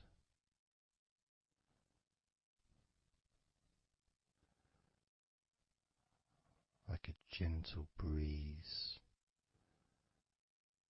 yet strong enough to blow away all negativity, strong enough to remove from your mind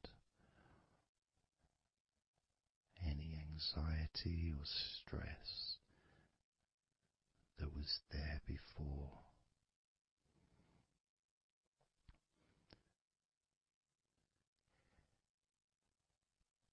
And blow away any other thoughts or feelings that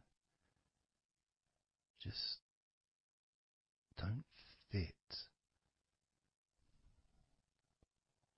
with the sense of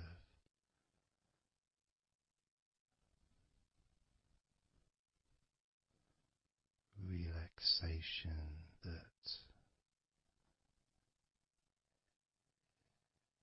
is filling your body and your mind.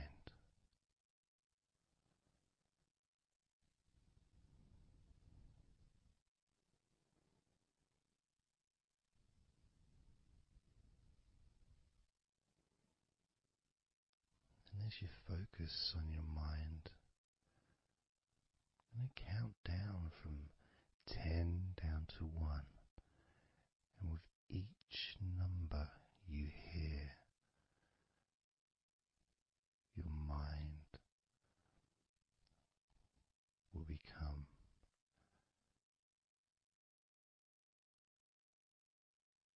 slightly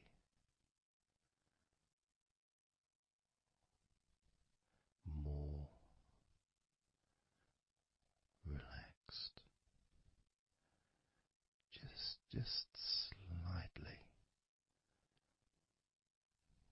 So from 10 down to 9, just a slight movement. From 9 down to 8, just another small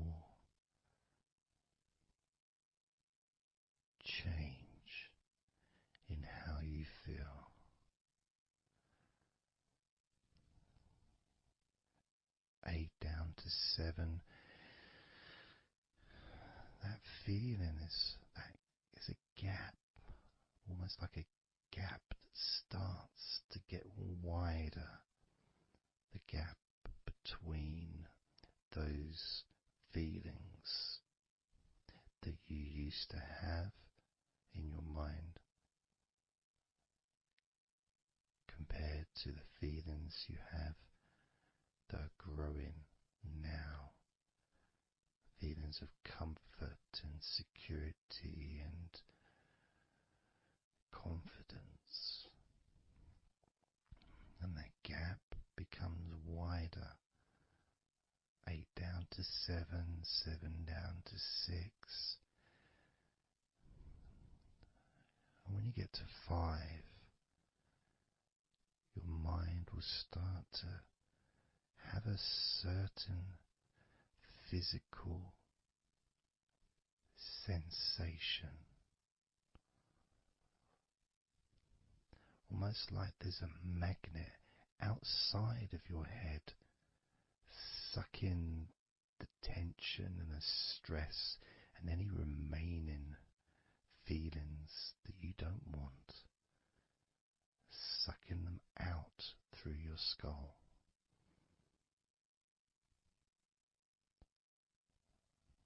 And then down to 4, you can start to really experience that sense of not just emptiness but space. A place full of fresh air. A place where you can stretch. It's almost as if as you go down to 4 and 3, your mind is expanding with this sense of peace and tranquility growing. As it moves down to 2, when you get to 1, your mind just feels exactly how you want to feel. It's almost a perfect feeling.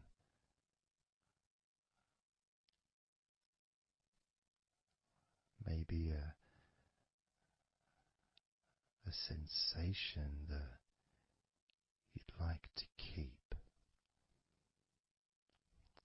A place that's safe where nothing can affect you at all.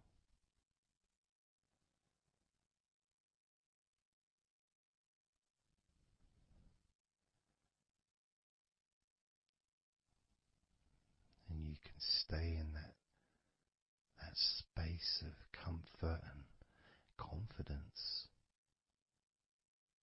Confident in your own ability to create this space and this feeling of comfort within your own mind, just by counting from 10 down to 1. And this is something that you can do yourself when you're on your own. A time when you can maybe sit down, maybe just for a few minutes. Close your eyes and just count slowly from 10 down to 1. And re-experience these feelings in your mind.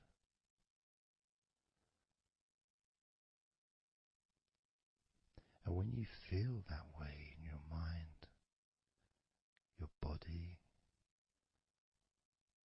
copies your mind.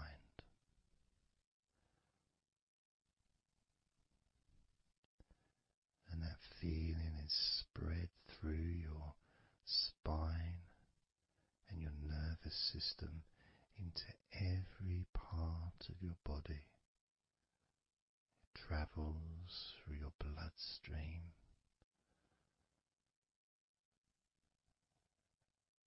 healing and relaxing every particle of your existence.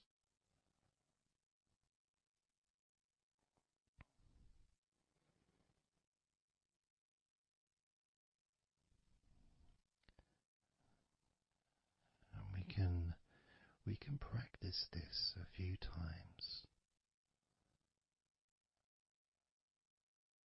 before the end of the recording, and then you can practice on your own.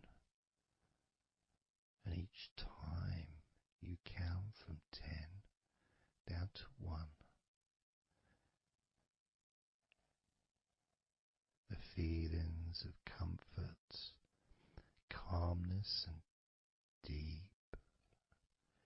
deep relaxation become stronger and deeper.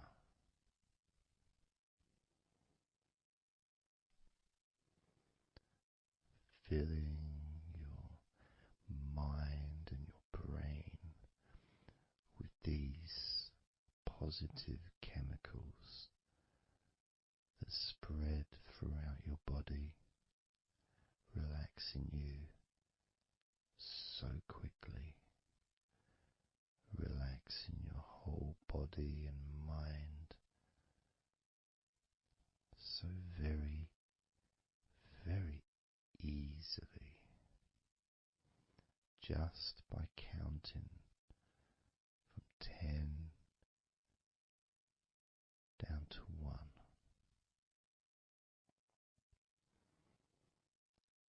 So we're going to do it now.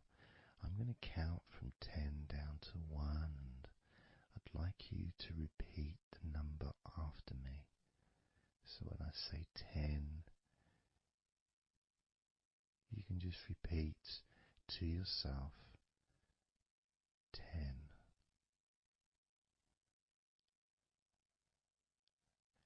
Just notice, be aware of how you feel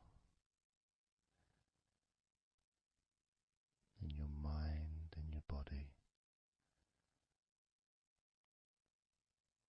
Then when I say 9,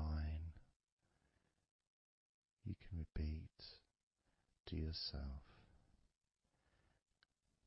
9. Again, noticing the increase in comfort and calmness in your mind and in your body.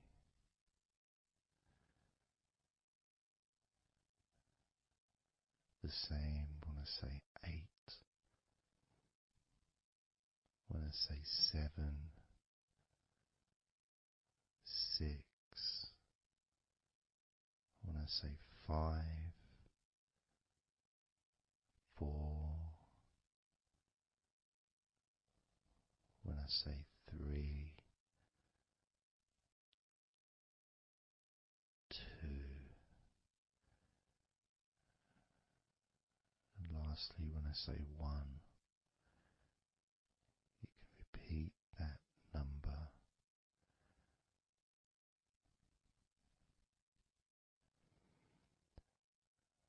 Now, of course, when you do this on your own, without listening to me, you can say the numbers at whatever speed that you feel is necessary for you, so you can adapt.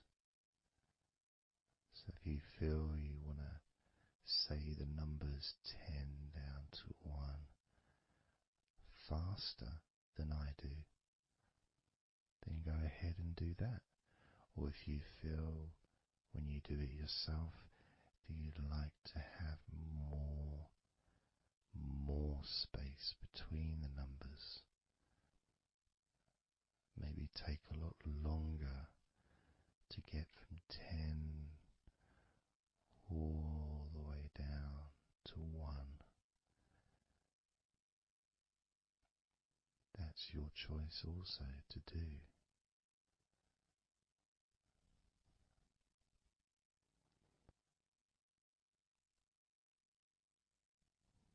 So I'm going to count from 10 down to 1.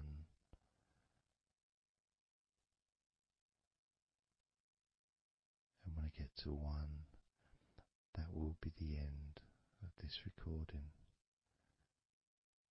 Unless, of course, you're listening with music, then the music will continue.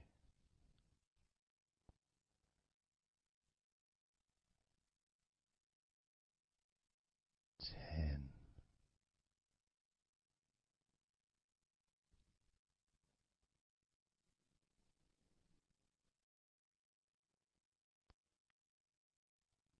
9.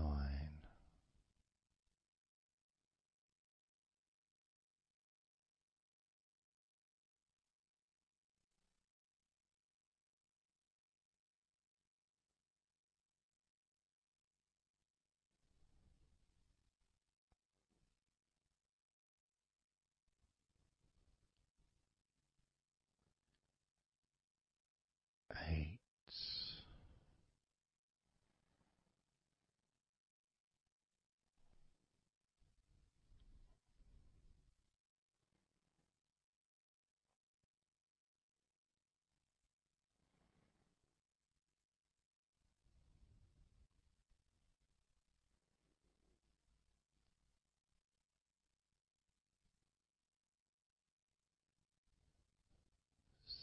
7.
20, 19,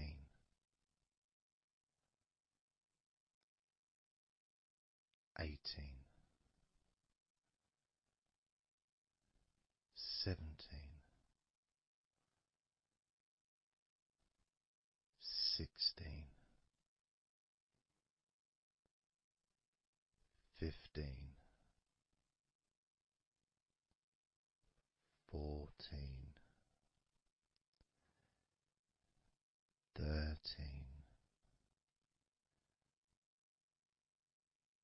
12, 11, 10, 9, 8, 7, 6,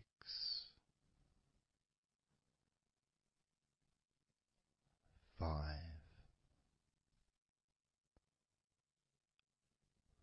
4, 3, 2,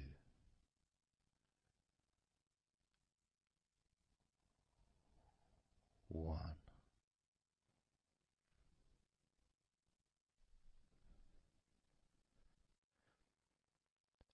Now open your eyes,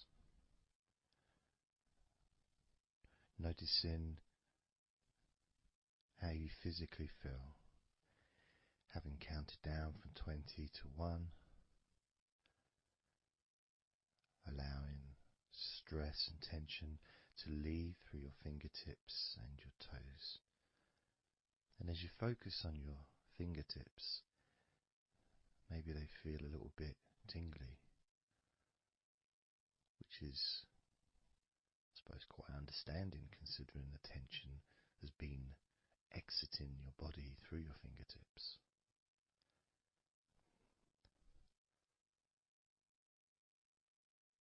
So now we're going to count from 20 down to 1 again. This time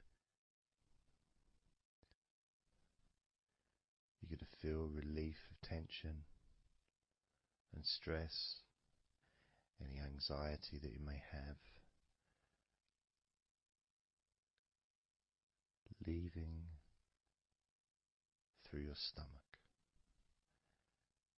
Just leaving through your stomach, almost as if it's just releasing the whole of your stomach, from your navel to just above your chest, or below your chest rather. So surrounding your belly button area, that whole area, you can feel the tension of your body, whatever's left, just releasing from that area. And you may notice that your stomach will become very relaxed as I count down from 20 down to 1. Now, 20, 19, 18,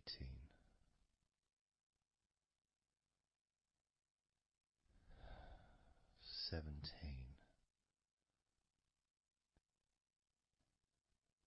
16, 15, 14,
open your eyes again if you choose, or you can just keep them closed because it feels relaxing. Just notice how your stomach feels. And notice as you focus, just do a little scan of your body. Just notice how your body feels. Focus in on your upper body, your back, chest, stomach, legs, arms, hands, feet. Just noticing. And you may start to feel more of a sense of tiredness, which may be the reason you're listening to this recording, because you would like to let go completely of everything and drift off into a nice, natural, calm, relaxing sleep.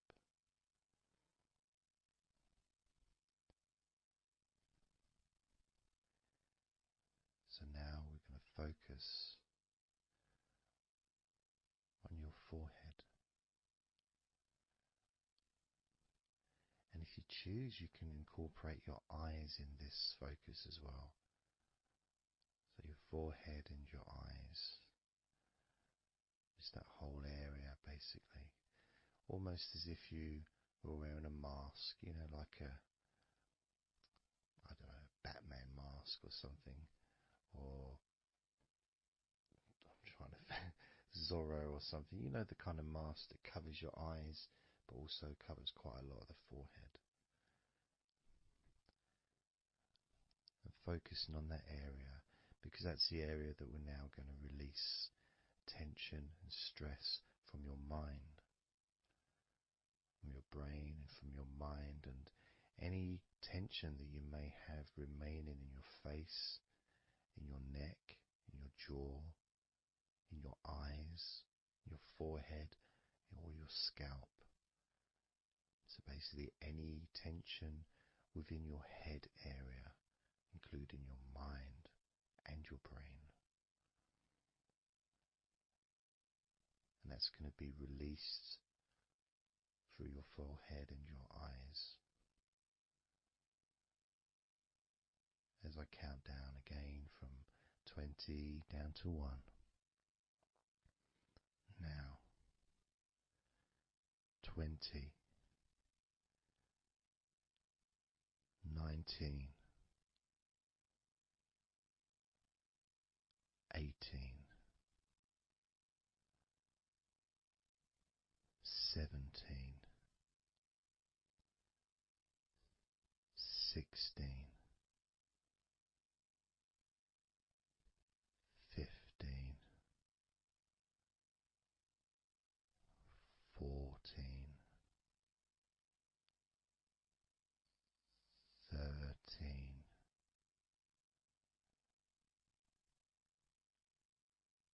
12, 11,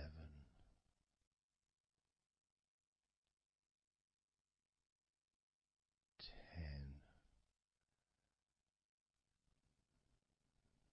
9,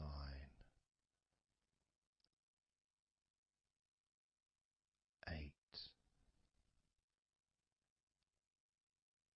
7, 6, 5,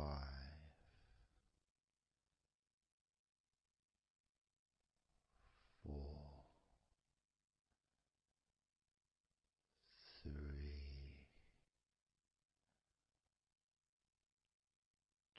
2, 1.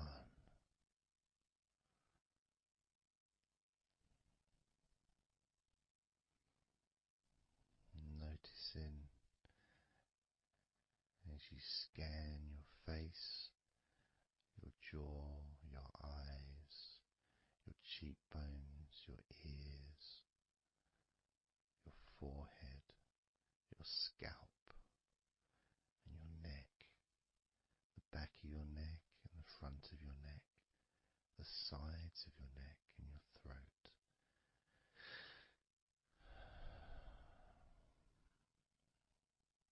noticing, being aware of the comfort, the increased feeling of relaxation, not just in your head and neck and mind, also the rest of your body.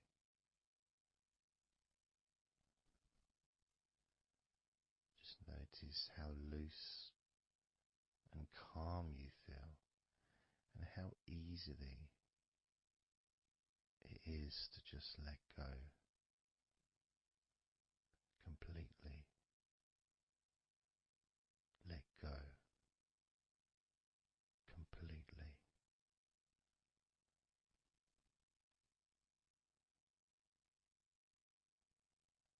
How easily.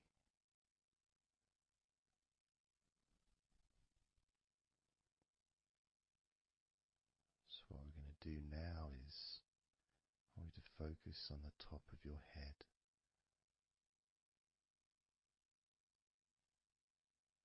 And we're going to allow every last piece of tension or stress that might be lingering or hiding in your body or mind or head to just be sucked out at the top of your head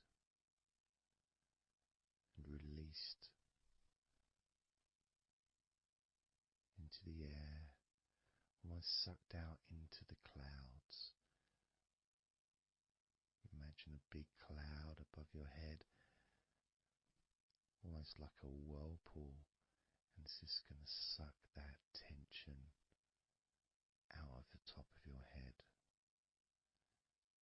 and just take it away for good. As you focus, imagine an opening in the top of your head where that tension and stress and any remaining issues, maybe worries or concerns that are of no use to you now, can all be sucked out of the top of your head and taken away. As I count down again from 20 down to 1. Now, 20, 19,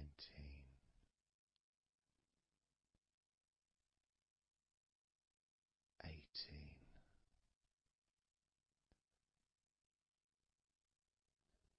17, 16,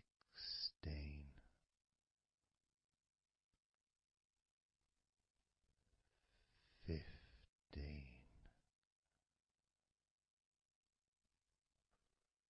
14,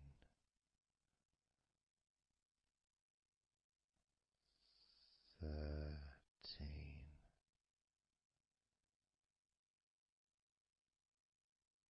12,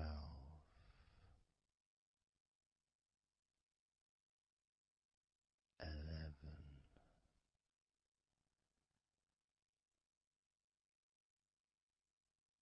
10,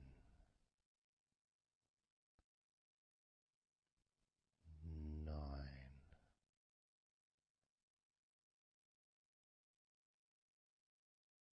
8,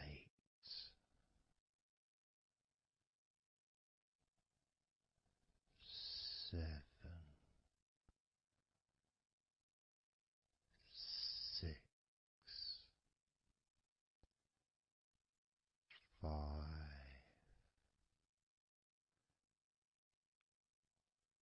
4, 3, 2,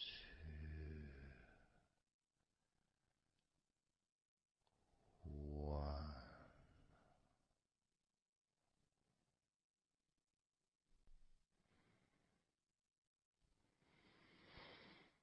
And breathe,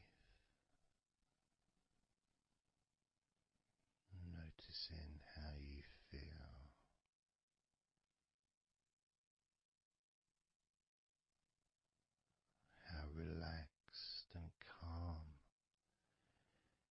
physically and mentally feel right now.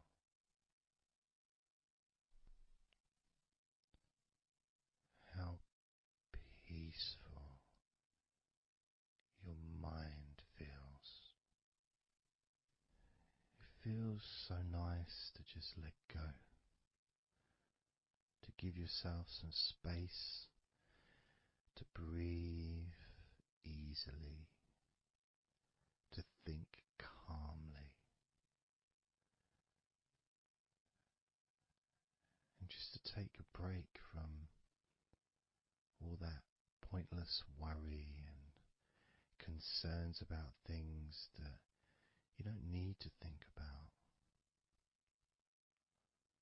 right now, because this is your time to let go. This is your space to enjoy feeling deeply relaxed, peaceful in your mind, relaxed in your body. It can feel so good, so nice to just not have to do anything, to be able to really enjoy that serenity that comes with letting go completely, that peacefulness that comes with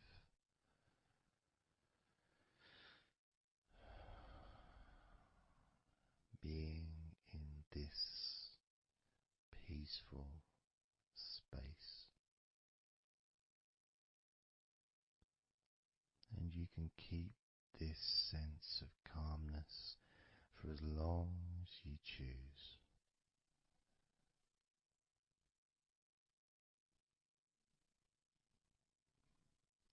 If you choose to drift off into a deep, healing, natural sleep, then you can do that.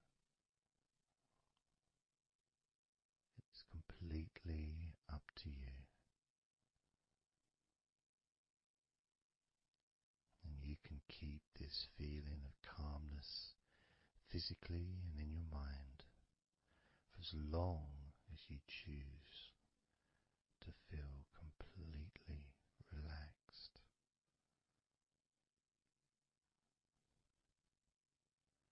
Completely relaxed. And I'd like you to make up your mind that you're going to relax.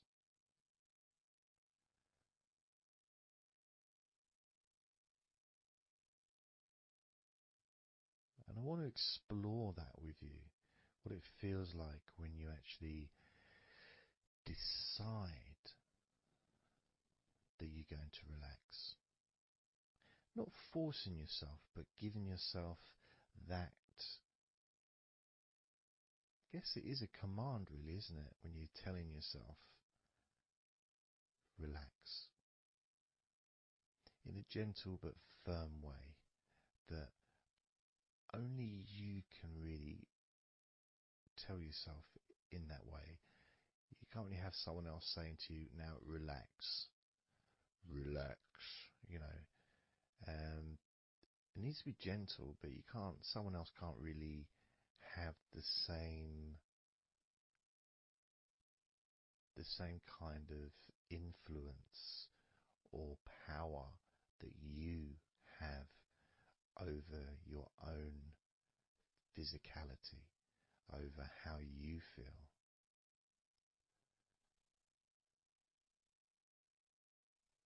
Because when you say it to yourself, it means more. It's personal, and your brain and your unconscious mind and your body listens to what you say. So, for example, we'll test it out.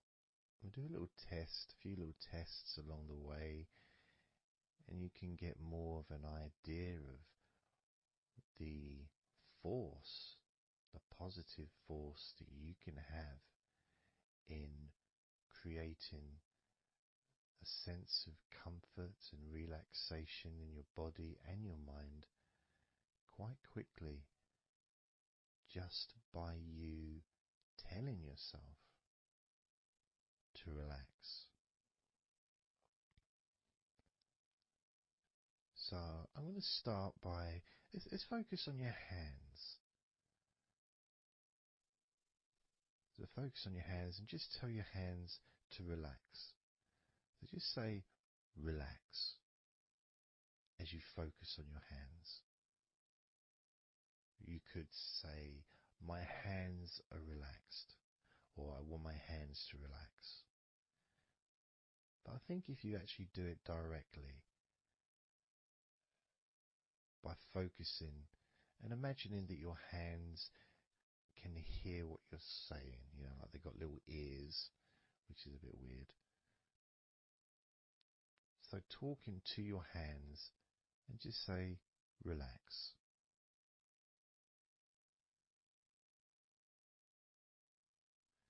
Noticing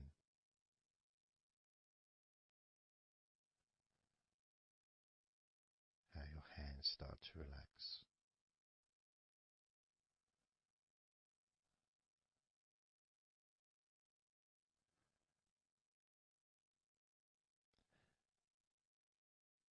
Now focus on your eyes and tell your eyes to relax. So you're just saying the same word, relax. And find the right tone for you. I might say relax, but you might say relax or relax. You might say it differently to yourself, and that's important for you to gauge what feels right for you.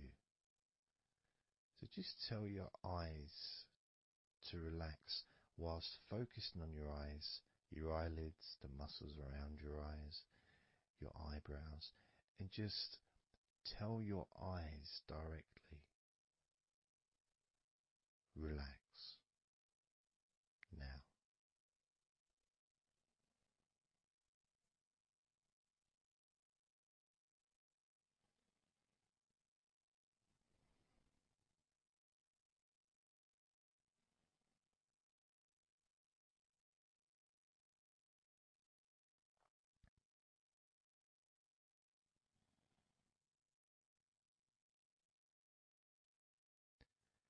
Now I just did that myself, and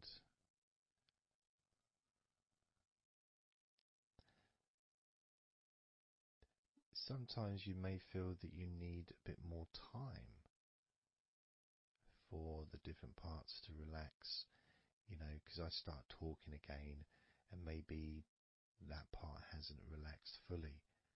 But what will happen is it will just continue to relax even though I'm talking. And that's happening with my eyes. Something else I noticed is when I started focusing on my eyes, they actually almost they got worse before they got better in a way. Sort of I felt a degree of tension growing in my eyes and then disappearing. So I think what that was really was just me becoming more aware of the tension that was already there, that I wasn't focused on it before. So I wasn't really acknowledging it or really conscious to those feelings.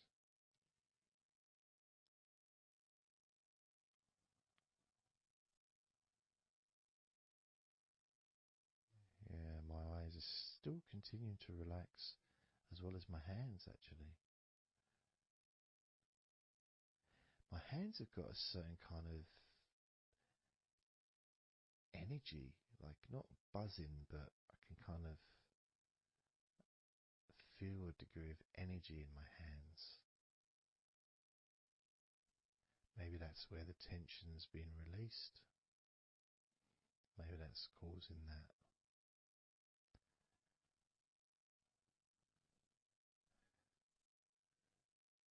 Next part, I think we should focus on the back of the neck. That's a part which quite often, well, for me, holds tension. I don't know about for yourself, but I think it's quite a standard place where tension is sometimes held. So, and I'm doing exactly what you're doing as you do it as well. So I'm telling my body parts to relax as well. So if you tell your neck, the back of your neck, focus on the back of your neck and just say, relax, in your own words, in your own tone, in your own voice. You can say out loud or you can just say it to yourself internally. But you're focusing and you're saying it literally to the back of your neck, as if the back of your neck can actually hear what you're saying. So do that now. Just say relax to the back of your neck. And I'll do the same.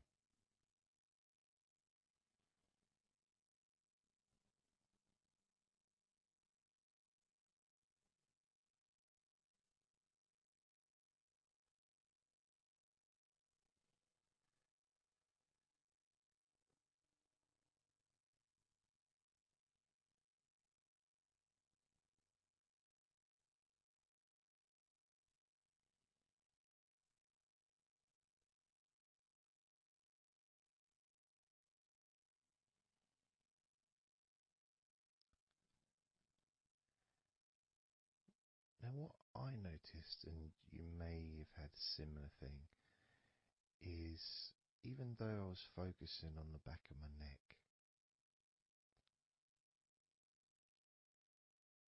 other parts started to, I don't know, show themselves to me, or maybe because they want to be relaxed as well, but I started noticing the feelings in my shoulders, the tension in my shoulders and in my upper back.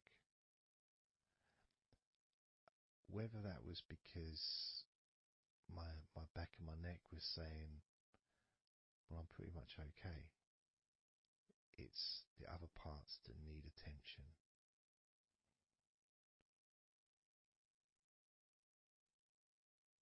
But my back of my neck is still relaxing. But I just became more aware of other parts that needed attention. Now this might happen, and it's not, it doesn't mean that it's going wrong. It just means you're being notified of more places that also want to feel relaxed.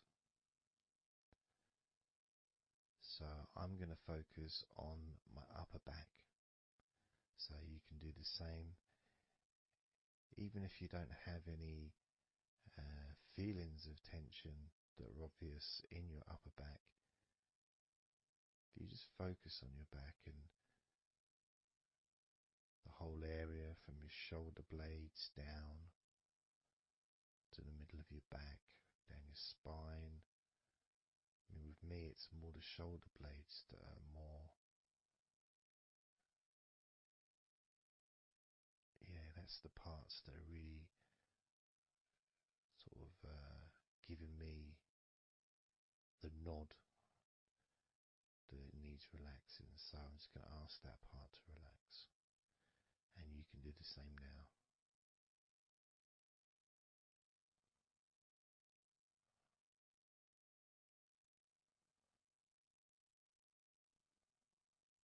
Relax your upper back.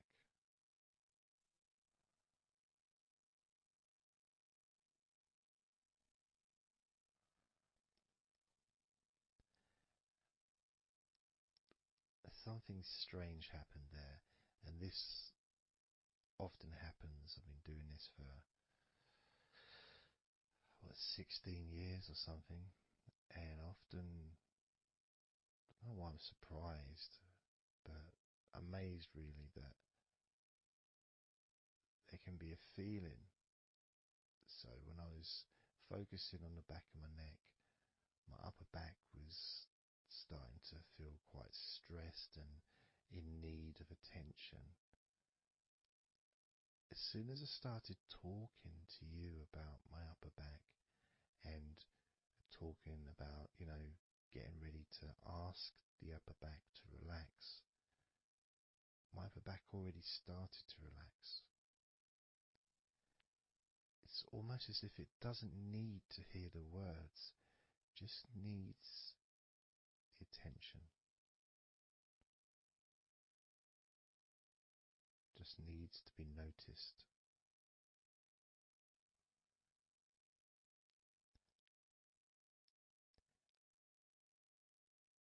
That is something that often happens in this type of situation, is when you start to relax a couple of parts of your body, as we've done with our hands, our eyes and our eyelids, and now back of the neck, top of the back, upper back. The rest of the body seems to just take notice and decide in its own way to start relaxing. Other parts of your body start to just become looser. I suppose it's kind of like a bit of an avalanche, The little ball starts rolling, and before you know it, the whole of your body is completely relaxed and calm.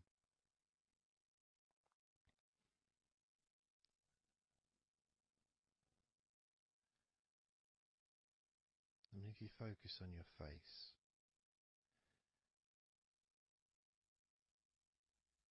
you focus on your eyes,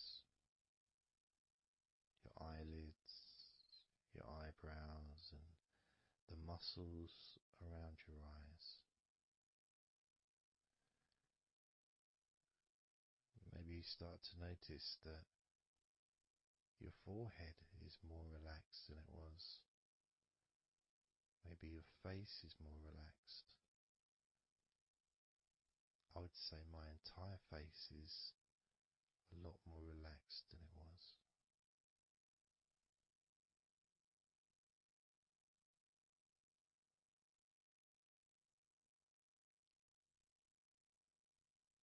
So we're going to focus now on your shoulders.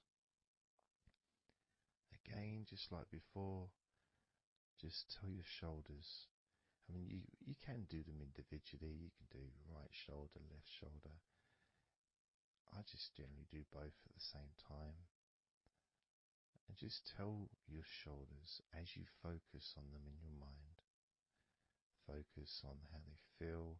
Maybe you can see them in your mind's eye. And just tell your shoulders to relax.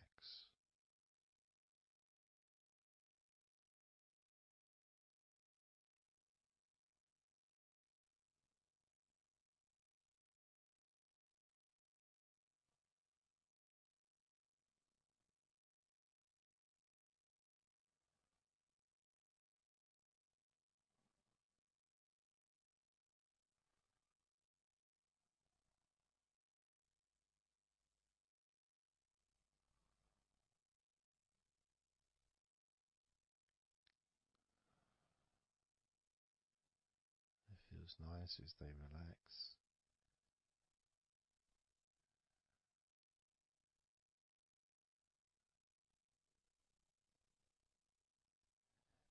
But I do notice, probably especially with my back, is the connection between the different parts. The back, the shoulders, the neck.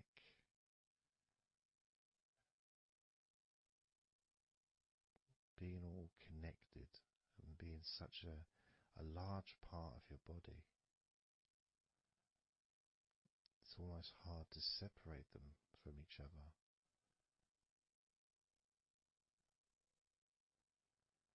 I mean, my lower back has started to relax on its own.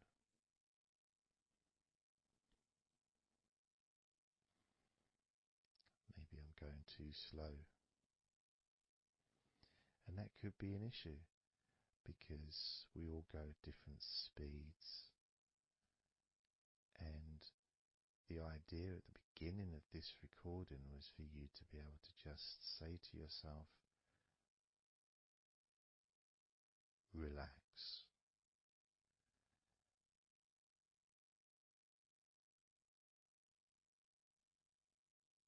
Without focusing on any particular part of your body.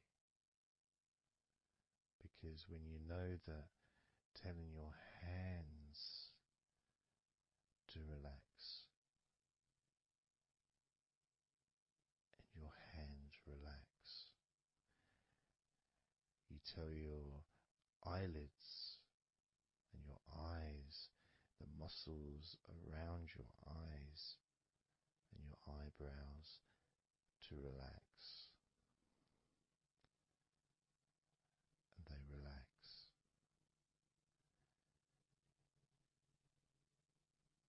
You tell the back of your neck to relax, and it relaxes.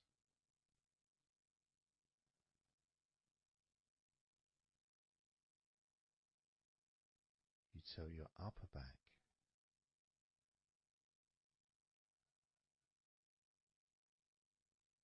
to relax,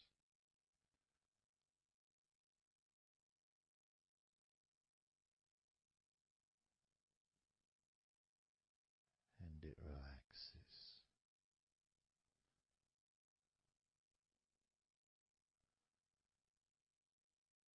You tell your shoulders to relax,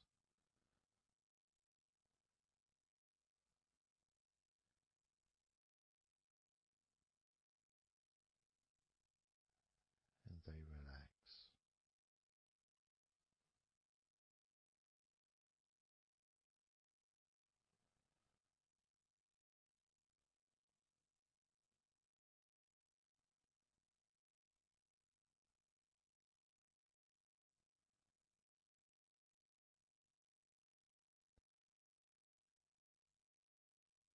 And when you told your hands to relax, they relaxed, and they continued to relax.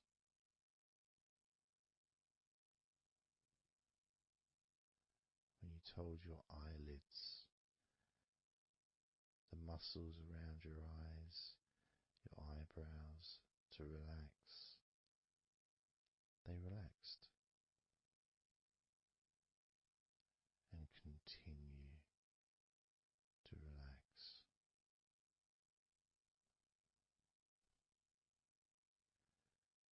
When you told the back of your neck, focus on the back of your neck, and told it to relax. It relaxed and continued to relax.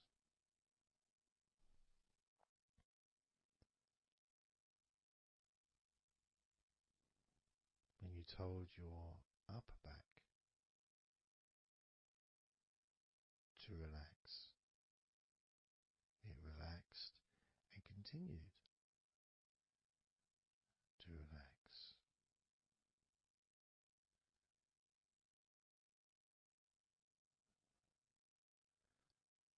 As with your shoulders, you told your shoulders to relax, and your shoulders relaxed and continued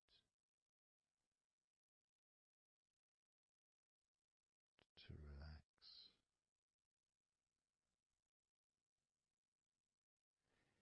And it's not just that, it's that the rest of your body has also been listening, and that relaxation has been spreading. So from your eyes, the relaxation spread to your forehead,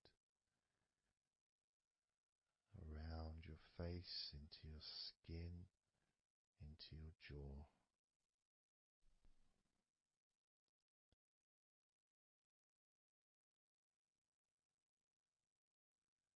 into the front and sides of your neck, all the way down your chest and stomach.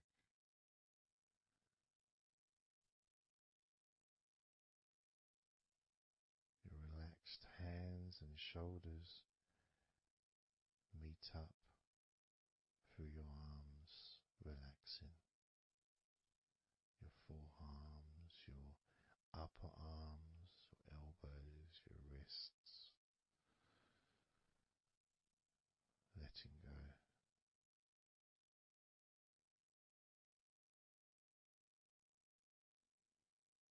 Your lower back,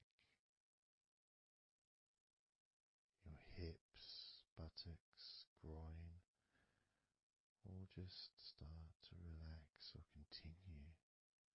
Even more comfort spreading through your legs, all the way down to your ankles, the tops of your feet, the sides of your feet, and the bottoms of your feet. Relaxing into your toes, each toe relaxing, calm, loose.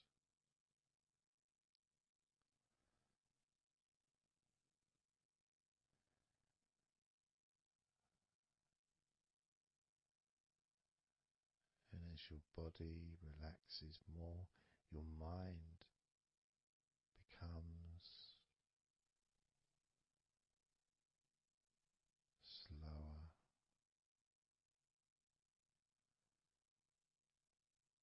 more peaceful,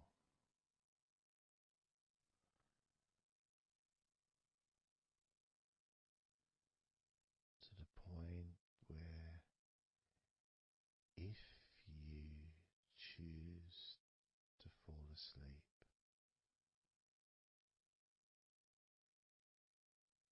you can easily do that.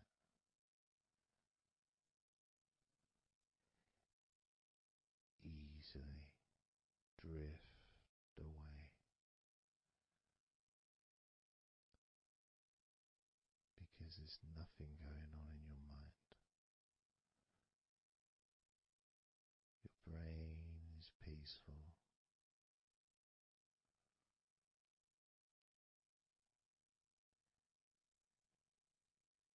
Your body continues to relax.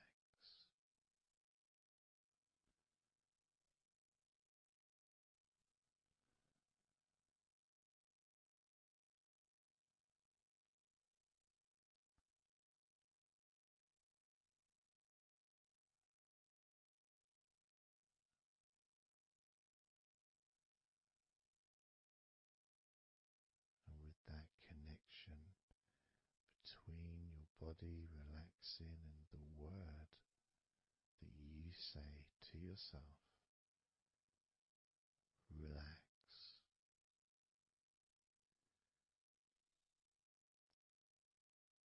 means that you don't need to focus on just one part.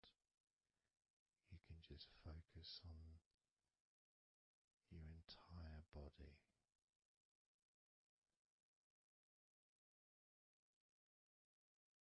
Saying the powerful word, relax.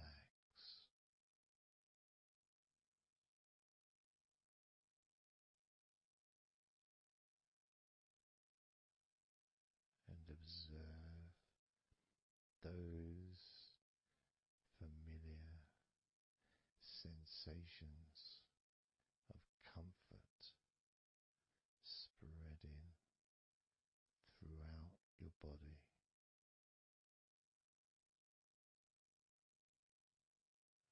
loosening and calming and healing every part of your body, feeling more relaxed.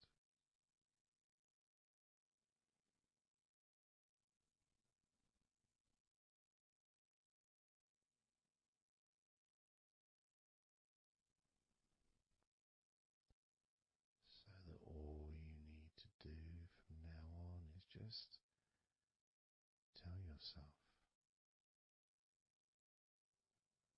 relax, and observe,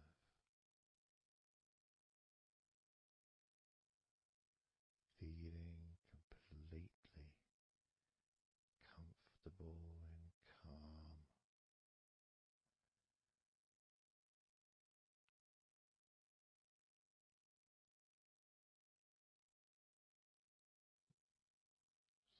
So relaxed.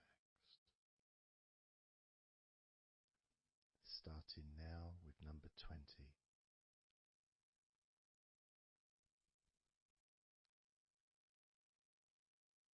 19.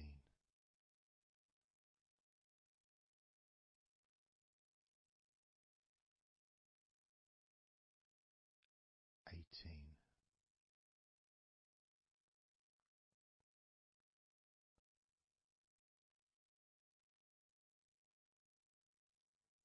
17.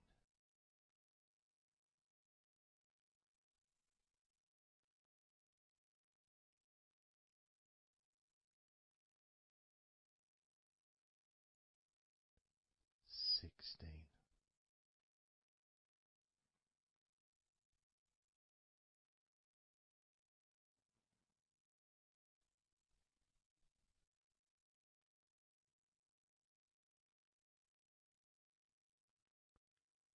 15.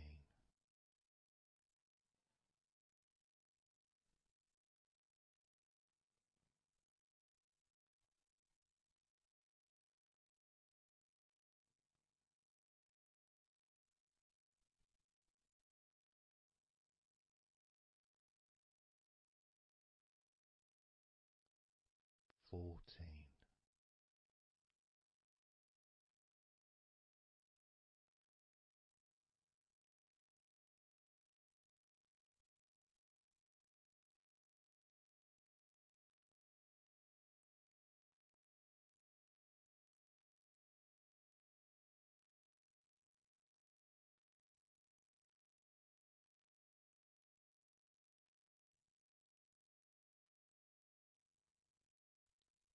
13.